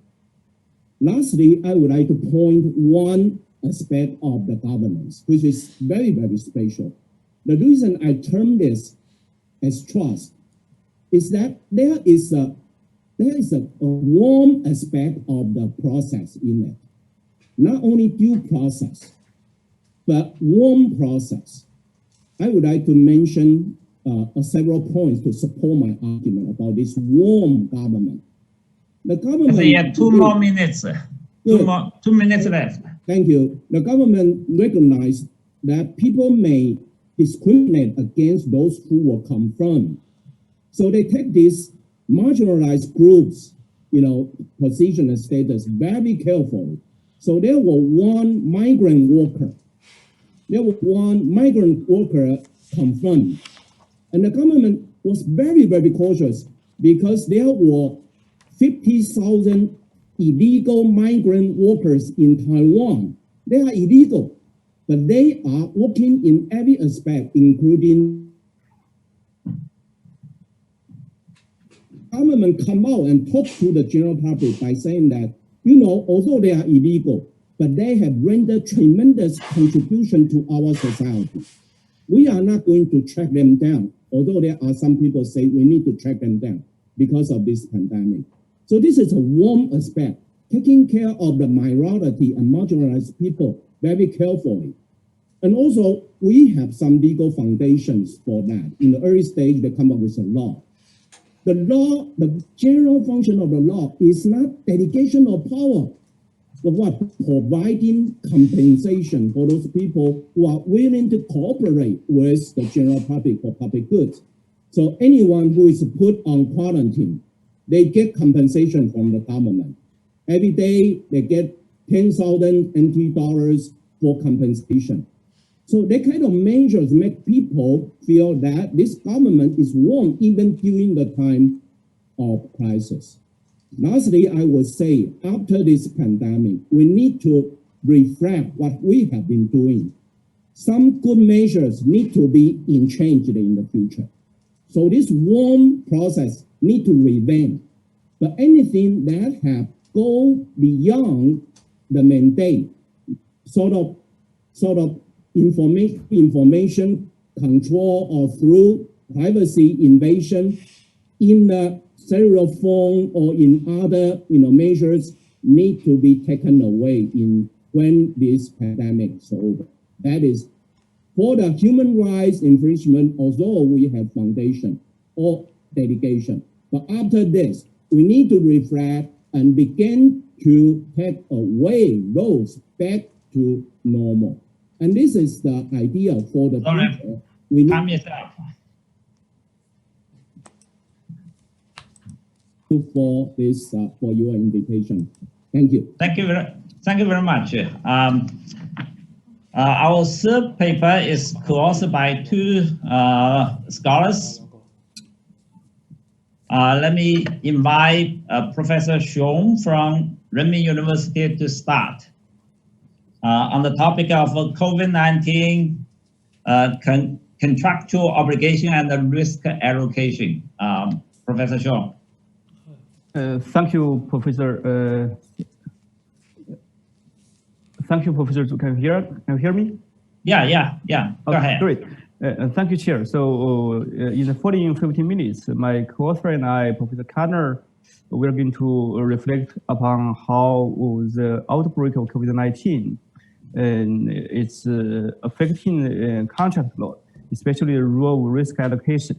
So the outbreak of COVID-19 and the measures taken by the governments all over the world have had an immediate and often severe impacts on the performance of commercial contracts.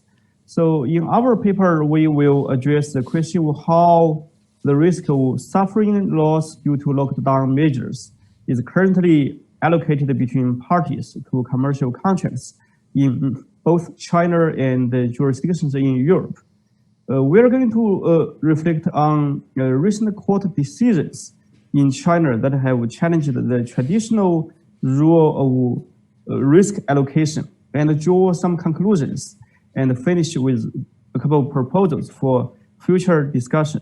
So in many jurisdictions, the disinfection measure taken by local authorities against COVID-19 have made the contract's performance more erroneous for one of the parties to the contract, or in some other situations, the purpose of the contract can't be realized anymore due to the change of circumstances.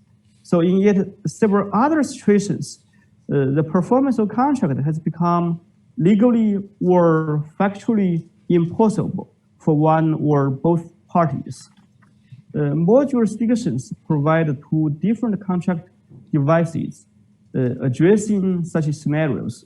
So the first one is a rule on change of circumstances, and the other is a rule on impossibility due to force majeure. Those two devices offer different remedies that may lead to very different results, even if arising from the same reason. So it is therefore often crucial for the outcome of a case whether the rule on change of circumstance or those on force majeure apply. So we will illustrate this difference using a case scenario inspired by a real case that took place in Sichuan province in China. And now let me pass the floor to my co-author, Professor Kadner, for the presentation of the case scenario. Thank you very much, Bing-Wang, for this excellent cooperation. So here's the case scenario illustrating our topic. A organizes a lantern festival scheduled for 8 February 2020.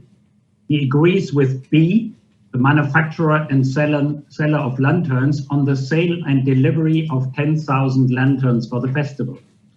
The parties agree on a design that makes the lanterns fit for use only in the 2020 festival.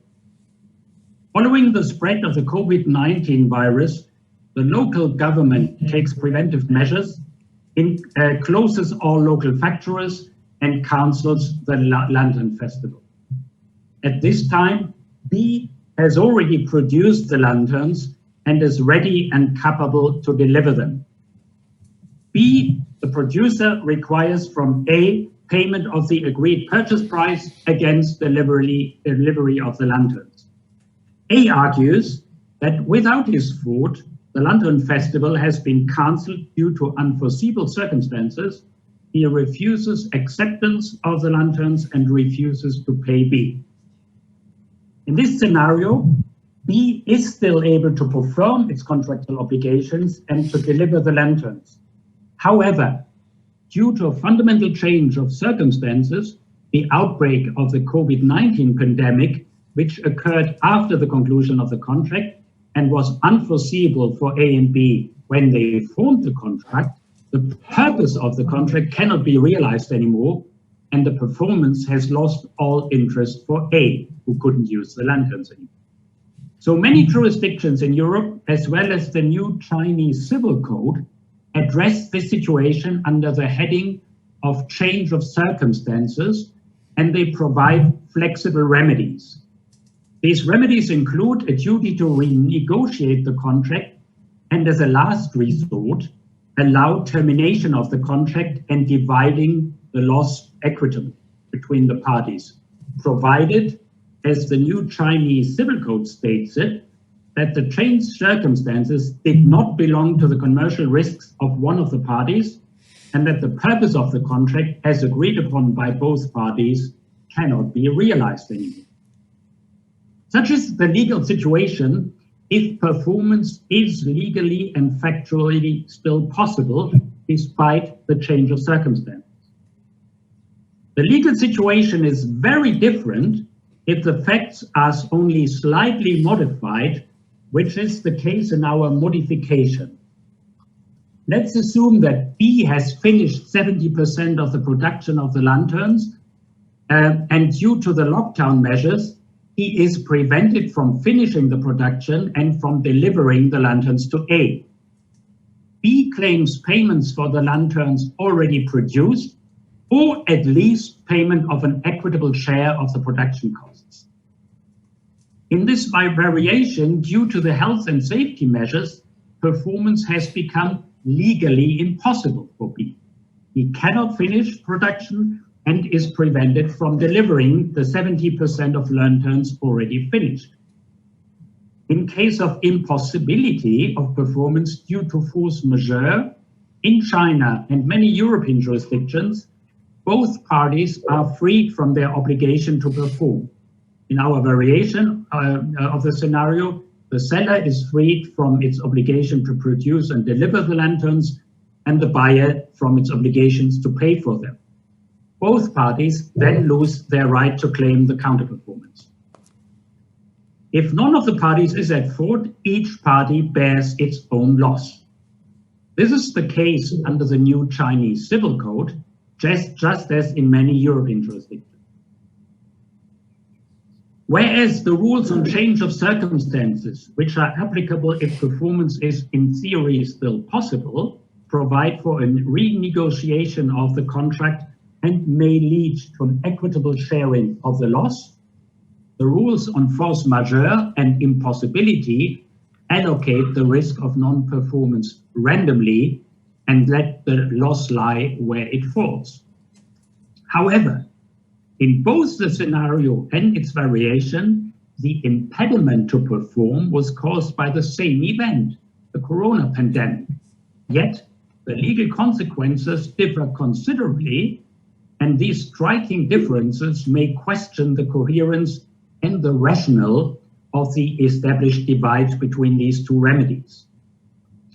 Against the backdrop of the COVID-19 outbreak, several courts in China have indeed departed from the conventional rules on impossibility to force majeure. For the presentation of the state of the law in China, I pass the floor back to Professor Sheng.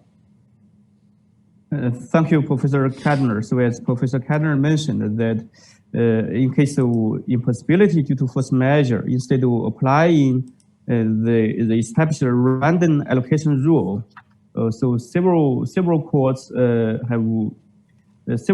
in China granted the adversely affected parties the right to claim from the other party an equitable share of the loss of their preparatory cost for contract performance.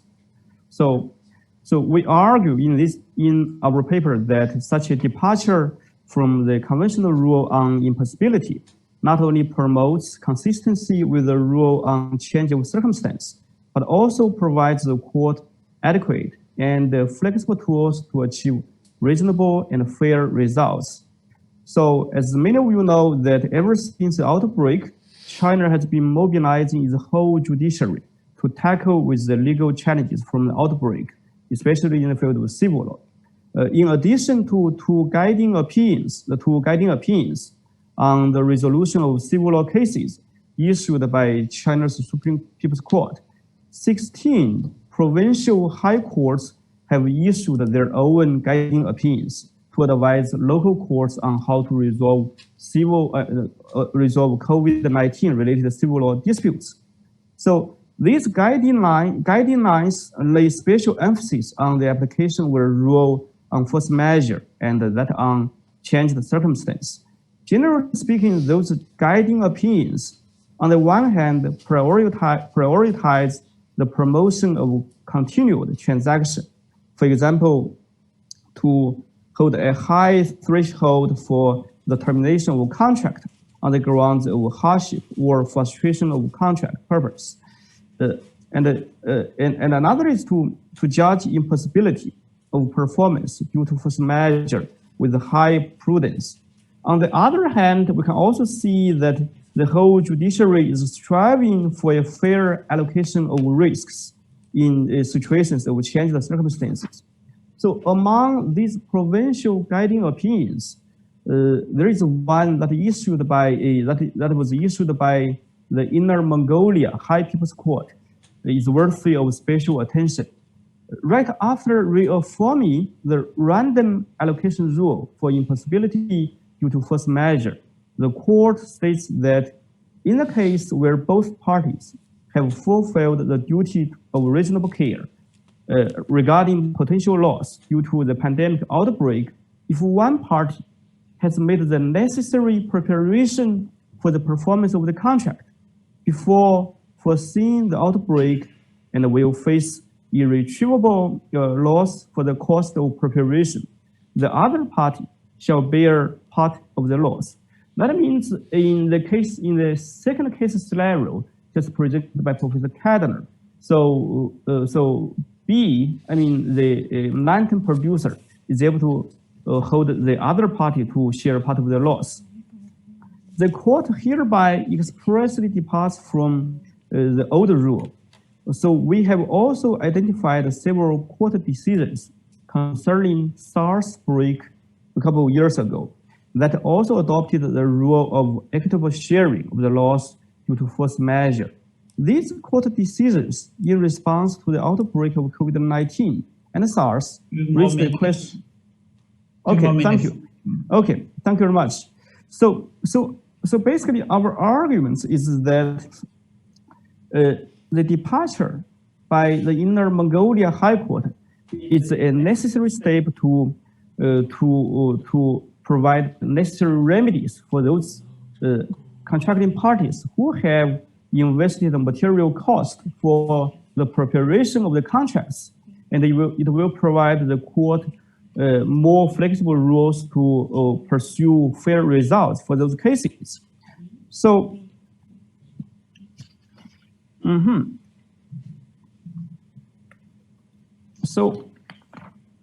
So we argue that in all these cases we are dealing with have in common that there was first a change of circumstance, second, which occurred after contract conclusion, third, which was unforeseeable for the parties, and fourth, cannot be avoided or overcome by one party or the other of the contract. So once these conditions are fulfilled, the same remedy could apply regardless of whether the change of circumstances resulted in impossibility or hardship or frustration of the purpose of the contract. So certainly our proposal would apply under quite a limited scenario, under quite exceptional circumstances, such as the present pandemic. The loss to a share could be limited to the reliance interest instead of the expectation interest and the cost necessary for the preparation of contract performance. So finally, it would always be made sure that the reliance interests that could be recoverable partly in the extreme situation were actually incurred. So it is necessary to apply a high standard of proof of the costs eligible for sharing in the case of impossibility due to force measure. So according to our proposal, the courts is likely to have a better tool to address those disputes that are likely to arise in the following years to come.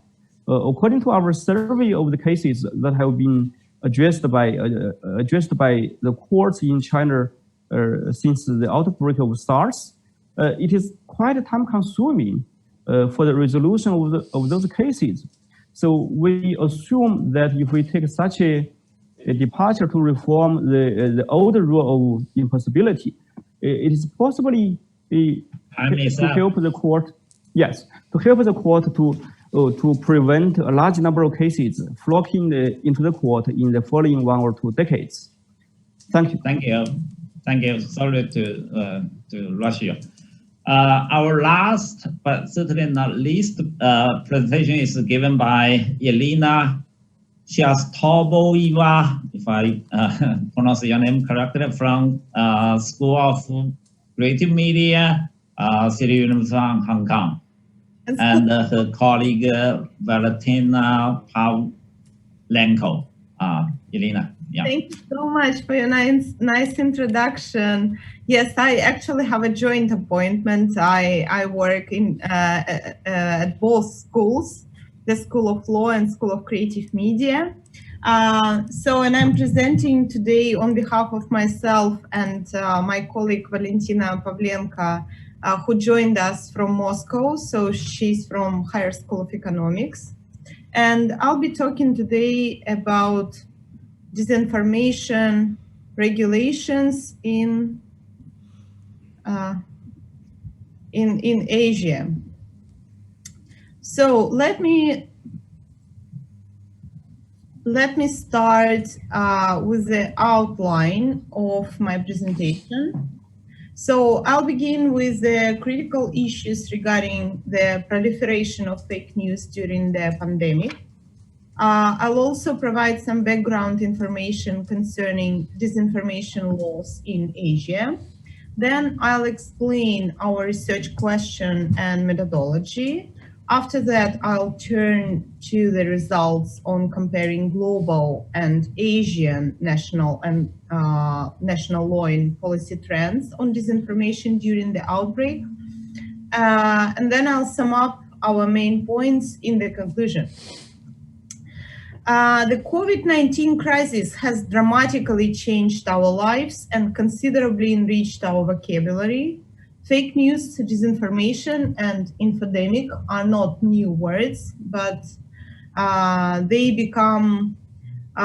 enter our everyday vocabulary during the pandemic, when the fight against disinformation has become a pressing issue of paramount prominence across the globe. And on this slide, you can see 2 examples. On the left side, you see the example from Europe. The second example is from Asia. The first photo was circulating on social media to show dead people on Italian streets. But in fact, this photo was taken 6 years ago as a part of an art project dedicated to the Nazism victims in Germany. The second photo portrays a Malaysian parliamentary member who faced criminal charges for fake news dissemination. She posted a video showing crowds crossing a border during the outbreak. The video then turned out to be truth, and she was finally pledged not guilty, but her case had a chilling effect on the freedom of information in Malaysia, as many experts believe.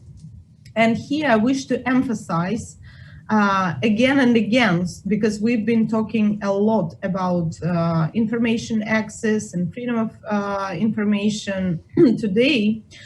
So I wish to emphasize that this freedom and its importance increases dramatically in any crisis times. And the proliferation of disinformation during the outbreak is among the signals of a high demand for reliable information.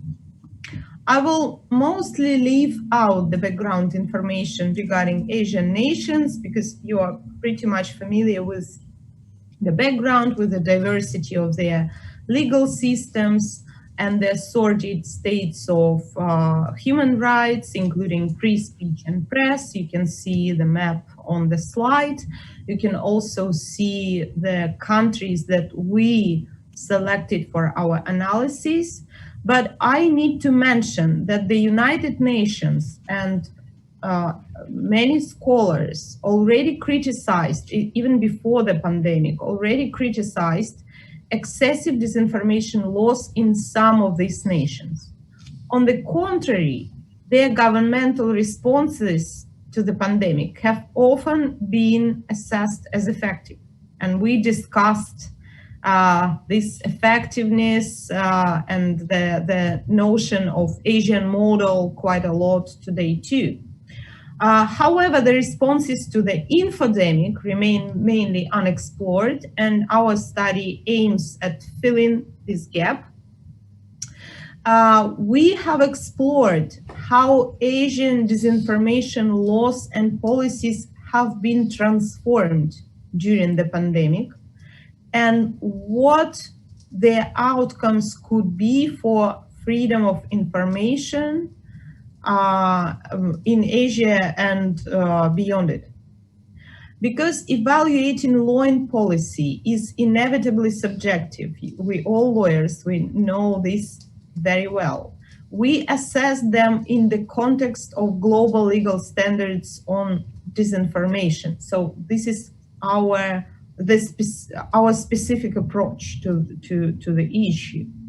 On the slide, you can see how we define these standards for our study.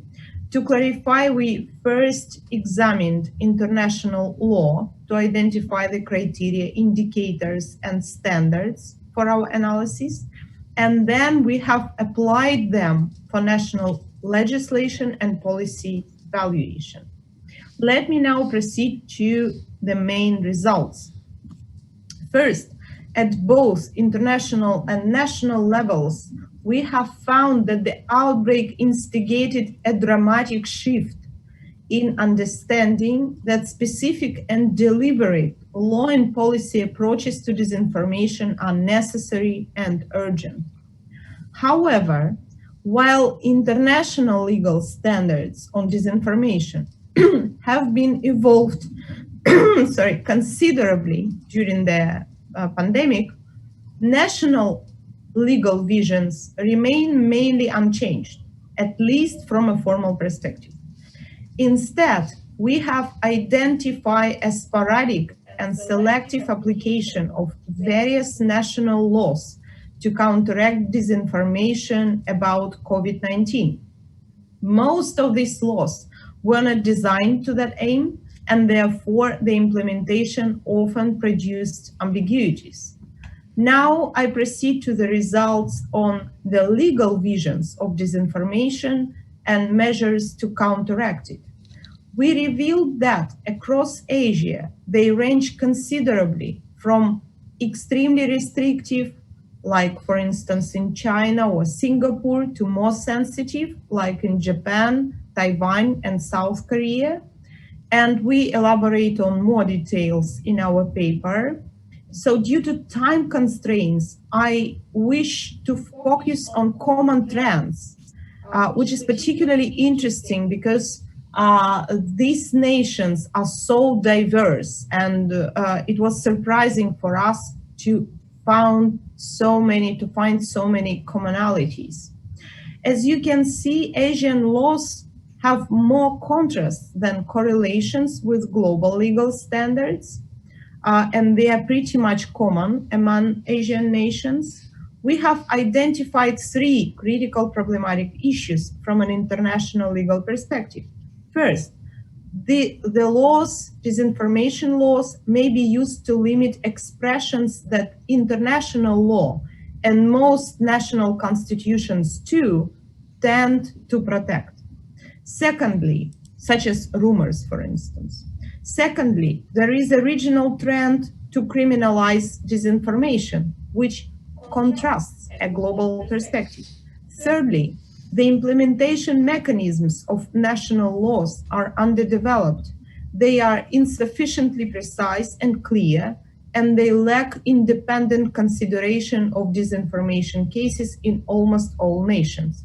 So sometimes governmental authorities may decide on what is fake and what is the truth. And this slide elaborates on the national strategies to counteract disinformation in the digital era. According to the global standards, governments should play the leading role in facilitating close and active cooperation and interaction among all the actors you see on the slide. And we found that Asian governments have taken many steps in this direction during the pandemic.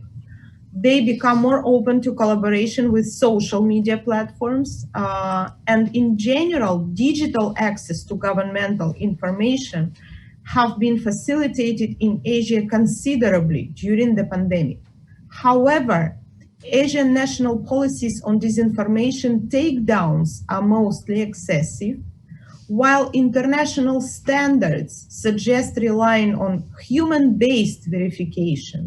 And we all know that sometimes it's so complicated to differentiate fake news from real news. So they suggest human-based verification rather than the use of algorithms for this differentiation. In Asia, the role of independent media as verificators and fact-checkers is still underestimated, and the role of algorithms is on the contrary, on the opposite, overestimated. Media literacy programs mostly receive insufficient consideration too. I'd like to summarize our main points now. In general, we see that from a global legal perspective, disinformation regulations in Asia still insufficiently respect freedom of information, which poses the risk to the implementation of other human rights during the crisis, including the right to health. This approach also contradicts the constitutional and international commitments undertaken by many, I would say most, Asian governments. While we observe the advances in the ease of access to information online, there is an increasing risk of governmental monopoly on online flows of information in crisis times.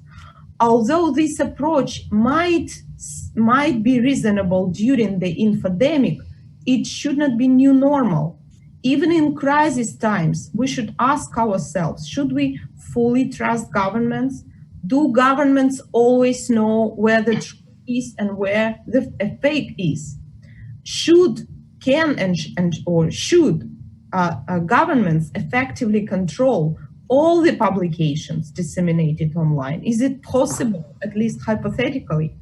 By monopolizing the information flows, governments not only often violate their constitutional commitments, but they also assume excessive responsibility for harm that may occur if they identify facts as fake news incorrectly. Therefore, governments, as we believe, should develop and support independent media verification, fact-checking, and media literacy so that societies, people would be able to differentiate fake news from non-fake themselves. This step would not only make the fight against disinformation more efficient, but it would also facilitate the truth in national authorities, the trust in national authorities in Asian societies, and improve their global image. We also recommend the reform of disinformation laws and policies in Asia to make them clear, precise, and proportionate. Until and unless these issues are properly addressed, we would not be rushed to label the pandemic response in Asian nations as effective, because the infodemic is also a part of the pandemic.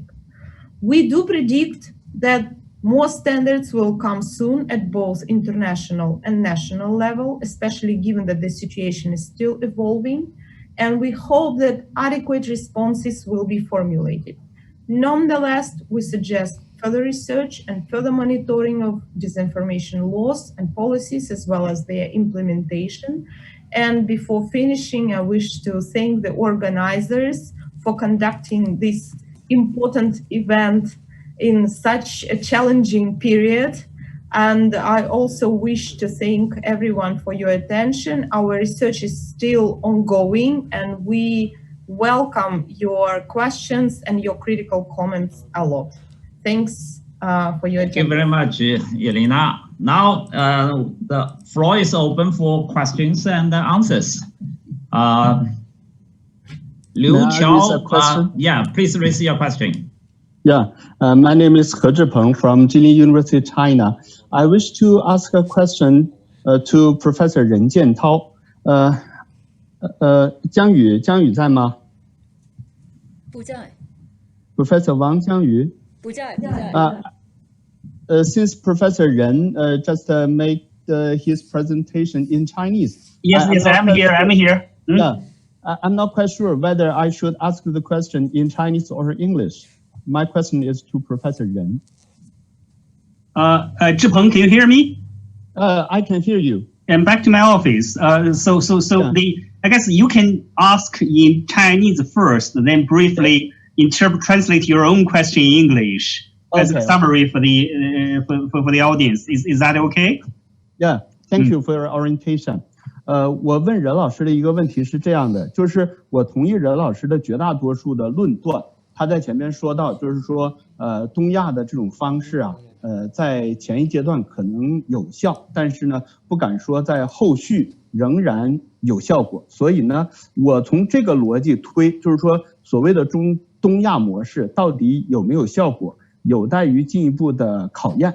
但是任老师得出的结论是不，所以我觉得这里边好像，由于时间关系啊，任老师可能在逻辑上缺了一些链条。所以我想，能不能请任老师利用这个时间做一下补充 ？So my question relates to Professor Ren's deduction.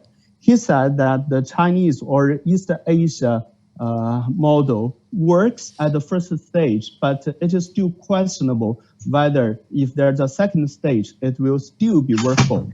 So I think his conclusion should be whether this model is good, is questionable. But his conclusion is no. So I wonder whether there's any missing link between his facts and the conclusion.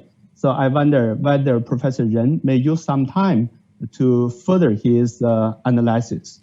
Yeah, this is my question. Thank you. 谢谢这个志鹏教授的评论和提问哈。确实，因为我讲汉语需要有翻译，中间好多论证是没有办法展开。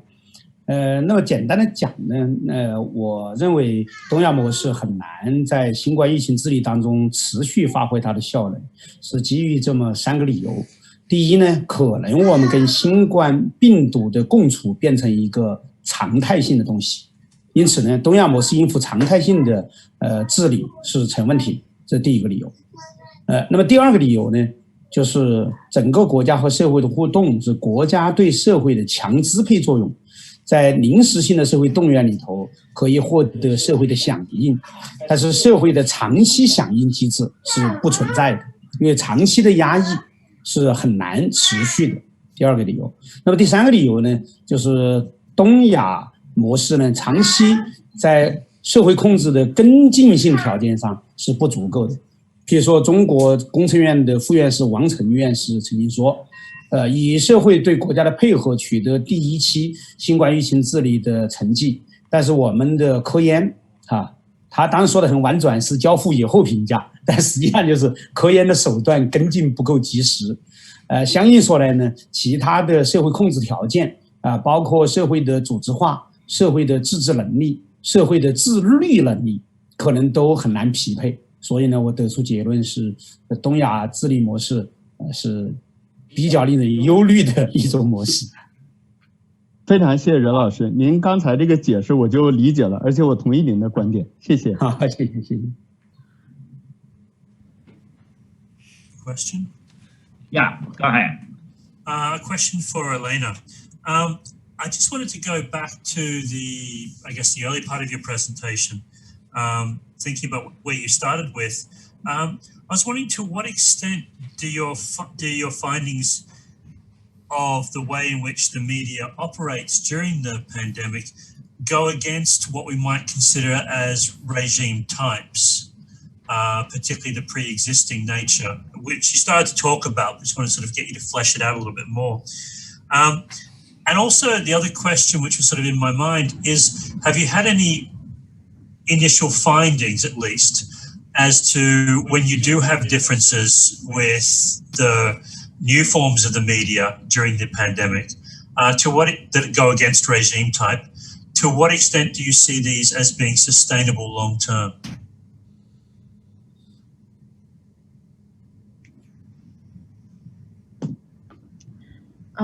So thank you very much for your question.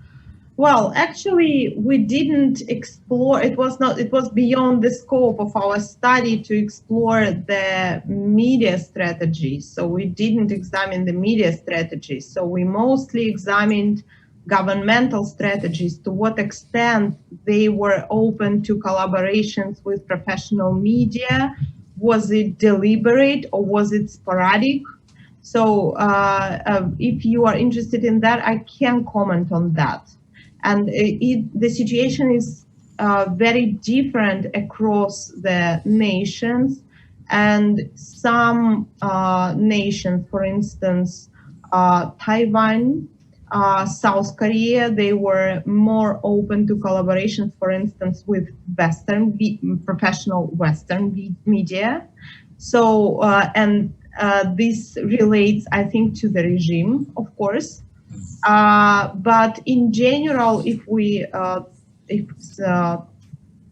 speak about Asian region in total, I would say that the general trend is to collaborate with either loyal or we can say pro-governmental professional media. So if we mean governmental strategies to counteract disinformation.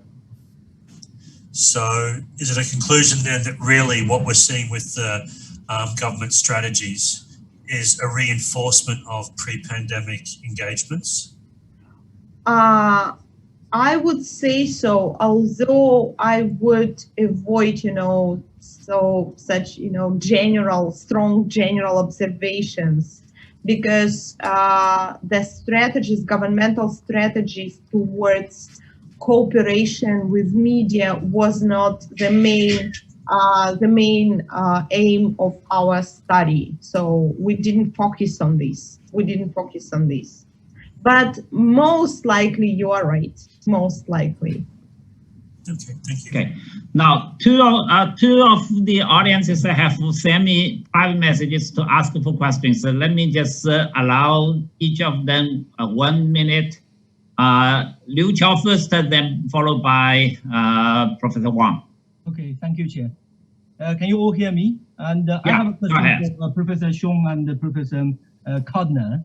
And thank you for your wonderful speech. I think it's a very important and also intriguing question now that we have made a lot of contracts. And because of COVID-19, can one of the parties terminate the contract because of the negative impact of them of this pandemic? And especially what is the Chinese law's position on that? I think I share with them with both speakers in their view that there should be some alignment between the impossibility cases and failure of purpose cases.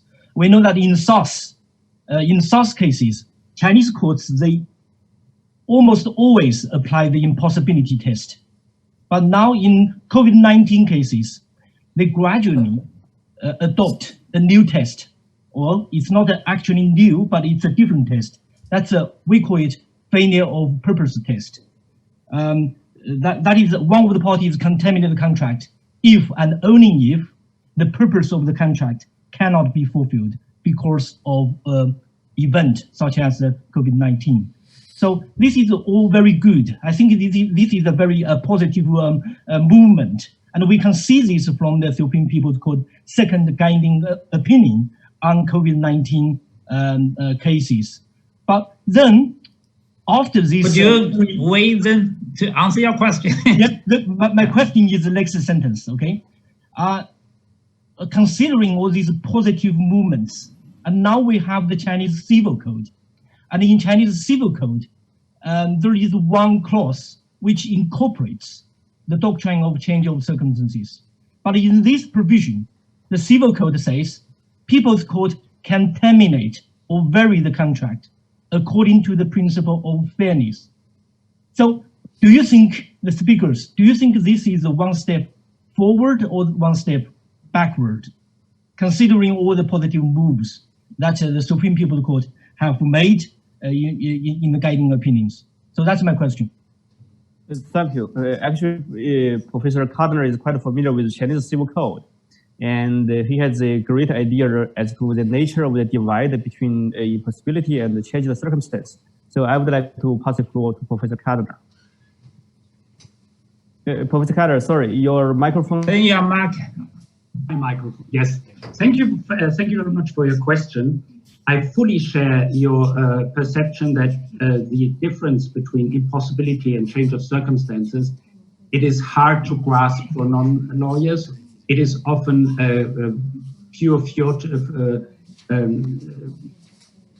it's not, the difference is hardly to grasp in terms of contractual fairness. And so, yes, first of all, that you have a codified rule on change of circumstances in your civil code is indeed very good. On the other hand, you have the rule on impossibility, which seems as rigid as the European rules, and it leads to that both parties are freed from their obligations and no fair share of the loss. So there's a friction between the two, and the purpose, the fact that the purpose of the contract cannot be achieved is mentioned under a force majeure and impossibility, which struck me very much. When I read it first, I would have expected it under the rule of change of circumstances. So yes, you have both tools. And I think, yes, you have the same problems now that we do have in Europe with these differences in remedies between the two. And as we try to show, it is often, you modify the case scenario only slightly, and you lose the possibility to flexibly share the loss between the parties, which you would have under change of circumstances, because you move into a system of impossibility. So I think we need to exchange a lot on this, because here under your new rules, we have exactly the same problems. And the cases in China show that this dividing line is randomly drawn.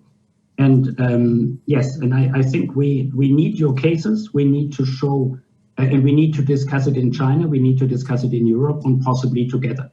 And this was the first opportunity to do this. And I would be delighted to continue with this discussion, because again, we all have the same problems. And we have the same tools and remedies. Thank you very much. Last question from Mark Wang. 1 minute, please. Thank you. I would like to a question for my teacher, Professor Ye Junrong. This is actually a part of my report that I didn't have time to talk about. Chinese society has inherited Western values for many decades. But from my observation, that Taiwan is still a region that prioritizes the core values of Chinese, especially including mainland China. Then there is a problem here when people, including legal professionals, talking about the value about Western style, but the first principle of operation in their mind is still Chinese culture. This kind of situation will have a lot of social costs. However, the Chinese people's characters of life are more important than freedom during the epidemic. So far, that character leads to close trades achieving better performance than Western society. So I want to ask Professor Ye, living in a Chinese circle, when we encounter the choice of order of fundamental rights, can you give us any suggestions? Thank you. Thank you. We are all live in a global sphere, and we are actually world citizens. although we may be in one region or was born somewhere, but this pandemic is a global issue. So I always believe that even some countries are doing good or doing bad, but still the whole world is still in the midst of this pandemic.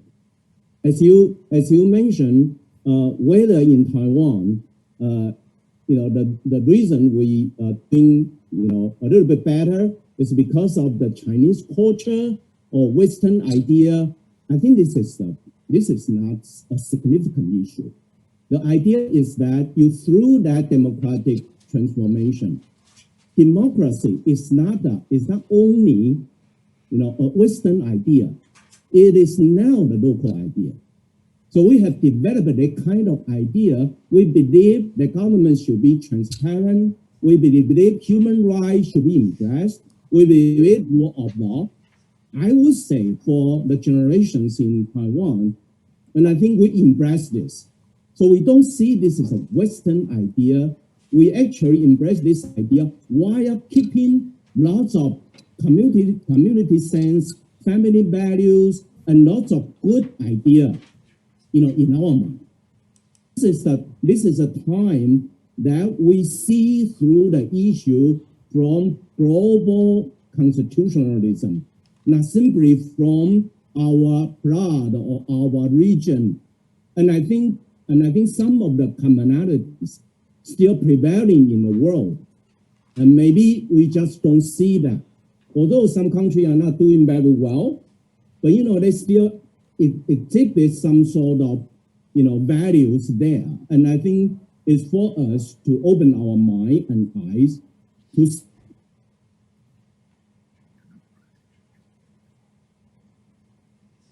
Okay, I have to cut in and to conclude our session because the next session is coming in. Concern about what we call East Asia model. I see there are many models in this Asia. So okay, thank you very much, Professor Yan. We have to finish this session. Let me thank all the presenters and the questioners again. And this session is concluded. Thank you. Thank you very much, Professor. Wonderful sharing. To all the speakers. The next session should be convened in time. I guess at what time is now? It's 4:10. 1 minute. 1 minute. Why don't we have a rise for 5 minutes and just we come back at 4:15? Thank you.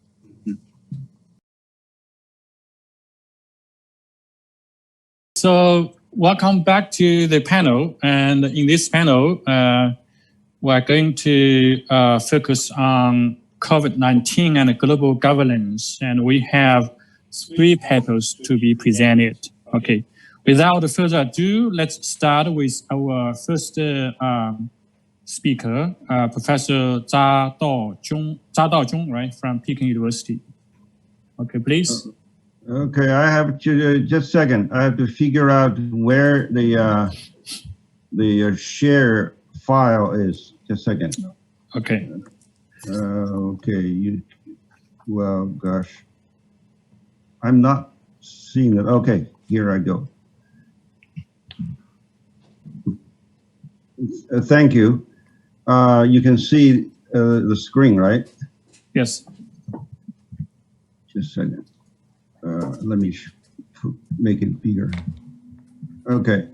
Well, I'm one of the few international relations persons who joined this, and this is a fairly new topic. It's trendy.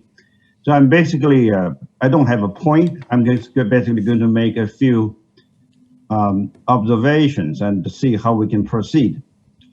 I would think the assumption about international health related to what Thomas was saying early on is that a core component of global health is the mutual health protection against the international transfer of health risks. Then, the nature of the word is interdependence in health. And then a second assumption is that in terms of global health, It's first and foremost a domestic matter. It involves, of course, as we speak, pandemics. Dealing with it is first of all deal with domestically. Then you have a host of other factors.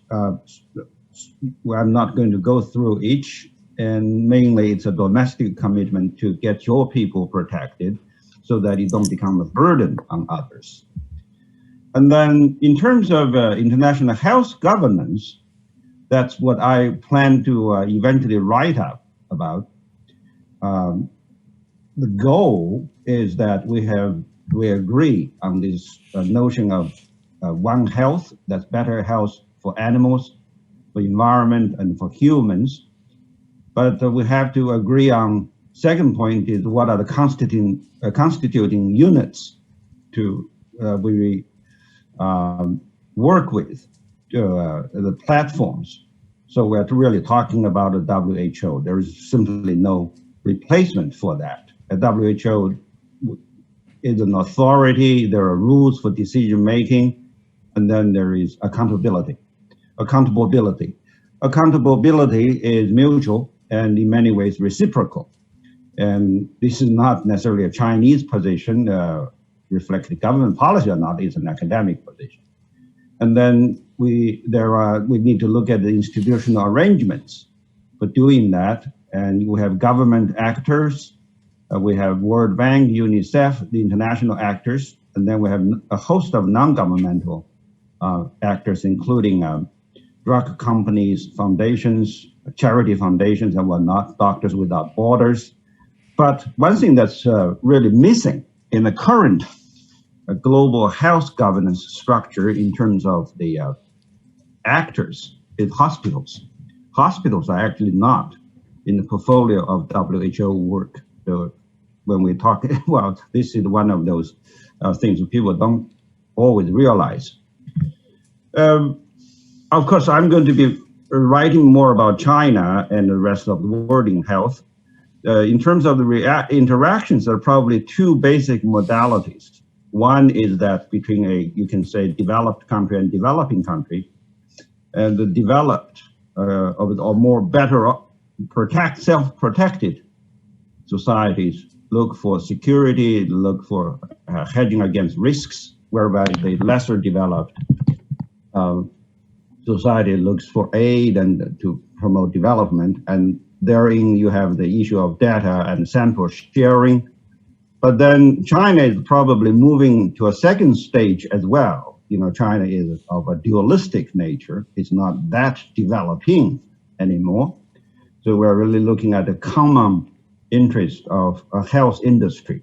There are rules and standards for not just pandemic response, and then data and samples still matter. But in discussing China and the rest of the world, we often are devoid of history, and that's wrong. I list here 3 historical pandemics that affected China. One was the Hong Kong plague, whereby there is identification of bacteria that in many ways modernized Chinese treatment of the plagues. And then you also have a bubonic plague, a pneumonic plague that affected northern Manchuria. That's the what we call Heilongjiang today. There is a lively story about a Malaysian Chinese who was trained at Cambridge coming to serve in China. And of course, this relates to governance. This was because of the response to that plague, the Chinese government, we're really talking about the final days of the Qin dynasty, regained customs control of quarantine from Japan that was occupying the northeastern China. And yes, the 1918 pandemic, H1N1, also affected China. But unfortunately, most of the English language literature simply don't mention China as being part of that. And this historical review is kind of important. I would think it has significance today in the sense that often as we talk about China today, China is seen as a pure beneficiary of the Western, should we say, led international public health governance, but that may not be true. There were Chinese contributions, including knowledge to the global pandemics therein. Well, there's a long story of China in the WHO. There was a little involvement for China before World War II, that's for sure, although China hosted international conferences on opium control. And if you go back to the Northern Manchurian plague, there was also an international conference which lasted for about 1 month on a pneumonic plague. And there are at least 5 books about that, actually. And then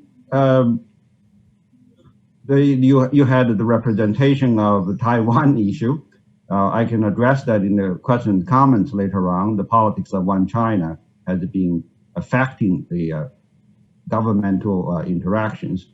But we must also admit that we don't really have a PRC, let's put it that way, PRC Chinese epistemic community international health governance. This has to do with the short history of engagement and the shallow level of engagement, not until the outbreak of SARS in 2003.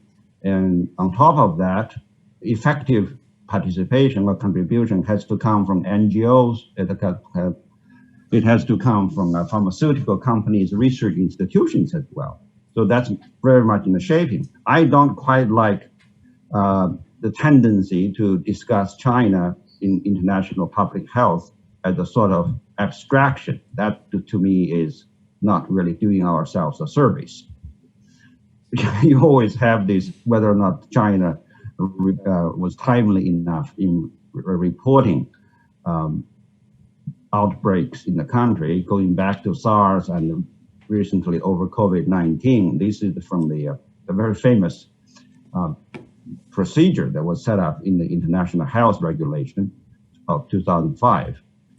But then this has raised some perpetual questions about response. We know that China's handling of SARS was inadequate, but then we still have yet to know what the trajectory and quality of the interactions between WHO and China was prior to SARS. After all, WHO had a representative office in Beijing in 1981. Now what happened? And also China joined the it's a long name, but the surveillance and response system in terms of influenza in 1983, and another response system. The response system had been in existence in 1952. So we need to know more about that. And then there is a second known, that's as we speak today. I'm an international relations person. The WHO is accused of being too China-centric, but we need to know more about what could have been different, both from China and from WHO and its other member states. And there is another perpetual question is that, for example, it took some 87 days for China to report to the case to WHO, and it was slower 46 days. But then China had been making some progress in influenza AH7N1 in 2013. The Chinese managed to reduce that response time by half. But in this time, we hear the complaints, but by what measure do we see the performance? Do we see the bottle as half full or half empty, right? Which we are still having difficulty in agreeing on when the first detection was. Just the other day, there was a Harvard paper that said, based on a hospital traffic to Wuhan, there was some, back in August, who knows? And then there is the question of information sharing. What to share? Does the information sharing include virus samples, or does it include information about government decision-making, as suggested by some politicians in the United States? What about the notion of virus sovereignty? It's not just a Chinese issue. It's an issue with so many states, although the term is often associated with developing countries, travel alerts, domestic restrictions. The ideal would be some prior coordination, but so far that's not happening.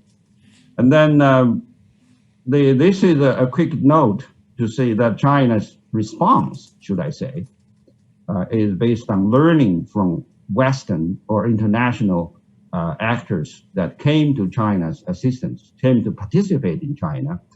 WHO has been in China in 1972, the World Bank 1980, UNICEF 1980, and the population function of the United Nations.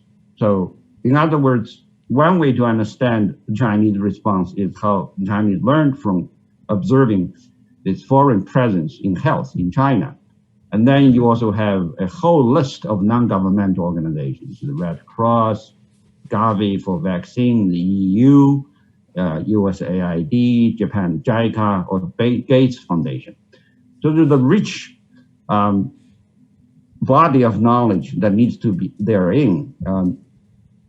But then what about China and international health governance? It's often criticized as being state-centric.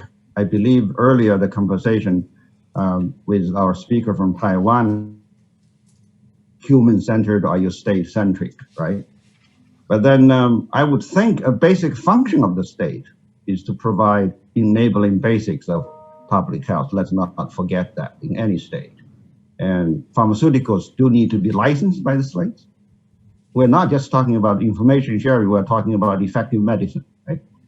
And I would think it's more fitting to characterize China as dualistic. It's functions as a developing country that seeks assistance for domestic health protection and promotion. It also functions as a developed nation seeking to offer assistance and actively partake in global health. But then more structurally, drugs. That's the TRIPS-related generic drug policies. Now, China has not put drugs in the FTA negotiations with its foreign partners. I believe that's an issue between China and the EU as the discussion is going on in terms of investment rules and whatnot. And at the same time, China does not recognize international exhaustion in pharmaceutical product trade and is rather passive in making use of flexibilities that are allowed under TRIPS, especially Article 6 that came out of in 2006 as well. So China has been rather conservative in issuing compulsory licensing when it comes to in-patent generic drugs. There are lots of issues here. And there are some, what we need to, I think a related effort is, knowledge exchange. China has been working with Africa, East Asia, Southeast Asia, but in this time around, we have the Chinese-made personal protective equipments, personnel protective equipment, and that's the issue of face mask diplomacy or not. A more structural issue related to that, including some of the voices from Europe, is the connectivity in standards, quality control, and the handling of trade. And then a real worrisome development as we speak is the knowledge exchange. So in theory, there needs to be a shift from the kind of traditional donor-recipient cooperation to collaboration that's based on contributions or the principle of reciprocity. But then you have a US-led push against the so-called made in China and pharmaceuticals, including biochemical medicine, is indeed part of the Made in China 2025 project. So those are the kind of things we watch in terms of international factors. I don't really have a conclusion. I hope this can generate some pointers and discussion. This is large and extremely complex subject matter. There is a lot of established theorizations.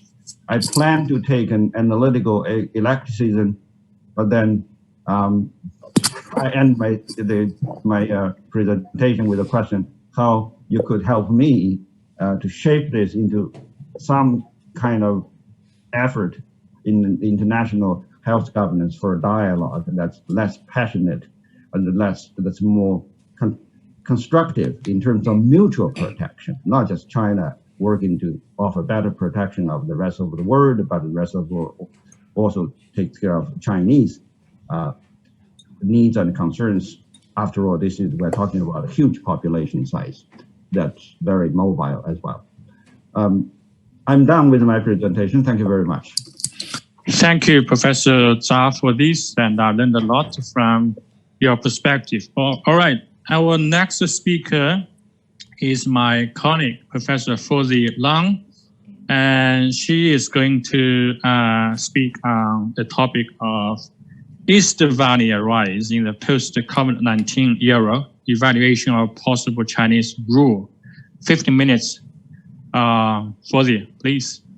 Thank you very much, Chair. Thank you. Good afternoon, everybody. And thank you, Professor Wang and Professor Jigubin, for providing me this opportunity to present my paper in this very timely conference. So I'll be talking about the East Valley rise in the post-COVID-19 era and evaluate some possible Chinese role.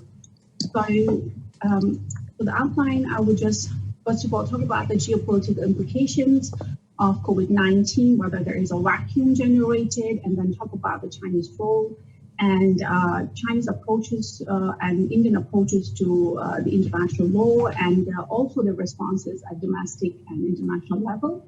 And then I will sort of go and talk about, give some sort of preliminary conclusions. So the COVID-19 crisis and the decision of the United States government to step back from their international and even domestic commitments has left an international power vacuum during the crisis. In 2014, during the Ebola outbreak, the intervention of the US government through the provisions of over $1 billion funding and their efforts in the UN Security Council mitigated the crisis.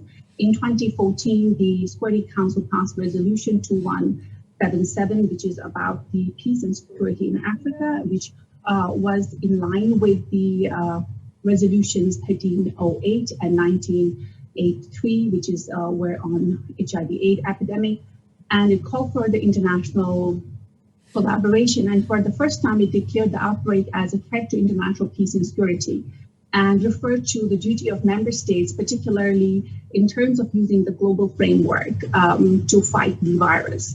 However, during the COVID-19 crisis that we have seen, President Trump actually suspended the WHO funding and later terminated the United States membership to it. Meanwhile, President Xi Jinping, in his opening speech on 73rd World Health Assembly on 18th of May 2020, called for the strong global governance to deal with the pandemic. Further, the 7th of July 2020 Chinese State Council Information Office actually released a white paper called Fighting COVID-19, China in Action, which demonstrates its commitment to information sharing and giving a model for how other countries should actually respond to the pandemic.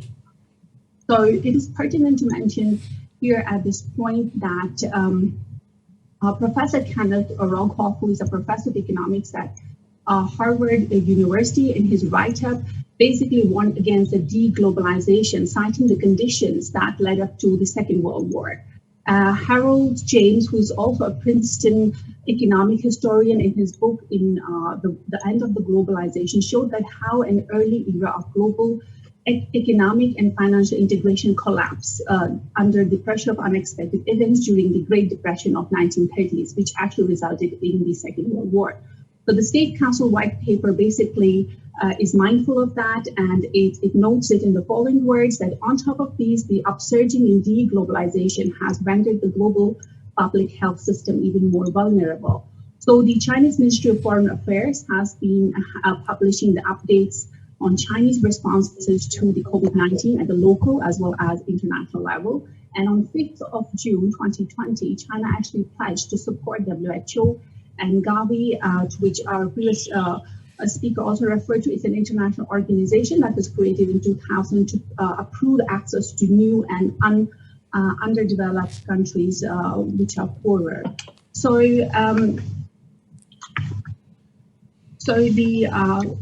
at the moment, what China is doing is that they are calling for a collaborative response and building the global community, and also calling against the globalization.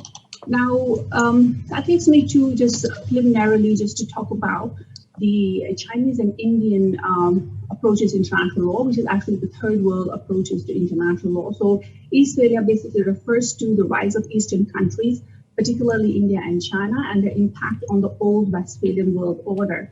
So China and India actually perceives themselves as victims of imperialism, colonialism, and their international law relation practice is actually guided by the third world approaches to international law. Now, noted scholars, which I have mentioned here, for example, Wang Pia, as well as Professor of the Justice Xu Wei, who is the judge at the International Court of Justice, actually talk about China's engagement with international law is adhere to the state sovereignty, as well as non-interference in the internal and external affairs of other countries. Whereas, for example, this Kim Fidler and Ganguly's article actually talk about speculations as to how China will rise, and China and India will rise together. And then Carty and myself, which is this article, actually talks about how in both Indian and Chinese system, territorial disputes is actually based upon the unequal treaty system and also an anti-colonial sentiment. And then there is this article I would like to mention, Professor Wang and Sonaraja's article, which also talks about China, India, and international law, which he basically talks about that China and India favor the justice-based system as against the power-based system. So all in all, both India and China basically really talk about the sovereignty-based, they have a strong sovereignty-based stance, as well as non-interference. Now, that keeping in mind, just looking at how China and India basically, up their approaches to COVID-19, and how did that happen?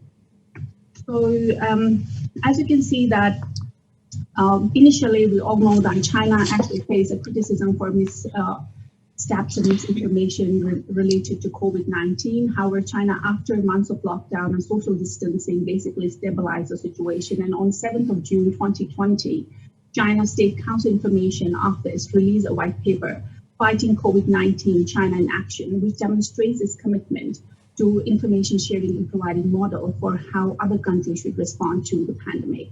And in fact, from an international law perspective, it is valuable because a white paper basically is drafted on the principles of some sort of common humanity. Now, if you look at this, it talks about, the paper actually says that there are multiple deficiencies in the current global health governance, including the absence of an international mechanisms for joint prevention and control of infection diseases, and dire shortage of international public health resources. So on top of these absurd, the deglobalization has rendered the global public health system even more vulnerable. In fact, Chinese efforts are in line with the Security Council Resolution 2177, which I talked about earlier. It takes global health as a matter of international peace and security, recognizes the effects of virus outbreak on development and peace, and the effects of it on the political and security climate. So this is also in line with President Xi Jinping's opening speech to 73rd World Health Assembly on 18th of May 2020, where he talked about the history of human civilization as one of fighting disease and tying over disaster. So the virus does not respect borders, nor does it respect their nationality or race. So this is in line with the Universal Declaration of Human Rights Principles, as well as the UN Charter Principles. If you read them very carefully, that really talks about faith in fundamental human rights and in dignity and worth of human people. Now, if you go back to what I mentioned here, it basically talks about, this is the excerpts from the white paper, which talks about embracing the philosophy that puts life above everything else, establishing sound mechanisms for international cooperation, or creating an efficient or a sustainable global public health system for everybody, as well as building global community of health for all. Now, that takes me to a quickly sort of preliminary look at how India's national response was to COVID-19.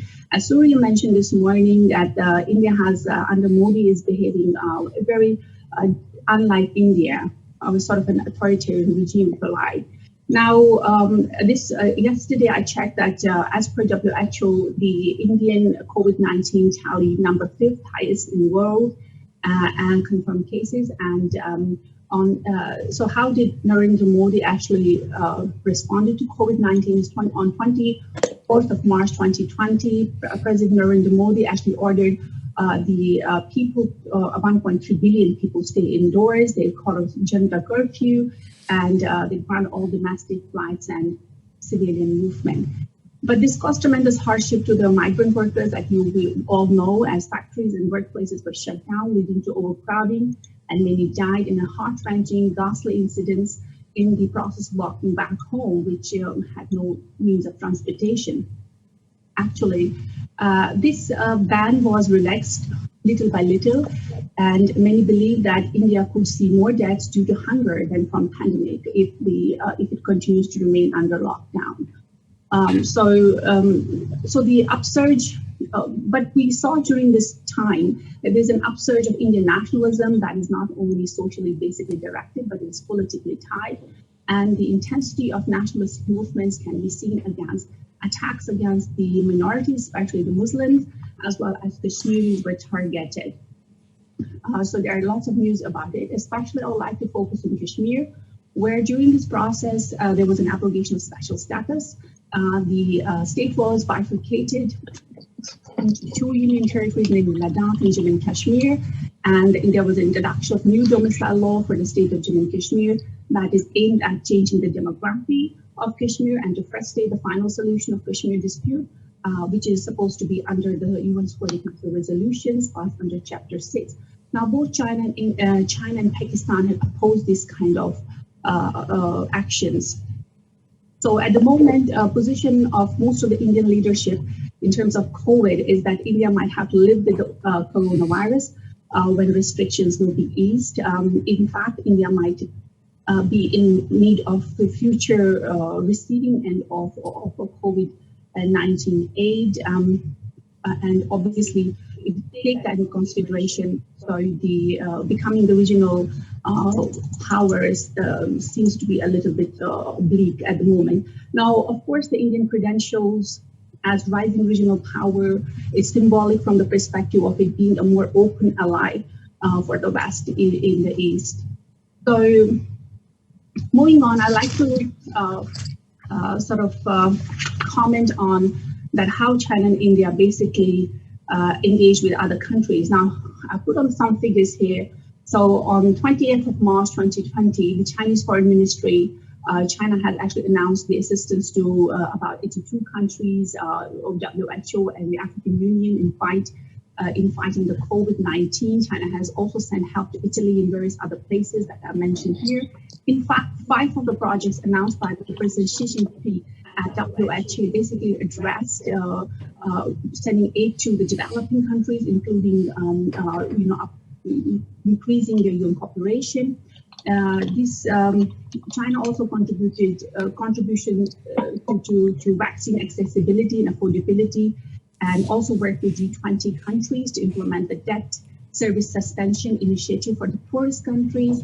China also is ready to work with the international community to bolster support for the hard-hit countries under the greatest strain of debt service.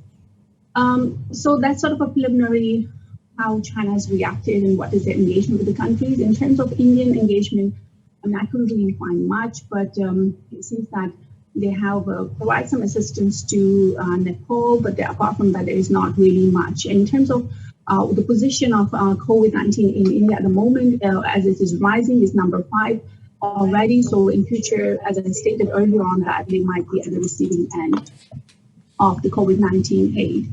Now that takes me to a very sort of controversial and how China and India basically had, interact with each other during COVID-19 crisis. As many of you might know that since May 2020, there is an ongoing military standoff between China and India at multiple locations and signing borders, including near the Pangong Lake in Ladakh, which is an Indian-administered Kashmir, as well as in the Tula Passage in Sikkim. So basically, China thinks that obviously, I'm not going to go deep into what incidents is. I'm just trying to show the position of each country. So China thinks that that Indian actions basically challenged the sovereignty and disregarded the line of actual control, which was basically demarcated after the 1962 war between China and India. Now, in recent standoffs, what has happened is that that has been violated as per China, as well as India. So China has moved in a little bit into the eastern Ladakh and the Galwan River Valley, and they are refusing to have any talks over its intervention. Now, the new Chinese position seems to be perhaps the result of, I'm just still speculating, I'm not really sure, result of Indian irresponsible approaches that breached the status quo in LAC, in Kashmir, and also the unilateral legislative changes that India has brought during the lockdown in Kashmir. So the new domicile law was introduced, which is aimed at changing the demographic of Kashmir that will eventually affect the plebiscite that is going to be UN held, and that will be held. It's not clear, but at the moment, but still, that is a status quo which should have been abided by. Now, with what I actually mentioned, sort of, so my preliminary sort of conclusion is that, of course, the national and international level responses of China and India to the pandemic is quite different. China is taking a global approach, whereas India is taking a nationalist approach to it. And basically the Chinese white paper, which is a testament in itself, actually offers some kind of cooperation, global cooperation, of rebuilding the global relations and making the concrete proposals that I have mentioned, what the proposals are, some of it, because I can't mention all of them. But in terms of Indian responses, which is very nationalistic and to COVID-19, and it actually shows a deeper malice in India and society of a lack of compassion for minorities. All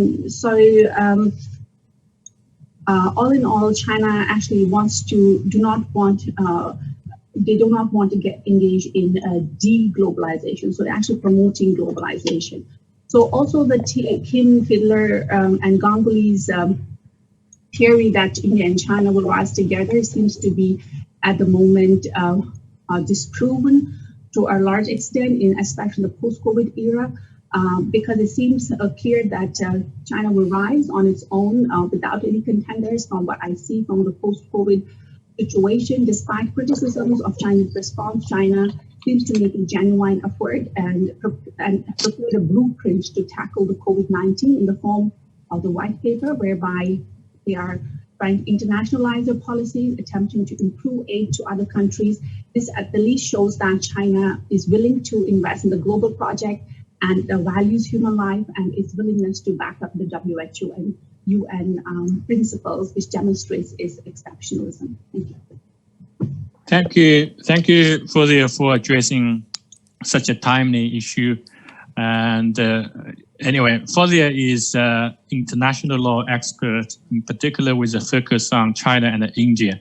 And now we know China-India relations, are very, very interesting in the scholarship. Anyway, so some of you may come up with some questions in the Q&A session. Okay, now the last paper of the panel is co-authored by Professor Tan Chenghan, the Dean of City Law School, and Professor Wang Zhangyu. Okay, so I think Professor Wang Zhangyu will speak, right? I'm here. Yes, I'm here. Okay. Yes, please.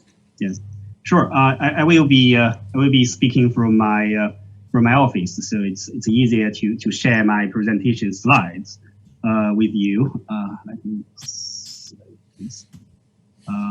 Can you see the slides? Yes.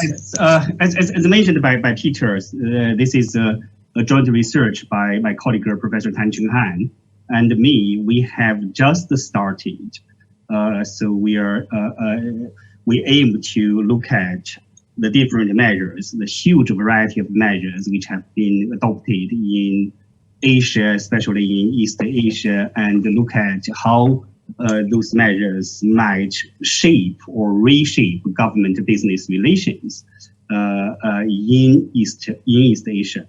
The broader background is with regard to our understanding of the traditional government-business relations in East Asia. The broader theoretical background is still the East Asian model, although as has already been mentioned by some speakers, the East Asian model is no longer precise to describe the different developmental trajectories of different East Asian economies. Let me start with the possible theories which we may apply in our analysis. So with respect to the relationship between law and economic development, there have been three perspectives which are related to three relevant schools of rule of law theories. So the first one is, of course, the classic traditional neoliberal, new institutionalism theory on the rule of law in economic development. So the endowment perspective, which asserts that law is indispensable, the rule of law is indispensable in any country, in any system's economic development. So you wouldn't you shouldn't even dream on achieving any economic success in the absence of an effective legal system. And this effective legal system has to be based on the traditional understanding of the rule of law, in regard to especially the protection of property rights and the enforce of contracts. So this is the neoliberal understanding of the rule of law. And as kind of the derivative from the neoliberal understanding of the rule of law, a narrower but more specific theory is the law and finance theory. Law and finance theory argues that you not only need rule of law in achieving economic development, you need Anglo-American common law, right? So if you don't have an Anglo-American common law legal system, then it is you in the end you wouldn't have sustainable economic success. One example is the almost all the successful financial centers are in common law countries. So common law are more the institutions in common law are more friendly to economic growth. For the very reason that common law offers much better, much stronger investor protection than civil law countries. Right? The third approach, the third theory is related to wealth, which is not very much a new theory. It's actually it conforms to something that aims to counterbalance the influence of the neoliberal theory, so which asserts that a country's economic development and its rule of law there is a core relationship between the rule of law and your economic development. So the richer you are, the easier it is for you to achieve the rule of law. Not the other way around. It's not that you have a rule of law first and then you have successful economic development. You must have wealth first. Right? You must accumulate wealth first. You must be rich enough to afford a functioning and effective legal system. So as I mentioned, the traditional framework to understand the state business relationship in East Asia has to be resting upon the East Asian model. The East Asian model is the a model for state-led development, which is also called authoritarian developmentalism, which features from insofar as its economic aspects are concerned, it features a selective use of market institutions, not entirely market economy. Not entirely market economy. You have the visible hands of the state. So the state would selectively use market institutions to regulate the economy. And most countries have very heavy reliance on industrial policy, and also very equally heavy reliance on export-oriented growth strategy. So of course, the focus of our research does not have much to do with the political and the social aspects of the East Asian model. So we are trying to concentrate on the economic aspects, and we would touch upon other aspects such as the political institutions and the social transformation. Only when it is truly necessary. So let me elaborate a little bit upon the use of industrial policy in East Asian jurisdictions. Actually, we have this. This was actually quite common in 1960s, 1970s, and 1980s in pan-East Asia, right, including Japan, Korea, and Taiwan, and Singapore. If Southeast Asia can be broadly put in the group of East Asian economies. So the three types of industrial policy, of use of industrial policy. So it was quite visible in Japan and Korea that the government selects industries for support, and the government was not an owner of the industries, but the government provides financial and strategic planning assistance to those industries as if the government was an owner, right? So it was also practiced in Taiwan a little bit. And the second type of industrial policies, you have direct state ownership in the enterprises, in the industry. This is actually quite common today, And China is the largest country. It is the country with the largest group of state-owned enterprises in almost every respect. But you still have state-owned enterprises actually in Singapore, right? Singapore has a very strong pillar, very strong state economy. Right? They call the government-linked industries. Right? And the third type of government-led industrial policies, the government would adopt interventionist policy in the area of tax, right? And government spending. International trade policy, especially protectionism. And the government will also use administrative regulations. Some governments would use administrative orders directly to interfere with the economy. So this is what the East Asian model, insofar as their economic aspects are concerned, was actually about.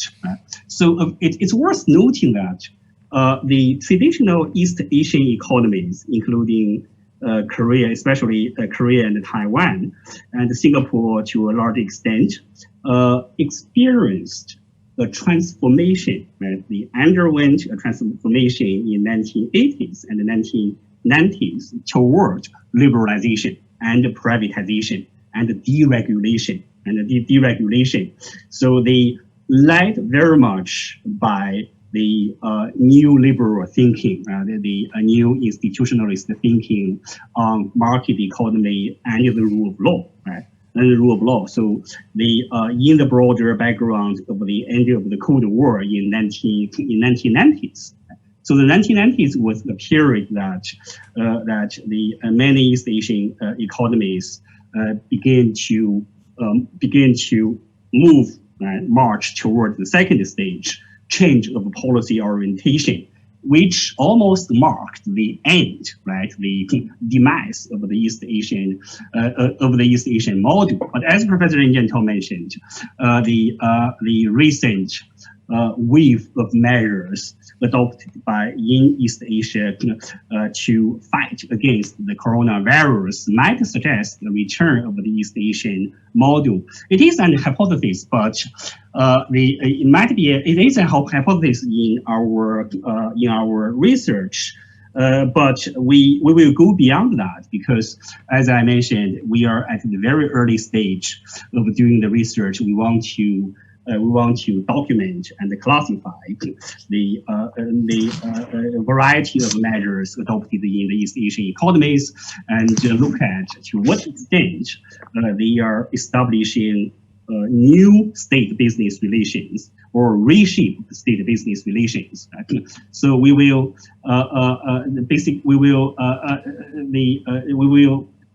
basically classify and document and analyze those measures from 5 perspectives. The first one is the debt threshold in insolvency proceedings. I will explain them in a bit of detail. And the second, the relief from contractual relations.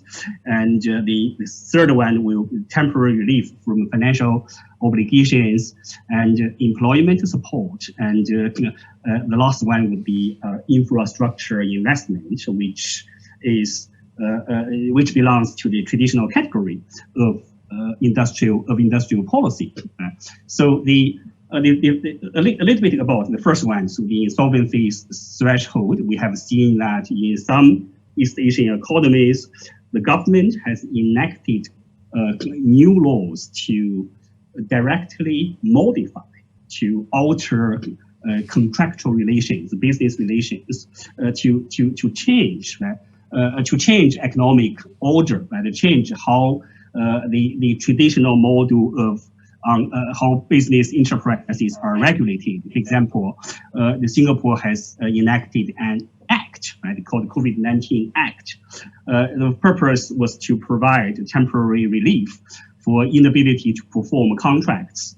So traditionally, if a firm owes Singapore dollar 15,000, and if demanded by the creditor and they don't pay in 21 days, then the creditors would be entitled to file bankruptcy applications. Now this has been changed. The purpose of this is to protect, right? Protect the creditors from shareholders, right, from managers who abuse, right, the independent legal person status of enterprises. But the government has modified this now in order to file an bankruptcy application against a firm, and the threshold has been raised to Singapore dollar 10,000, right? 10,000. Sorry, the typo there is actually 100,000, right? 100,000, and you have to serve the notice 6 months in advance. Right? This is one example. The second example is the direct relief from contractual obligations. So Singapore provides a very good example, but not only Singapore, some other jurisdictions have done the same. The laws or administrative regulations were released to allow a party to violate, to breach its contractual obligations. That it can breach its contractual obligations. For example, in terms of the delay in making a payment, or the delay in delivering the goods or services, right, without direct consequence. So in the case in ordinary situations, you might have to. So the other party would be entitled to claim damage, and you are liable for compensation.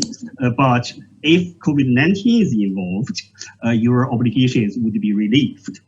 Let me move quickly to the third one, the relief on financial obligations, debt recovery from the government.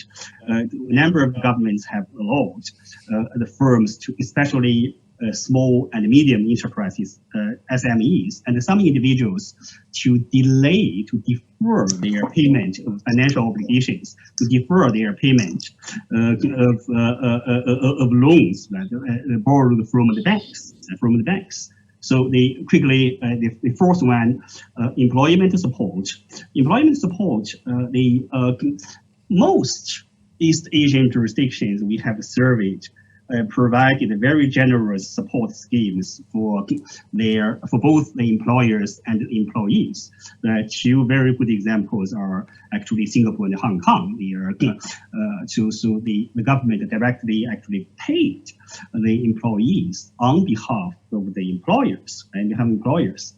Well, in contrast, China actually practiced or has been practicing the kind of bloody capitalism, right? So China does not provide much assistance directly to either the employees nor the employers. So the bet has been placed upon the resumption of work and production, as was emphasized by the Chinese Premier Li Keqiang. So come back to work is actually the most effective way of helping the employees. So we don't have to give you handouts, give you money, and we try our best to help the firms, help the enterprise, the factories to reopen. So you have the work, you can earn the money. Right? So that is the Chinese approach. The last one is also example is also mainly represented by China. Not many other economies have resumed the traditional practice of the industrial policy by the government making direct investment in the economy. The China is kind of exception, but not very vivid. Not very vivid because the Chinese government has announced the new infrastructure investment, so cover 7 areas in the high-tech sectors. Right?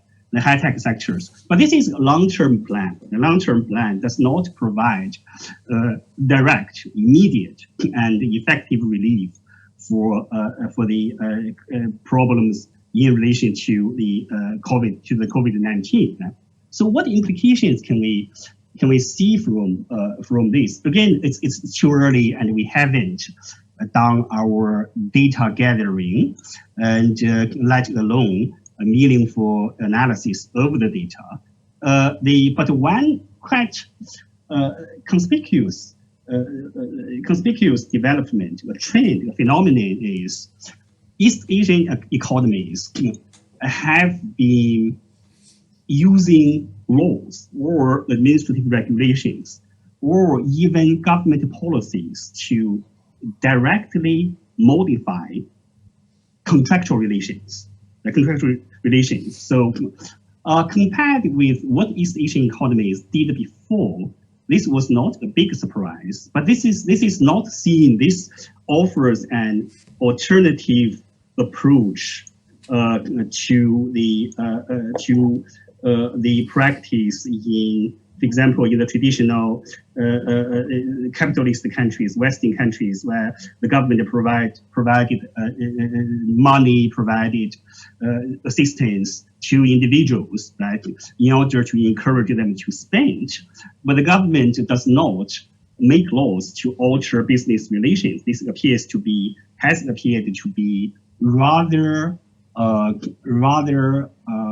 naked, right? I would say intervention, or erosion of enterprise autonomy and freedom of contracts. And it's actually this practice has been rather pervasive in a number of East Asian economies, and even Singapore. So that's the one of our preliminary findings. So the use of industrial policy has not yet emerged. So it's almost it does not very much exist. Right? But again, as I said, we are still in the process of gathering the data, and so this project it will take a long time for us to have more meaningful findings. Thank you very much. That's all I can say today. Okay, thank you. Okay, so I think if we look at the schedule, it seems that time is up. So shall we still have a Q&A session?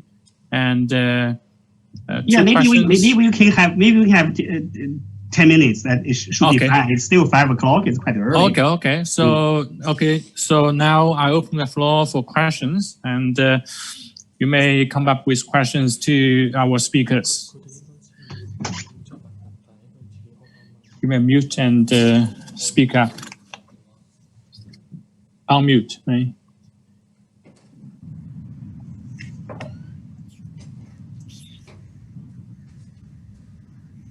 Yeah, I have a question for Fozia. You talked in your presentation about the tensions between China and India and how that would have an impact on health cooperation. I'm just wondering if you feel comfortable also sort of broadening that general point out. So we might, for example, look at US-China relations at the moment, whereby political issues impact upon technical issues with regards to healthcare and health cooperation. Fozia, you may respond. Yeah. Right. Thank you very much for your question. Because this is still a preliminary research, and when I was looking at it, so I'm not really thinking that it will have an impact on the health cooperation between the two countries, but in terms of the Eastphalia rise, because as I mentioned to you earlier on, that Eastphalia is supposed to be India and China, and the theory is that India and China will rise together. Right. So in the post-COVID era, what we have seen that these countries have interacted not, with the other countries and differently. And it's sort of maybe it's a coincidence or whatever, but it just happened that in May 2020 there is actually border skirmishes between the two countries. So that in a way tells us that. I'm not suggesting directly affect their health cooperation, but in terms of the rise and of China, there is predictions is much better than what we would think with India. And of course, with India trying to sort of break the status quo, especially in Kashmir, of changing the unilateral changes, making administrative and legislative changes, which there is an agreed position, or the UN agreed position on China, on Kashmir, and that is agreed by China as well as Pakistan, as well as it's supposed to be India as well. But over the time, we have actually seen that they have taken this they have, I don't know why they have done it during the post-COVID era, that people are busy doing other things and they have made changes, and that is sort of trying to break the status quo. So what I'm actually saying is the Chinese response to that is that even though China has actually sort of invaded, if you like, or intervened into the eastern Ladakh, which is supposed to be a territory under India, they have declined to move back to LAC. That is a position at the moment. It may change, but at the moment, that's sort of showing that China's stance is the same. That they would not accept any territorial or their stance to international or sovereignty based and non-intervention, if you like. But when it comes to sovereignty, there is no compromise on that, and it is sort of a demonstration to sort of India that that will not be tolerated. So in terms of power, you can see that is my relation there is power, but of course it is also possible that it will affect the health policies later on. I'm not really sure how that's going to happen, but at the moment as we stand today, as I mentioned in my presentation as well, that India might get the receiving end of the COVID aid, if you like, because the numbers are rising and we don't really know what the position will be in the next couple of months. I'm not sure whether it answered your question.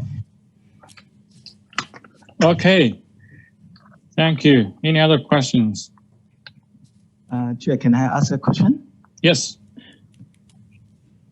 Yeah, actually, my more or less a comment to Professor Zhao Zhao.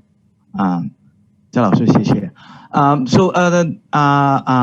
really like the framework, the international relationship, and look into the cooperation or responsibility if some of the countries arguing in response to the COVID-19 epidemic. So the problem is that internationally that it's really hard to find a treaty that has a detailedly write down the obligation. Is likely unlikely to find one country is responsible for that. So like in terms of the China-US relation right now, US is really withdrawing from WTO, and China is trying to save the WTO. My question is really, US is pretty professional. If you don't break the WTO appellate body panel, really US-China's bilateral treaty is more or less violating the most favored nation treatment, that framework. So US is actually more professional than China actually. EU, some of the countries also raised the question that you guys cannot close your door and talk to each other, make a deal. It's not WTO consistent. So why China? My question more or less is that why China every effort try to save WTO? Is it really in China's interest? Like looking at US right now doing, oh no, appellate body, it probably is better for China or US try to reach some backdoor deal. That's basically my question. Thank you very much. I'm not a trade law specialist, but my quick response to your question is that China is quote unquote saving the WTO. I thought we were talking about WHO, but WTO with an eye on its own self-interest. That is, even without US participation, the WTO, maybe in a different form, is a good platform for China to relate to so many other traders in developing countries. And it's really, one of the lessons we learned, we try to remind ourselves is that the US approach, the US is stuck because it focuses so much on what's called the virtual economy, whereas China should learn to focus on the so-called real economy, that's manufacturing, and for that we need raw materials, we need marketplace space for selling our products. Yeah, thank you. Sorry, just to follow up to Professor Jha as well. Earlier you mentioned the H7N9 outbreak. And I wonder to what extent, when you look at H7N9, which is very much pushed and run by the Shanghainese officials when it first broke out, comparing that to COVID-19 in Wuhan, to what extent then we can look at subnational actors as promoting or becoming almost international actors on the health stage. With H7N9, there was strong praise for China because they reacted so quickly and they brought in the international community so quickly. And when you look and talk to the Chinese officials and the people in the biomedical community as well in China, they hold this up as a gold standard approach. We don't see that in Wuhan. So if you've got the same structure basically in place, then I just wanted to, the question is, to what extent then the subnational actors have agency in addressing these issues of international concern? Well, you have to accept the fact that public health as a sector for investment since 2013 has reduced attention from the central government. I would think the first point of difference between Shanghai and Wuhan is that Shanghai is a whole lot more resourceful. It's far less reliant on the central government. whereas for Wuhan, it has to be relying on the wing of the central government, either for shifting the blames or for actual resources, knowledge and whatnot. And another factor is that that's what I mentioned earlier on in terms of hospital service, not in the WHO portfolio. If you look at the first sharing of the genetic data, that was done by a Fudan professor at Shanghai. And the patient, that's where the wet market, the seafood thing, first got known worldwide. The patient traveled from Wuhan to Shanghai and seek treatment. And in Shanghai, they detected and shared that. And that became China's first. So Shanghai, that's the capacity issue in terms of the medical community, in terms of the therapeutics and treatment issue. Shanghai and Nanjing are way ahead of the southern China, central China. And a third factor is that, let's face it, very real. Now, H5N9 had more to do with the animals. And this time around, you're really dealing with the humans. And the risk of failure is much higher.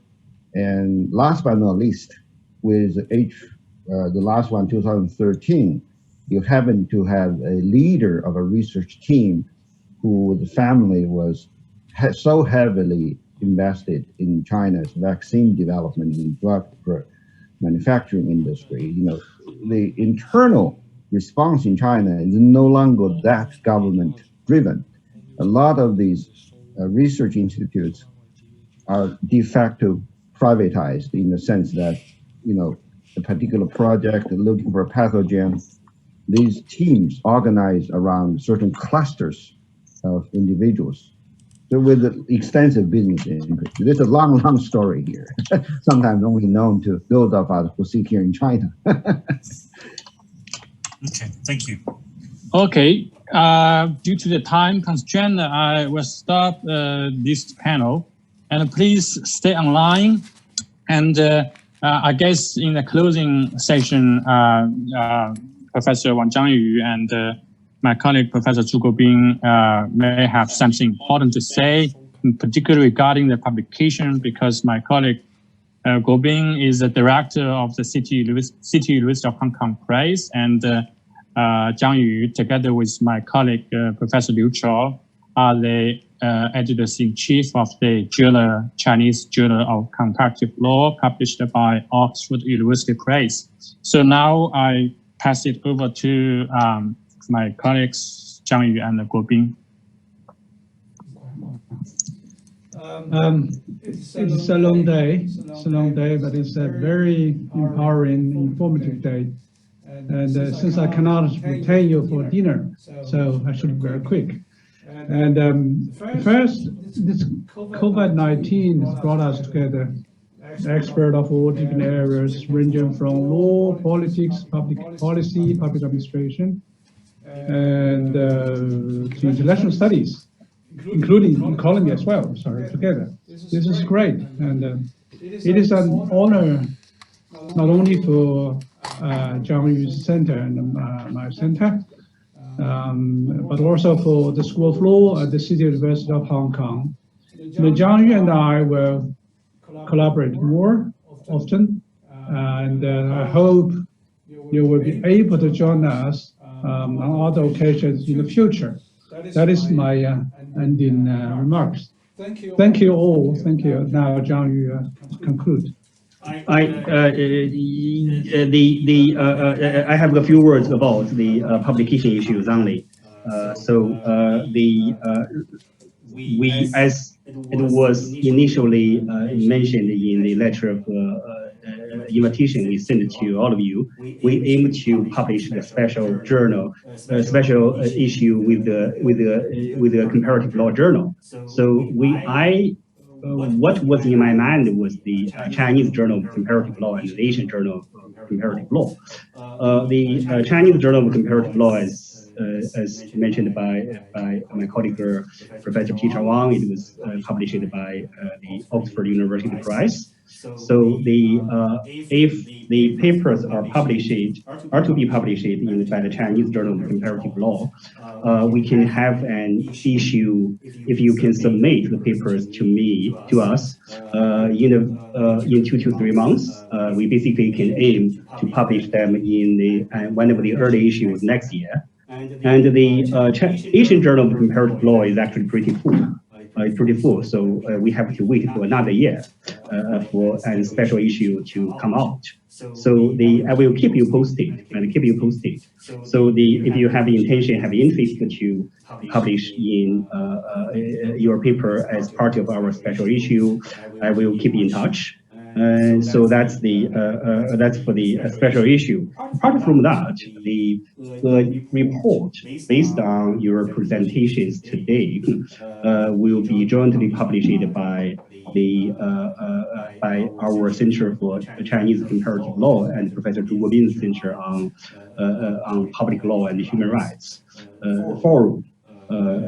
So that very much. That is very much about the publication issue.